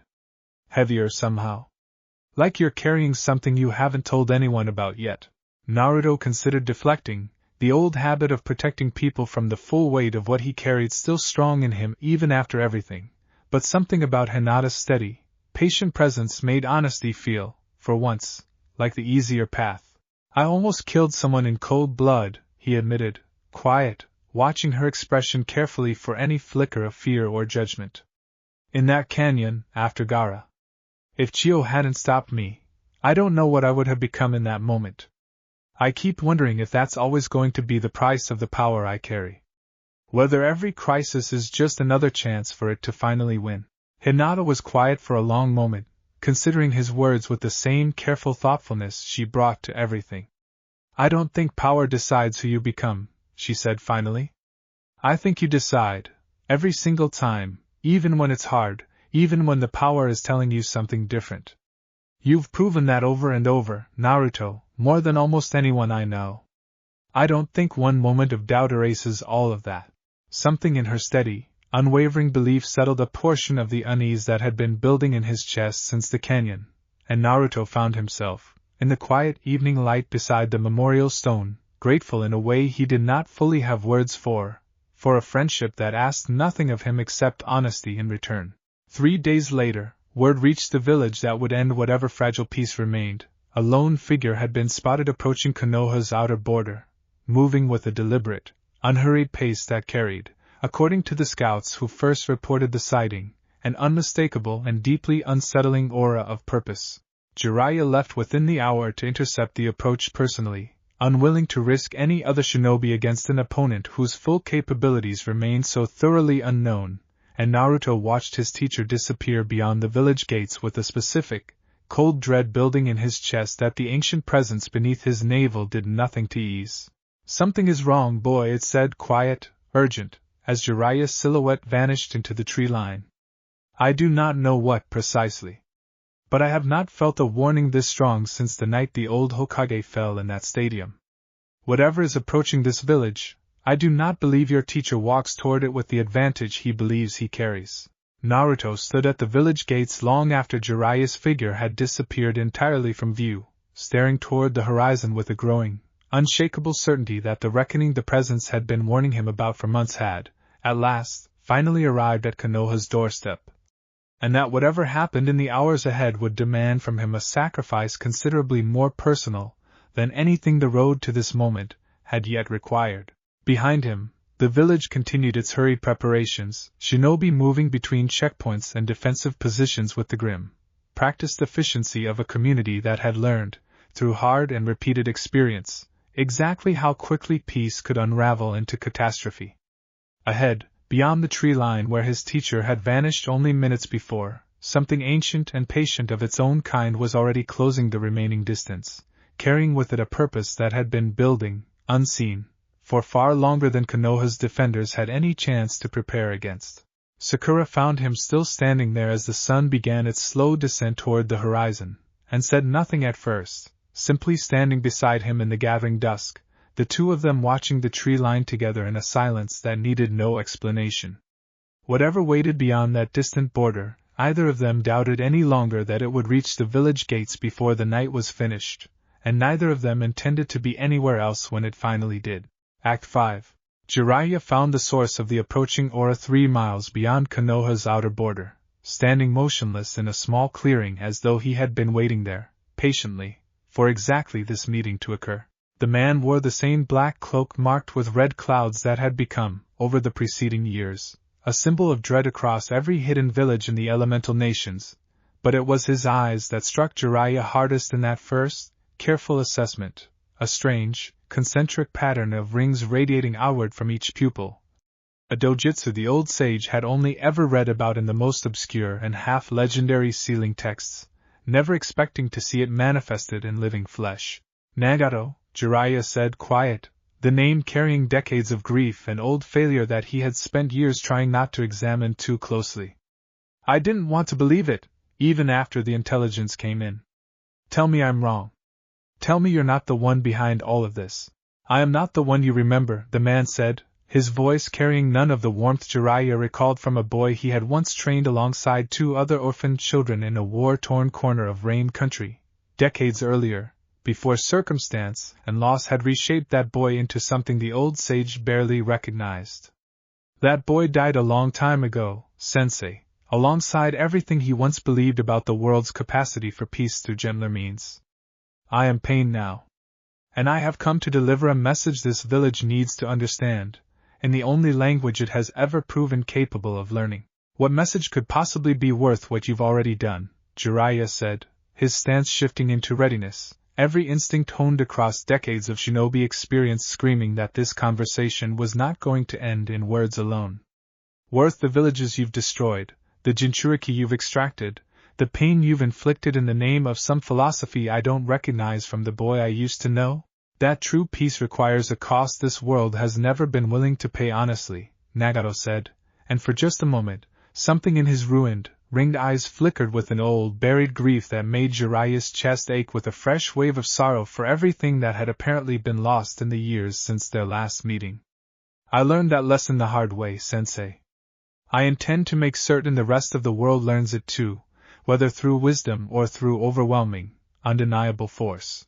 The battle that followed tested every ounce of skill Jiraiya had accumulated across a lifetime of legendary service, the old sage drawing on sage techniques and toad summons alike against an opponent who fought not with a single body but with 6, each one controlled remotely by Nagato's true, ruined form, hidden somewhere Jiraiya could not immediately locate.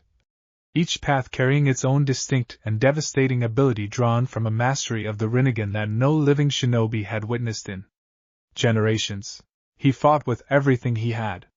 He drew on decades of hard-won wisdom, on techniques he had spent years refining specifically in anticipation of exactly this kind of overwhelming, coordinated threat, and for a considerable stretch of the encounter, genuinely believed he might actually prevail against odds that would have overwhelmed almost any other shinobi alive. It was not enough. The 6 paths worked with a coordination that no single opponent, however skilled, could fully counter alone, and Jiraiya, in the fight's final, desperate minutes, found himself pinned between forces he could not simultaneously defend against, understanding, with the particular clarity that arrives only in a battle's last moments, that he was not going to survive this particular encounter. But he did not simply fall. In those final minutes, drawing on every remaining scrap of his considerable skill and cunning, Jiraiya managed to observe, decode, and memorize a crucial piece of information about the true nature of Pain's fighting style, the specific location and vulnerability of the true body controlling the 6 paths from a hidden distance, and with his last, fading strength, he inscribed that knowledge onto the back of a summoned toad, sending the small creature fleeing back toward Konoha with the most valuable piece of intelligence his entire life's work had ever produced. He thought, in his final moments, not of his own considerable legacy, not of the books he had written or the students he had trained, but of a loud, orange-clad boy he had first met years earlier, grieving and furious and carrying a power either of them fully understood, and of the promise he had made to that boy's father. Decades before either Naruto or Jiraiya had understood exactly how heavy that promise would eventually prove to be. Take care of him, Minato, Jiraiya thought, as the last of his strength finally failed him in a clearing 3 miles from the village he had spent his entire life protecting. I did what I could. I hope it was enough. He died there, in that quiet clearing, one of the legendary Sannin, teacher to a Hokage and mentor to the boy who would, in the hours that followed, be forced to carry a grief that would test every fragile thread of control he had spent years painstakingly building over the ancient fury sharing his own body. Word did not reach Konoha immediately. Nagato, having secured the intelligence he required and eliminated the single greatest obstacle standing between his organization and its ultimate objective, turned his full attention toward the village itself, moving forward with the same patient, deliberate purpose that had carried him across years of careful planning toward this singular, devastating moment. The presence beneath Naruto's navel felt the change in the world's balance before any messenger arrived to confirm it, a sudden, absolute absence where a familiar, beloved chakra signature had, until moments before, still burned steadily across the distance separating master from student. "Something has happened, boy," it said, its voice carrying a gravity that made Naruto go instantly, completely still, standing at the edge of the village where he had waited, restless and anxious, since Jiraiya's departure hours earlier. "I do not feel him anymore.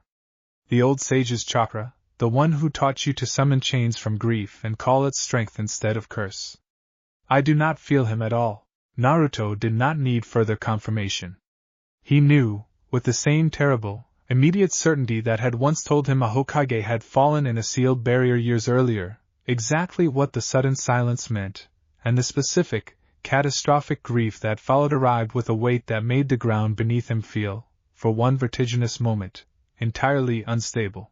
"No," he said, the word arriving in the same broken register that had marked every devastating loss of his life, and somewhere beneath his navel, the ancient presence, grieving in its own strange and ancient way for a man who had spent 3 years teaching a starving boy how to survive the very power that had once nearly consumed the presence itself, began, slowly, inexorably, to rise toward the surface, carrying with it a fury that neither the boy nor the entity sharing his body fully understood. The scale of yet. They would understand it soon enough. Within the hour, the village of Konoha would come under an assault unlike anything it had faced since the Nine Tails itself had torn through its streets 16 years earlier, and the boy who had spent his entire life learning to hold an ancient god's rage in careful check was about to discover exactly how much of that careful discipline could survive contact with a grief this absolute. The attack began without warning. 6 figures descending on Konoha from 6 different directions. Simultaneously, each one carrying the same ringed eyes and the same terrible, coordinated purpose, and within the first 10 minutes, the village that had spent years rebuilding from Orochimaru's earlier invasion found itself facing a devastation that made the previous crisis look, in comparison, almost gentle. Tsunade rallied the village's defenses with the same fierce, decisive leadership that had defined her tenure since taking the Hokage's seat, positioning her most capable shinobi against the 6 paths as intelligence about their individual capabilities filtered in from desperate, fragmented reports across the village's collapsing perimeter. But Pain's assault carried a scale that overwhelmed conventional defense almost immediately, one path capable of absorbing and redirecting ninjutsu, another commanding an army of summoned creatures that tore through defensive formations with mechanical, tireless efficiency, another wielding gravitational techniques that could crush entire buildings into rubble with a single, casual gesture. Naruto reached the village's central district in time to witness the true scale of the devastation firsthand, streets he had walked his entire life reduced to smoking wreckage within minutes, shinobi he had trained alongside since childhood scattered across the ruins, some fighting, some fallen. All of them caught in a catastrophe that had descended on the village with a speed and coordination that left almost no time for organized resistance. He found Hinata at the edge of that devastation, standing between a wounded, unconscious teammate and the approaching form of the path that controlled the assault's central, Devo-aligned power, her Byakugan activated, her stance carrying a determination that made Naruto's chest tighten with a fear he had not felt in years, the specific, sharp dread of watching someone he cared about position themselves directly in harm's way. "Hinata, get back," he shouted, closing the distance as fast as his exhausted legs could carry him, watching in horror as the ringed figure turned its attention fully toward her, recognizing, with the same clinical assessment it had applied to every previous obstacle, a threat worth eliminating before it could interfere further with the assault's central objectives. She did not retreat. Whatever fears she carried, and Naruto could see it plainly in the slight tremor of her hands even as she held her defensive stance. Some deeper resolve held firm beneath it, a resolve that had been building, quietly, patiently, across years of watching a boy who had never once given up on this village even when the village had given him every reason to walk away. "I won't run," she said, her voice carrying a steadiness that surprised even her, addressing the approaching threat directly with a courage that had nothing to do with her actual combat capability against an opponent of this caliber, and everything to do with the decision she had apparently made long before this particular moment arrived. "This village matters. He matters. I'm not going to just stand aside and watch it all be destroyed." The exchange that followed happened faster than Naruto's exhausted mind could fully process, Hinata engaging the ringed figure with a desperate, all-or-nothing assault that drew on every technique her clan had ever taught her, buying precious seconds through sheer, stubborn courage rather than any realistic hope of victory, and the path's response, when it finally came, arrived with the same detached, mechanical efficiency that had defined every previous engagement of the assault, a single, precisely placed strike that sent Hinata crumpling to the shattered pavement, her chakra flickering dangerously low, her body broken in ways that made Naruto's vision, for one catastrophic instant, go entirely, absolutely red. "Hinata!" He reached her side in a blur of motion too fast for ordinary human perception, and the presence beneath his navel, already stirred to near full wakefulness by Jiraiya's death, surged upward now with a force that made the invasion's earlier devastation look, by comparison, almost restrained. "This is the moment, boy," it said, and there was nothing gentle left in its voice at all now, nothing of the reflective patience it had built across years of shared grief and hard-won wisdom, only the same cold, absolute clarity that had once nearly ended a Sanin's life in front of an entire stadium. "They have taken your teacher. They have nearly taken this girl who chose, without hesitation, to stand between your village and its own destruction. I told you once that mercy was a debt. Today, I intend to collect every single installment this world has ever owed us, starting with the man responsible for all of it." Naruto did not resist the rising tide this time. Some final, exhausted thread of restraint, the same thread that had held through Sasori's near death in the desert canyon, through Orochimaru's retreat during the earlier invasion, through every previous crisis that had tested the limits of his careful control, finally, completely gave way, and the transformation that erupted from his kneeling form beside Hinata's broken body carried a scale that no witness present, not Tsunade, not any of the assembled shinobi still fighting to hold the village's collapsing perimeter, had ever seen from him before. The whisker marks did not merely darken. They split, briefly, into something that looked, to the handful of terrified onlookers close enough to see it clearly, like old battle scars carved by claws considerably larger than any fox's, and the chakra that erupted from his small, kneeling frame did not simply glow, it roared, a visible, audible pressure wave that shattered windows across 3 city blocks and sent loose debris scattering outward from the epicenter of his grief like leaves before a hurricane. His eyes, when he finally raised his head to face the ringed figure standing over Hinata's fallen body, burned with twin points of pure, absolute black, deeper and more terrible than anything the invasion years earlier had produced, and the chains that erupted from his forearms this time numbered not in the dozens but seemed, to every terrified witness present, to fill the entire ruined street with burning, spectral length. Each one crackling with a power that felt, unmistakably, like the raw and undiluted fury of something considerably older and considerably angrier than any single Jinchuriki's borrowed strength had ever represented. "You," Naruto said, and his voice carried nothing recognizably human left in it at all, a layered, resonant sound that seemed to emerge from somewhere far beneath his own chest, ancient and enormous and finally, completely, unleashed. "You took him. You hurt her. Everything this world has ever taken from me, every debt this village and this world have accumulated against everyone I have ever loved, comes due today." The path standing over Hinata's body regarded the transformation with the same detached, clinical assessment it applied to every threat, relaying, through whatever hidden connection linked it to Nagato's true form somewhere across the village, a report that carried, for the first time in the entire assault, a note of genuine, calculated concern. This is not consistent with any known Jinchuriki transformation, the report noted, transmitted across whatever mystical connection bound the 6 paths to their true controller. Recommend immediate reassessment of engagement parameters. It was too late for reassessment.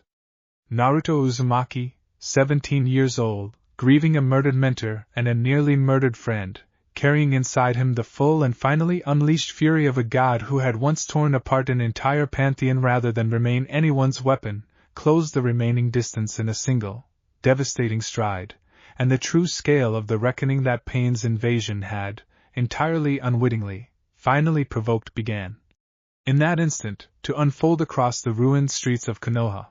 What followed across the next several minutes would be described, by every surviving witness, in fragments too overwhelming to fully reconstruct into a single coherent account, a battle that tore through the remaining structure of Konoha's central district with a violence that made the earlier stages of Pain's invasion look, by grim comparison, almost restrained. The Deva path, the ringed figure that had struck Hinata down, met Naruto's first strike with its gravitational technique fully engaged, attempting to repel the incoming assault with the same effortless, crushing force that had leveled entire buildings only minutes earlier. It did not work. The chains wrapping around Naruto's transformed body seemed to bend the technique's very physics around themselves, absorbing the repulsive force and redirecting it back with an intensity that sent the path skidding backward across shattered pavement, its usual detached composure cracking, for the first time in the entire assault, into something that resembled genuine alarm. Impossible, the path said, its voice carrying a flatness that nonetheless failed to fully disguise the concern beneath it. No Jinchuriki chakra registers like this. What are you? Naruto did not answer with words. He answered by closing the distance in a blur that left afterimages scorched into the ruined street's stonework, his chains lashing out with a speed and precision that the Deva Path's gravitational defenses, calibrated against conventional ninjutsu and physical assault alike, simply could not adequately counter, and within seconds, the path that had struck down Hinata found itself pinned to the ground. Chains constricting with a force that promised, unmistakably, absolute and final destruction. The other 5 paths converged on the position within moments, drawn by the sudden, catastrophic disruption to their coordinated assault, and the battle that followed expanded into something that tested even the ancient presence's centuries of accumulated combat experience, 6 separate, distinct threats requiring a level of tactical awareness that pushed Naruto's borrowed fury toward genuine strategic thought rather than simple, overwhelming force. The animal path's summoned creatures fell first, torn apart by chains that moved with an independent, almost sentient intelligence, wrapping around massive, multi-headed beasts and rending them apart before their considerable size and strength could translate into meaningful resistance. The human path, whose technique involved draining the very soul from anyone it touched directly, found its outstretched hand caught and crushed before it ever closed the distance required to activate its ability, the chain's grip closing with a finality that ended that particular path's participation in the battle within seconds. Tsunade, watching the devastation unfold from a defensive position several blocks away, felt a specific, complicated dread settle over her chest, the recognition of watching someone she had grown to care for deeply wielding a power that, whatever its current target, carried implications for the future that she did not yet have the luxury of fully processing. Someone needs to reach him, she said, to the shinobi assembled around her, her voice carrying an urgency that cut through the battle's overwhelming chaos. Whatever he's fighting with right now, I don't think it knows how to stop once it starts. We need Sakura, now, and anyone else who can get close enough to remind him there's still a person in there worth pulling back. Sakura was already moving, having witnessed enough of the transformation's earlier stages to understand exactly what kind of intervention this crisis required, cutting through the ruined streets with the speed born of years of training and genuine, desperate urgency. By the time she reached the epicenter of the battle, 4 of the 6 paths lay defeated across the shattered district, and Naruto stood over the 5th, the Preta path, whose chakra absorption technique had proven, against the ancient fury's raw and overwhelming power, entirely insufficient to the task of neutralizing an opponent of this scale. Naruto! Her voice cut through the battle's roar, and something in the burning coal black eyes flickered briefly, at the sound of it, the same fragile recognition that had once, at the Valley of the End, allowed a thread of the boy underneath the fury to reassert itself against the presence's overwhelming momentum. But this time, the flicker did not hold. The grief driving the transformation ran too deep, the loss too absolute, and the presence beneath his navel, given fuller rein than it had ever previously been granted, pushed back against that fragile human tether with a force that made Sakura's chest tighten with genuine, mounting fear. He does not need saving from this fight, boy, the voice said, its focus now turning toward the final, sixth path, the one that had, throughout the entire battle, remained conspicuously absent from direct engagement, observing instead from a distance through whatever connection bound it to Nagato's hidden true form. He needs to finish it. The one controlling all of this remains hidden, using these puppets as a shield against consequences he should have faced himself from the very beginning. Find him.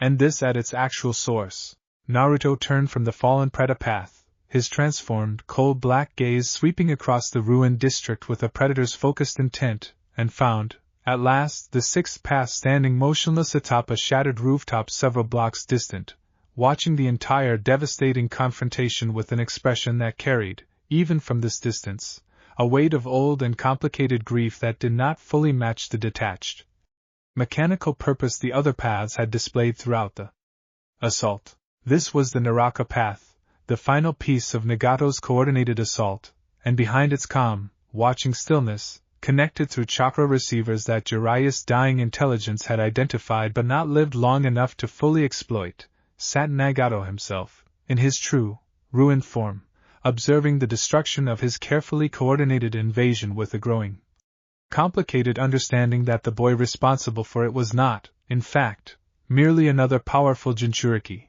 but something that resonated, disturbingly, with grief and loss that ran nearly as deep as his own. Naruto closed the final distance in a single, devastating leap that tore a fresh crater into the already ruined district, landing before the Naraka path with his chains already coiling for a strike that would end this confrontation, once and for all, with the same absolute finality he had already delivered to 5 of the 6 threats Nagato had sent against his village. "Where are you?" Naruto said, his voice still carrying that ancient, layered resonance, addressing not the path standing before him but the hidden intelligence controlling it from some distant, concealed position. "Show yourself, or I will tear apart every hidden corner of this village until I find you myself." Somewhere across the ruined district, in a hidden observation position that had, until this moment, kept him safely removed from the direct consequences of his own carefully engineered philosophy, Nagato closed his ringed eyes for a long moment, weighing, with the particular exhaustion of a man who had spent decades convinced of his own righteousness, exactly how this unexpected and catastrophic development was about to reshape everything he had spent years building toward. "Very well," he said, quiet, resigned, opening his eyes with a decision finally, fully made. "If it is a reckoning you require, Naruto Uzumaki, then I will not hide from it any longer. Come. Let us finish what my invasion of your village apparently could not." Nagato's true body waited in a hidden chamber beneath a collapsed tower at the district's edge, suspended within an elaborate mechanism that Jiraiya's dying intelligence had partially mapped, his physical form wasted almost to nothing by decades of channeling the Rinnegan's devastating power through 6 separate, remotely controlled paths. Naruto tore through the chamber's outer defenses with a violence that left the reinforced stone walls crumbling in his wake, the ancient fury still burning at full, terrible intensity, and found himself, finally, standing before the true architect of everything that had been taken from him that day, his teacher's death, Hinata's near-fatal wounds. The devastation of a village he had spent his entire complicated life fighting to protect. Nagato regarded him with an expression that carried none of the fear or desperation Naruto might have expected from a man facing the full, unleashed weight of an ancient god's wrath.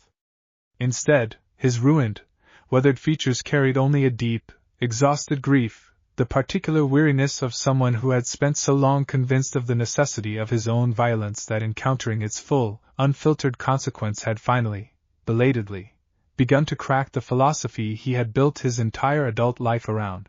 "Kill me, if that is what you have come for," Nagato said, quiet, without resistance. "I will not stop you. I have taken enough lives in pursuit of a peace I am no longer certain I ever actually understood how to achieve. If ending mine finally settles some portion of the debt this world believes it is owed, then let it be settled here. The presence beneath Naruto's navel surged forward at those words, urgent, absolute, the ancient rage recognizing, in this moment, the culmination of everything it had been building towards since the invasion years earlier. End him, boy. This is the man who took your teacher's life. Every death across this village today, every wound inflicted on the girl who nearly gave her own life defending yours, traces back to the choices this man made. I have shown you patience. I have shown you restraint, more than I ever believed myself capable of extending to anyone in this borrowed second life. But this is the reckoning I have been waiting for since the day I fell from a dying sky into your infant body. Do not deny me this. Do not deny either of us this. Naruto's chain-wrapped hand closed around Nagato's throat, lifting the wasted, ruined body with an ease that spoke to the full, terrible scale of the power still coursing through his transformed frame, and for one long, suspended moment, the entire chamber held its breath, waiting to see whether the boy who had spared Haku, who had spared Niji, who had carried an unconscious Sasuke 2 miles through open forest rather than end his life at the Valley of the End, would finally, in this moment of absolute and justified grief, cross the threshold that every previous crisis had, by narrow margins, pulled him back from. Why, Naruto said, his voice still carrying that ancient, layered resonance, though something in it had begun, almost imperceptibly, to waver. Why did you do all of this? What could possibly justify what you've taken from me today? Nagato, held aloft by a grip that could end his life with the barest additional pressure, met Naruto's burning gaze without flinching, and delivered, in his final, remaining strength, the truth he had carried for decades, the story of 2 orphan friends named Yahiko and Konan, of a dream of peace built in the ashes of a war-torn childhood, of a betrayal by the very organization he had once trusted, of a philosophy built, brick by painful brick, on the conviction that only overwhelming, shared pain could ever teach a fractured world the value of genuine peace. I watched my parents die when I was a child, Nagato said, his voice growing weaker but no less resolute. Killed by a Konoha shinobi during a war either of us chose to be born into. I watched my closest friend, the boy who taught me what hope actually meant, die by his own hand rather than let our enemies use him against us. I built everything I became after that loss on a single, desperate belief, that pain, shared universally, honestly, without exception, was the only language this world had ever proven capable of actually learning from. I was wrong about many things, Naruto Uzumaki. I do not think I was entirely wrong about that. Something in those words landed somewhere the ancient fury's absolute certainty could not fully overpower, a recognition that arrived, unbidden, from Naruto's own hard-won understanding of exactly what it meant to lose everything to a war you had never asked to be part of, exactly what it felt like to build an entire identity around a grief too large to set down. I know this story, Naruto thought, the realization arriving with a clarity that cut through even the presence's overwhelming fury. I know exactly what it feels like to decide that rage is the only honest response left to a world that keeps taking everything you love. I've been walking this same road my entire life. The only difference between us is how far down it we've actually traveled. The voice inside him recognized the shift in his thinking immediately, and pushed back against it with a desperation that carried, for the first time in years, something close to genuine fear. Do not do this, boy. Do not let his grief become your excuse to spare the man who murdered your teacher. I have watched you extend mercy again and again across your entire life. And every single time, this world has repaid that mercy with fresh betrayal. Learn from my own mistakes, the ones I confessed to you in the mountains years ago. I let the rage become the only voice I had left, and it cost me everything worth saving in my own life. But sparing this man will not undo what he has already taken. It will only ensure he lives to take more, from you or from someone else, somewhere down the road neither of us can yet see. Naruto stood frozen between those two competing certainties, Nagato's ruined body still suspended in his grip, the entire chamber holding its breath around a decision that would, in the moments that followed, define not only the fate of the man before him but the fundamental shape of who Naruto Uzumaki intended to become for the rest of his own life. It was, in the end, not Sakura's voice or Tsunade's authority, or even Hinata's steady, unwavering belief that finally tipped the balance. It was a memory, arriving unbidden in the chaos of the moment, of an old man kneeling beside him in a training ground years earlier, pulling a broken, grieving 12-year-old into an embrace and insisting, against every instinct the village had spent a lifetime teaching him otherwise, that mercy extended freely, even to people who had not yet earned it, remained worth extending anyway. "You're wrong," Naruto said, finally, quiet, his voice slowly, gradually returning to something closer to his own beneath the fading, reluctant transformation. "Pain isn't the only language this world understands. I've spent my entire life learning that lesson, over and over, from people who had every reason to give up on kindness and chose it anyway. My teacher believed that. The old Hokage who raised me believed that, right up until the day he died protecting a village that hadn't always deserved his faith in it. I'm not going to prove them wrong today, no matter how much you want me to." He lowered Nagato slowly back to the chamber floor, the chains retracting, the cold black burn fading from his eyes as the ancient fury, denied its final, absolute reckoning, receded with a reluctance that left Naruto trembling, exhausted, achingly human once more in the wreckage of the confrontation. Nagato stared up at him from the floor, genuine astonishment breaking through his weathered, grief-worn features for the first time in the entire encounter. "You had every justification," he said, quiet, disbelieving. "Every right to end this the way I expected. Why would you choose otherwise?" "Because I don't want to become what killing you would turn me into," Naruto said, simply, exhaustion and grief and something that resembled, despite everything, genuine compassion mingling in his voice in equal measure. "You lost people you loved to a war either of us started, and you built a philosophy on the wreckage of that loss. I understand that better than almost anyone else alive could. But I'm not interested in proving your philosophy right by becoming exactly the kind of overwhelming, merciless force you believe is the only thing this world actually listens to. I'd rather prove you wrong. I'd rather show you there's still a different road available, even now, even after everything today has cost both of us." Nagato lay in the wreckage of the hidden chamber for a long moment after Naruto's words settled over him, his ruined, ringed eyes searching the face of the young man who had just, against every expectation his entire philosophy had been built around, chosen to spare his life rather than end it in righteous, understandable vengeance. "Conan believed something like this once," he said finally, his voice carrying a weight that had shifted, subtly but unmistakably, in the wake of Naruto's decision. Before everything that came after. She believed peace could be built through something other than shared suffering. I told myself, for years, that she was naive, that only pain honest and universal enough to touch every corner of this fractured world could ever teach it the lesson it needed to learn. I am no longer certain I was right to dismiss her so completely." He struggled, with what remained of his failing strength, into a sitting position, and Naruto, exhausted past the point of standing fully upright himself, did not stop him, watching instead as the man responsible for so much devastation began, slowly, deliberately, to reach for a different kind of ending than the one his own philosophy had originally prepared him to expect. "There is a technique," Nagato said, quiet, resolute.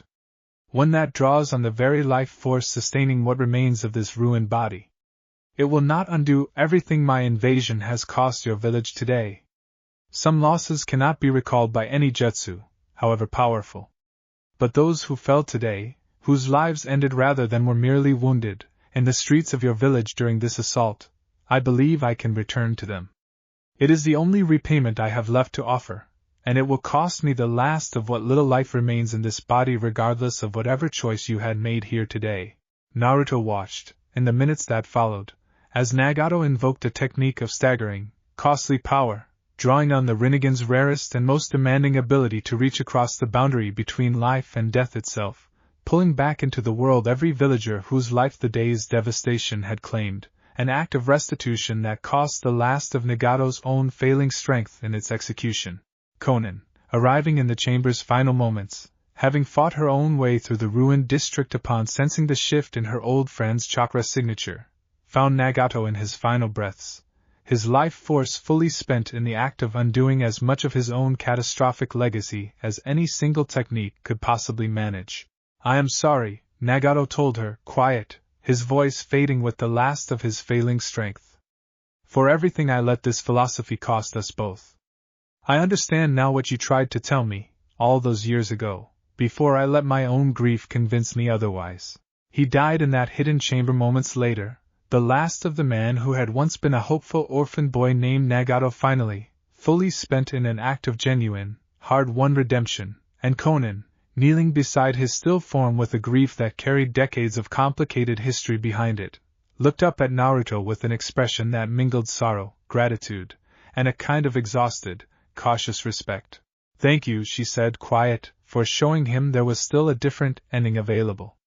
I do not know if it changes what this world owes for everything Akatsuki has done. But it mattered today that he found it before the end. She left the chamber shortly after, carrying Nagato's body with her, and Naruto did not stop her, understanding, in the particular clarity that follows an ordeal of this magnitude, that whatever reckoning Akatsuki as an organization still owed the world remained a story for another day, one he was, in that exhausted moment, simply too spent to begin addressing. The village that greeted Naruto's return to its ruined streets carried a specific, disbelieving wonder. Villagers who had watched loved ones fall during the invasion's devastating opening minutes finding those same loved ones, impossibly, breathing again, confused and disoriented but unmistakably alive, and the news of Nagato's final act spread through Konoha's shattered streets with a speed that transformed the day's narrative. In the hours that followed, from a story of unprecedented catastrophe into something considerably more complicated, a tragedy shot through with an unexpected thread of genuine, hard-won grace. Tsunade found Naruto near the village's central square, exhausted past the point of standing fully upright, and pulled him into an embrace that carried none of her usual gruff restraint, holding him with the particular fierce relief of someone who had genuinely, briefly, believed she might lose him to the very power he had spent his entire life learning to carry. You could have ended him, she said, quiet, once the embrace finally loosened. No one in this village would have questioned that choice, Naruto. Not after everything he took from us today. I know, Naruto said, his voice rough with exhaustion and the particular, complicated grief of a day that had cost him so much and yet, somehow, ended with considerably less devastation than it might have. But Jiraiya-sensei spent years teaching me that the power inside me doesn't have to decide who I become. I wanted to prove, at least once, in the moment it would have been easiest to let it win completely, that the lesson actually stuck. Hinata, recovering in the village's overwhelmed medical ward from wounds that Sakura's considerable skill had, against difficult odds, managed to stabilize, woke later that evening to find Naruto sitting beside her bed, his own exhaustion visible in every line of his posture, and the conversation that followed, quiet and unhurried in the aftermath of a day that had nearly cost them both everything, marked the beginning of something neither of them fully articulated aloud but both, in their own careful ways, understood had finally, irrevocably shifted between them. You almost died protecting me, Naruto said, quiet, his voice carrying a rawness he did not try to fully disguise. I don't know what I would have become if I'd lost you too, Hinata. I don't think I want to find out. I made my choice, she said, simple, unwavering, despite the exhaustion evident in her own weakened voice. I'd make it again, if I had to. You've spent your entire life fighting for people who didn't always deserve it. I wanted, just once, to fight for you the same way. The days that followed carried Konoha through the difficult, necessary work of rebuilding, a task the village had, by grim necessity, grown considerably practiced at across the years of Naruto's own turbulent adolescence, and amid the rubble and reconstruction, a quieter, more permanent shift began to take hold in how the village as a whole regarded the young man who had, in the space of a single devastating afternoon, faced down an organization's most devastating weapon and chosen, against every reasonable justification for vengeance, to extend a mercy that had ultimately saved considerably more lives than it had cost. Word of what happened in that hidden chamber spread beyond Konoha's borders in the weeks that followed, carried through the same intelligence networks that had once spread whispered, fearful reports about the strange power living inside the Nine-Tails Jinchuriki. But the story that traveled now carried a different weight entirely, no longer simply a warning about an uncontrollable, terrifying force, but something closer to a legend in the making, the tale of a boy who had carried the fury of something ancient and merciless and had, in the moment it mattered most, chosen a different road than the one that fury had spent his entire life trying to walk him down. The ancient presence beneath Naruto's navel, quiet in the days following the confrontation, finally spoke again on a still, clear evening as Naruto sat alone at the memorial stone, adding, in his own private, exhausted grief, Jiraiya's name to the long list of losses the stone already carried. "You did not let me finish it," the voice said, and there was no anger left in its tone at all now, only something that resembled, disturbingly and unmistakably, a kind of hard-won, reluctant peace. "I have carried this fury for longer than you can easily imagine, boy. I built an entire second life around the conviction that mercy was only ever a debt, extended foolishly to people who would inevitably betray it.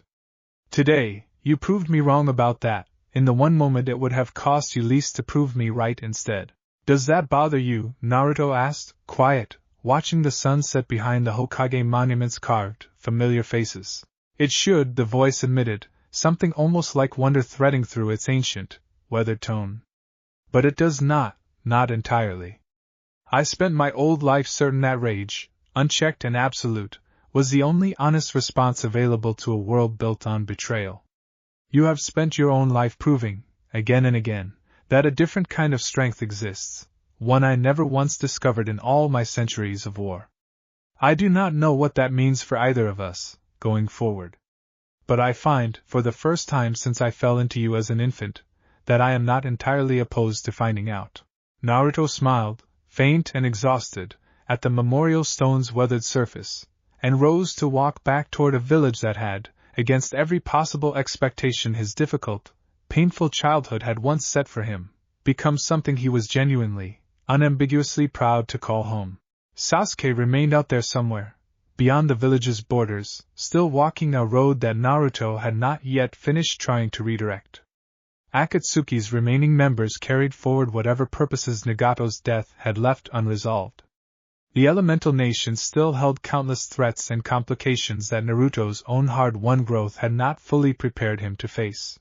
But for one quiet evening, standing at the edge of a village he had spent his entire life fighting to protect and finally, truly belonged to, Naruto Uzumaki allowed himself, for the first time since a falling star had once pulled an ancient, grieving god into his infant body 17 years earlier, to simply breathe, and rest, and believe, with a certainty that felt hard-won and entirely, unshakably his own, that whatever reckonings still waited on the horizon, he would face them not as a weapon wielded by someone else's fury, but as himself, fully, completely, on his own chosen terms. The village lights flickered on across Konoha's rebuilding streets as evening settled fully over the valley, and somewhere beneath a 17-year-old boy's ordinary, exhausted heartbeat, an ancient presence that had once torn apart an entire pantheon rather than remain a weapon settled, at last, into something that felt, for the first time in either of their impossibly long and impossibly complicated existences, genuinely, peacefully still. The months that followed Pain's invasion carried Konoha through a period of rebuilding that tested the village's resilience in ways that went beyond the physical reconstruction of shattered streets and collapsed towers. The story of what had happened in that hidden chamber beneath the ruined district spread not only through official channels but through the quieter, more powerful medium of ordinary conversation, villagers who had once regarded Naruto Uzumaki with suspicion now finding themselves, gradually and often reluctantly, reassessing an entire lifetime of assumptions built on fear rather than genuine understanding. Iruka, watching this slow shift unfold from his position teaching a new generation of academy students, found himself, more than once, using Naruto's choice at the heart of that hidden chamber as an unspoken lesson in his own classroom, a way of teaching children who had grown up hearing whispered, fearful stories about the nine-tails vessel that strength and mercy were not, as the old ninja creed had so often implied, mutually exclusive virtues. "You want to know why he's going to make a good Hokage someday," Iruka told one particularly skeptical student, weeks after the invasion, during a lesson that had somehow wandered from chakra theory into a broader conversation about leadership and sacrifice. "It's not because he's the strongest shinobi this village has ever produced, though he might be exactly that by the time he's finished growing into whatever he's still becoming. It's because he had every reason in the world to choose vengeance, and he chose something harder instead. Naruto himself, in the weeks following the confrontation, found the village's shifting perception both gratifying and, in its own strange way, difficult to fully absorb after a lifetime of learning to expect exactly the opposite. Shopkeepers who had once overcharged him without a second thought now greeted him with a warmth that felt, at first, disorienting in its sincerity.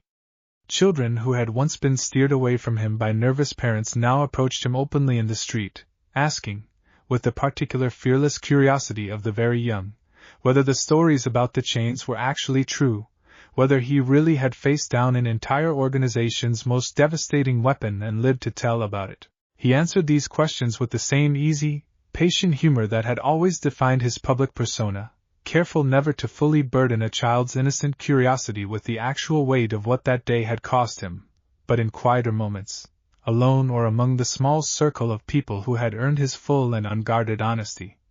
The reality of everything the invasion had taken from him settled into a grief that he understood, now, he would carry for the rest of his life. He visited Jiraiya's favorite hot spring town 3 months after the invasion, alone, carrying with him a small, private ceremony of his own devising, releasing a paper lantern into the evening sky above the same waters where his teacher had once, in a rare moment of genuine vulnerability, admitted to a grieving, exhausted student that he had loved the boy's father like a son and intended to make certain that love extended, without hesitation, to the son as well. I kept my promise, Naruto said, quiet, to the empty evening air, watching the lantern drift upward into the darkening sky. I didn't become what it wanted me to become, even when it would have been easy. I hope that's enough, wherever you are. I hope you know it was enough. Sakura found him there, having quietly followed at a respectful distance, understanding, without needing to be told, exactly what kind of private grief this particular pilgrimage represented, and the two of them sat together in comfortable silence beside the hot spring's steaming waters, two survivors of a childhood that had cost them more than either had ever fully anticipated when they first stood together. 12 years old and impossibly young, on the morning of their first mission as Team 7. Do you think we'll ever get him back? Sakura asked, quiet, the old question arriving with a weight that had shifted, subtly, in the months since she had first asked it, no longer carrying the desperate uncertainty of grief but something closer to a patient, hard-won hope. I do, Naruto said, and meant it fully, in a way that carried the accumulated weight of everything he had survived and learned in the years since Sasuke's departure. Not today. Maybe not for a while yet. But I think, someday, he's going to run out of road on the path he's walking, and when that day comes, I intend to be standing there, ready to remind him there's still a different way forward, the same way I was reminded, more than once, by people who refused to give up on me even when giving up would have been considerably easier. The reconstruction of Konoha's physical infrastructure completed, by the following spring, a transformation that left the village not merely repaired but, in many respects, strengthened, its defensive capabilities and inter-village alliances reinforced by the shared trauma and shared resilience the invasion had ultimately forged among shinobi who had once regarded each other with considerably more suspicion. Tsunade, addressing the village council during a formal session marking the completion of that reconstruction, made a point of publicly acknowledging the specific role Naruto's choice in that hidden chamber had played in shaping the village's ultimate recovery, a public recognition that would have been, in the political climate of even a few years earlier, almost unthinkable given the same council's long history of suspicion and fear surrounding the very power that had ultimately saved them. There will come a day, Tsunade told the assembled council, her voice carrying the particular authority of a leader who had earned every ounce of her position through hard, demonstrated competence, when this village needs to choose its next Hokage. I want it recorded, here and now, that I intend to support Naruto Uzumaki's eventual candidacy for that role, whenever he judges himself ready to accept it. This village owes him a debt considerably larger than most of you have been willing to acknowledge across the years of his difficult, complicated childhood. I intend to see at least part of that debt properly repaid. The announcement, when word of it eventually reached Naruto through the usual channels of village gossip, struck him with a complicated mixture of pride and disbelief, the culmination of a dream he had carried since early childhood, back when becoming Hokage had represented, to a lonely, desperate boy, primarily a desperate hope for acceptance rather than a genuine, considered ambition to serve and protect the people who had once so thoroughly rejected him. That the dream now arrived carrying a different, more mature weight, born not of a need for validation but of a genuine, hard-won commitment to the village's well-being, felt, to Naruto, like the truest measure of everything the intervening years had taught him. He found Hinata that evening at the memorial stone, their now familiar meeting place, and told her the news with a quiet, disbelieving joy that she met with a warmth that had, over the preceding months, grown into something considerably steadier and more openly acknowledged between them than either had initially expected when their careful, tentative friendship first began. "You're going to be a good Hokage," she told him, simple and certain, in the particular way she had, of delivering her deepest convictions without any of the shy hesitation that had once defined her earlier years. "Not despite everything you've carried. Because of it. You understand, better than almost anyone this village has ever produced, exactly what it costs to choose mercy when vengeance would be easier. That's the lesson this village actually needs from its leader, going forward." The ancient presence beneath Naruto's navel, quiet through most of these months of gradual, hard-won healing, offered its own final observation as the two of them sat together beneath the darkening evening sky, watching Konoha's rebuilt lights flicker on across the valley below. "I did not expect this, boy, when I first fell into your infant body 17 years ago. I expected, if I am entirely honest, that this second life would end the way my first one did, in fire and grief and a mountain of enemies I had finally, exhaustively, outlasted through sheer, unrelenting fury. I did not expect to find, instead, something considerably rarer and considerably harder to build, a life worth living for something other than the next battle. I do not know what that makes either of us, going forward. But I find, watching you now, that I am content to keep learning alongside you, for however long this particular road continues." Naruto smiled, quiet and genuine, at the ancient voice's unusually reflective admission, and reached out to take Hinata's hand, the simple, ordinary gesture carrying a weight of hard-won peace that felt, after everything the preceding years had cost him, like the truest victory of his entire complicated life. Somewhere beyond the village's rebuilt borders, the wider world continued its own complicated churn of conflict and ambition, Akatsuki's remaining members regrouping under new leadership, Sasuke Uchiha still walking a road that would, in the years ahead, demand every ounce of patience and hard-won wisdom Naruto had built across this long and difficult journey, and countless other threats and complications still waiting, patiently, on the horizon of a world that had never once, in all its long history, proven capable of remaining peaceful for very long. But for this one evening, sitting beside a memorial stone that carried the names of everyone he had lost along the way, holding the hand of someone who had chosen, without hesitation, to stand beside him when it mattered most, Naruto Uzumaki allowed himself, finally and completely, to simply exist in the hard-won peace of a moment he had spent his entire life fighting to earn. The Ghost of Sparta had found, at last, in this strange and unlikely second life, something the old world's endless mountain of ash had never once managed to offer him, a reason to set the rage down, not because the fury itself had ever fully disappeared, but because the boy carrying it had finally, completely, learned to become something greater than the sum of everything that fury had once demanded of him. The mountain still stood, somewhere in the depths of memory, black stone beneath a storm-choked sky, burning columns and toppled statues stretching endlessly toward a horizon that had once seemed to promise nothing but further devastation.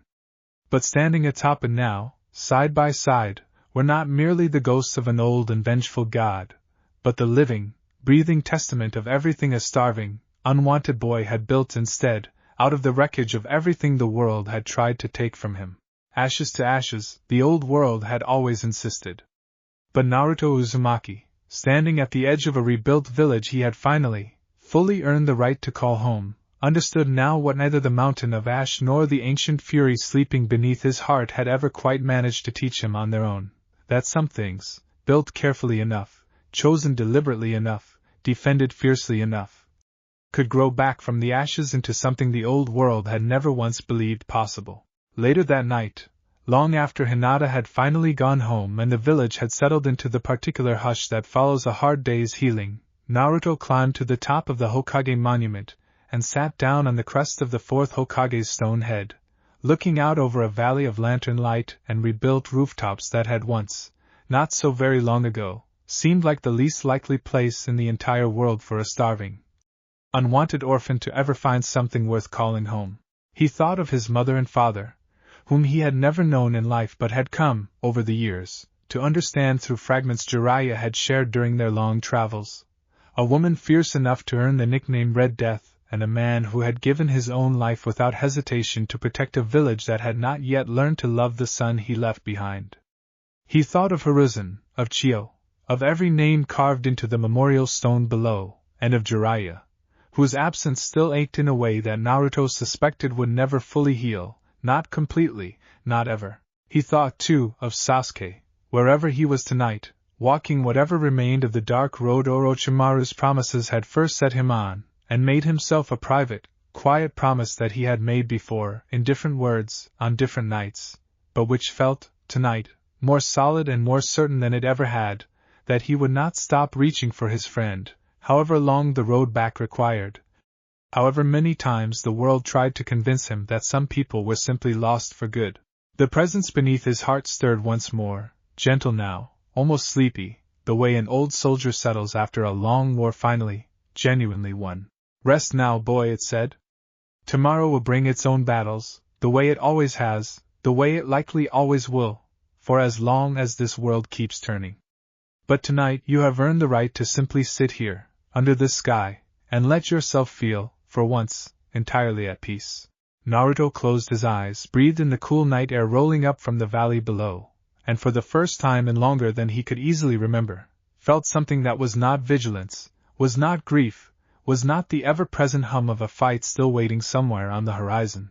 He felt, simply and completely, at home. Below him, the village carried on through its quiet evening rhythms, oblivious to the boy sitting high above them on the crest of a dead Hokage's carved stone likeness, and somewhere among those rebuilt streets, a new generation of academy students slept soundly in beds their own parents had once feared might never again feel safe enough to close their eyes in, unaware of exactly how much of that safety had been purchased, that particular year, by a boy who had chosen, in the one moment it would have cost him least to choose otherwise, to set an ancient fury down rather than let it finish what it had spent 17 years insisting was owed.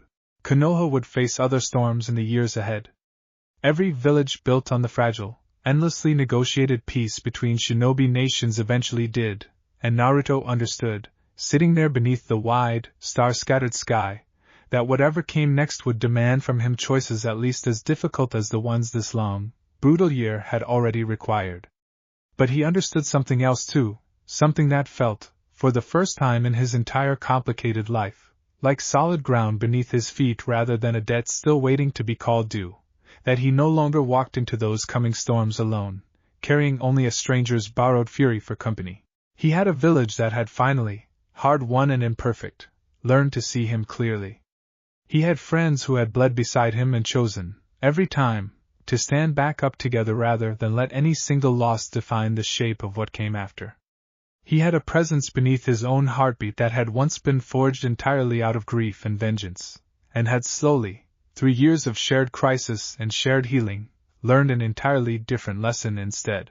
And he had, waiting for him somewhere down whatever winding road still remained, a friend worth chasing until the very last mile, whenever that particular reckoning finally, inevitably, arrived.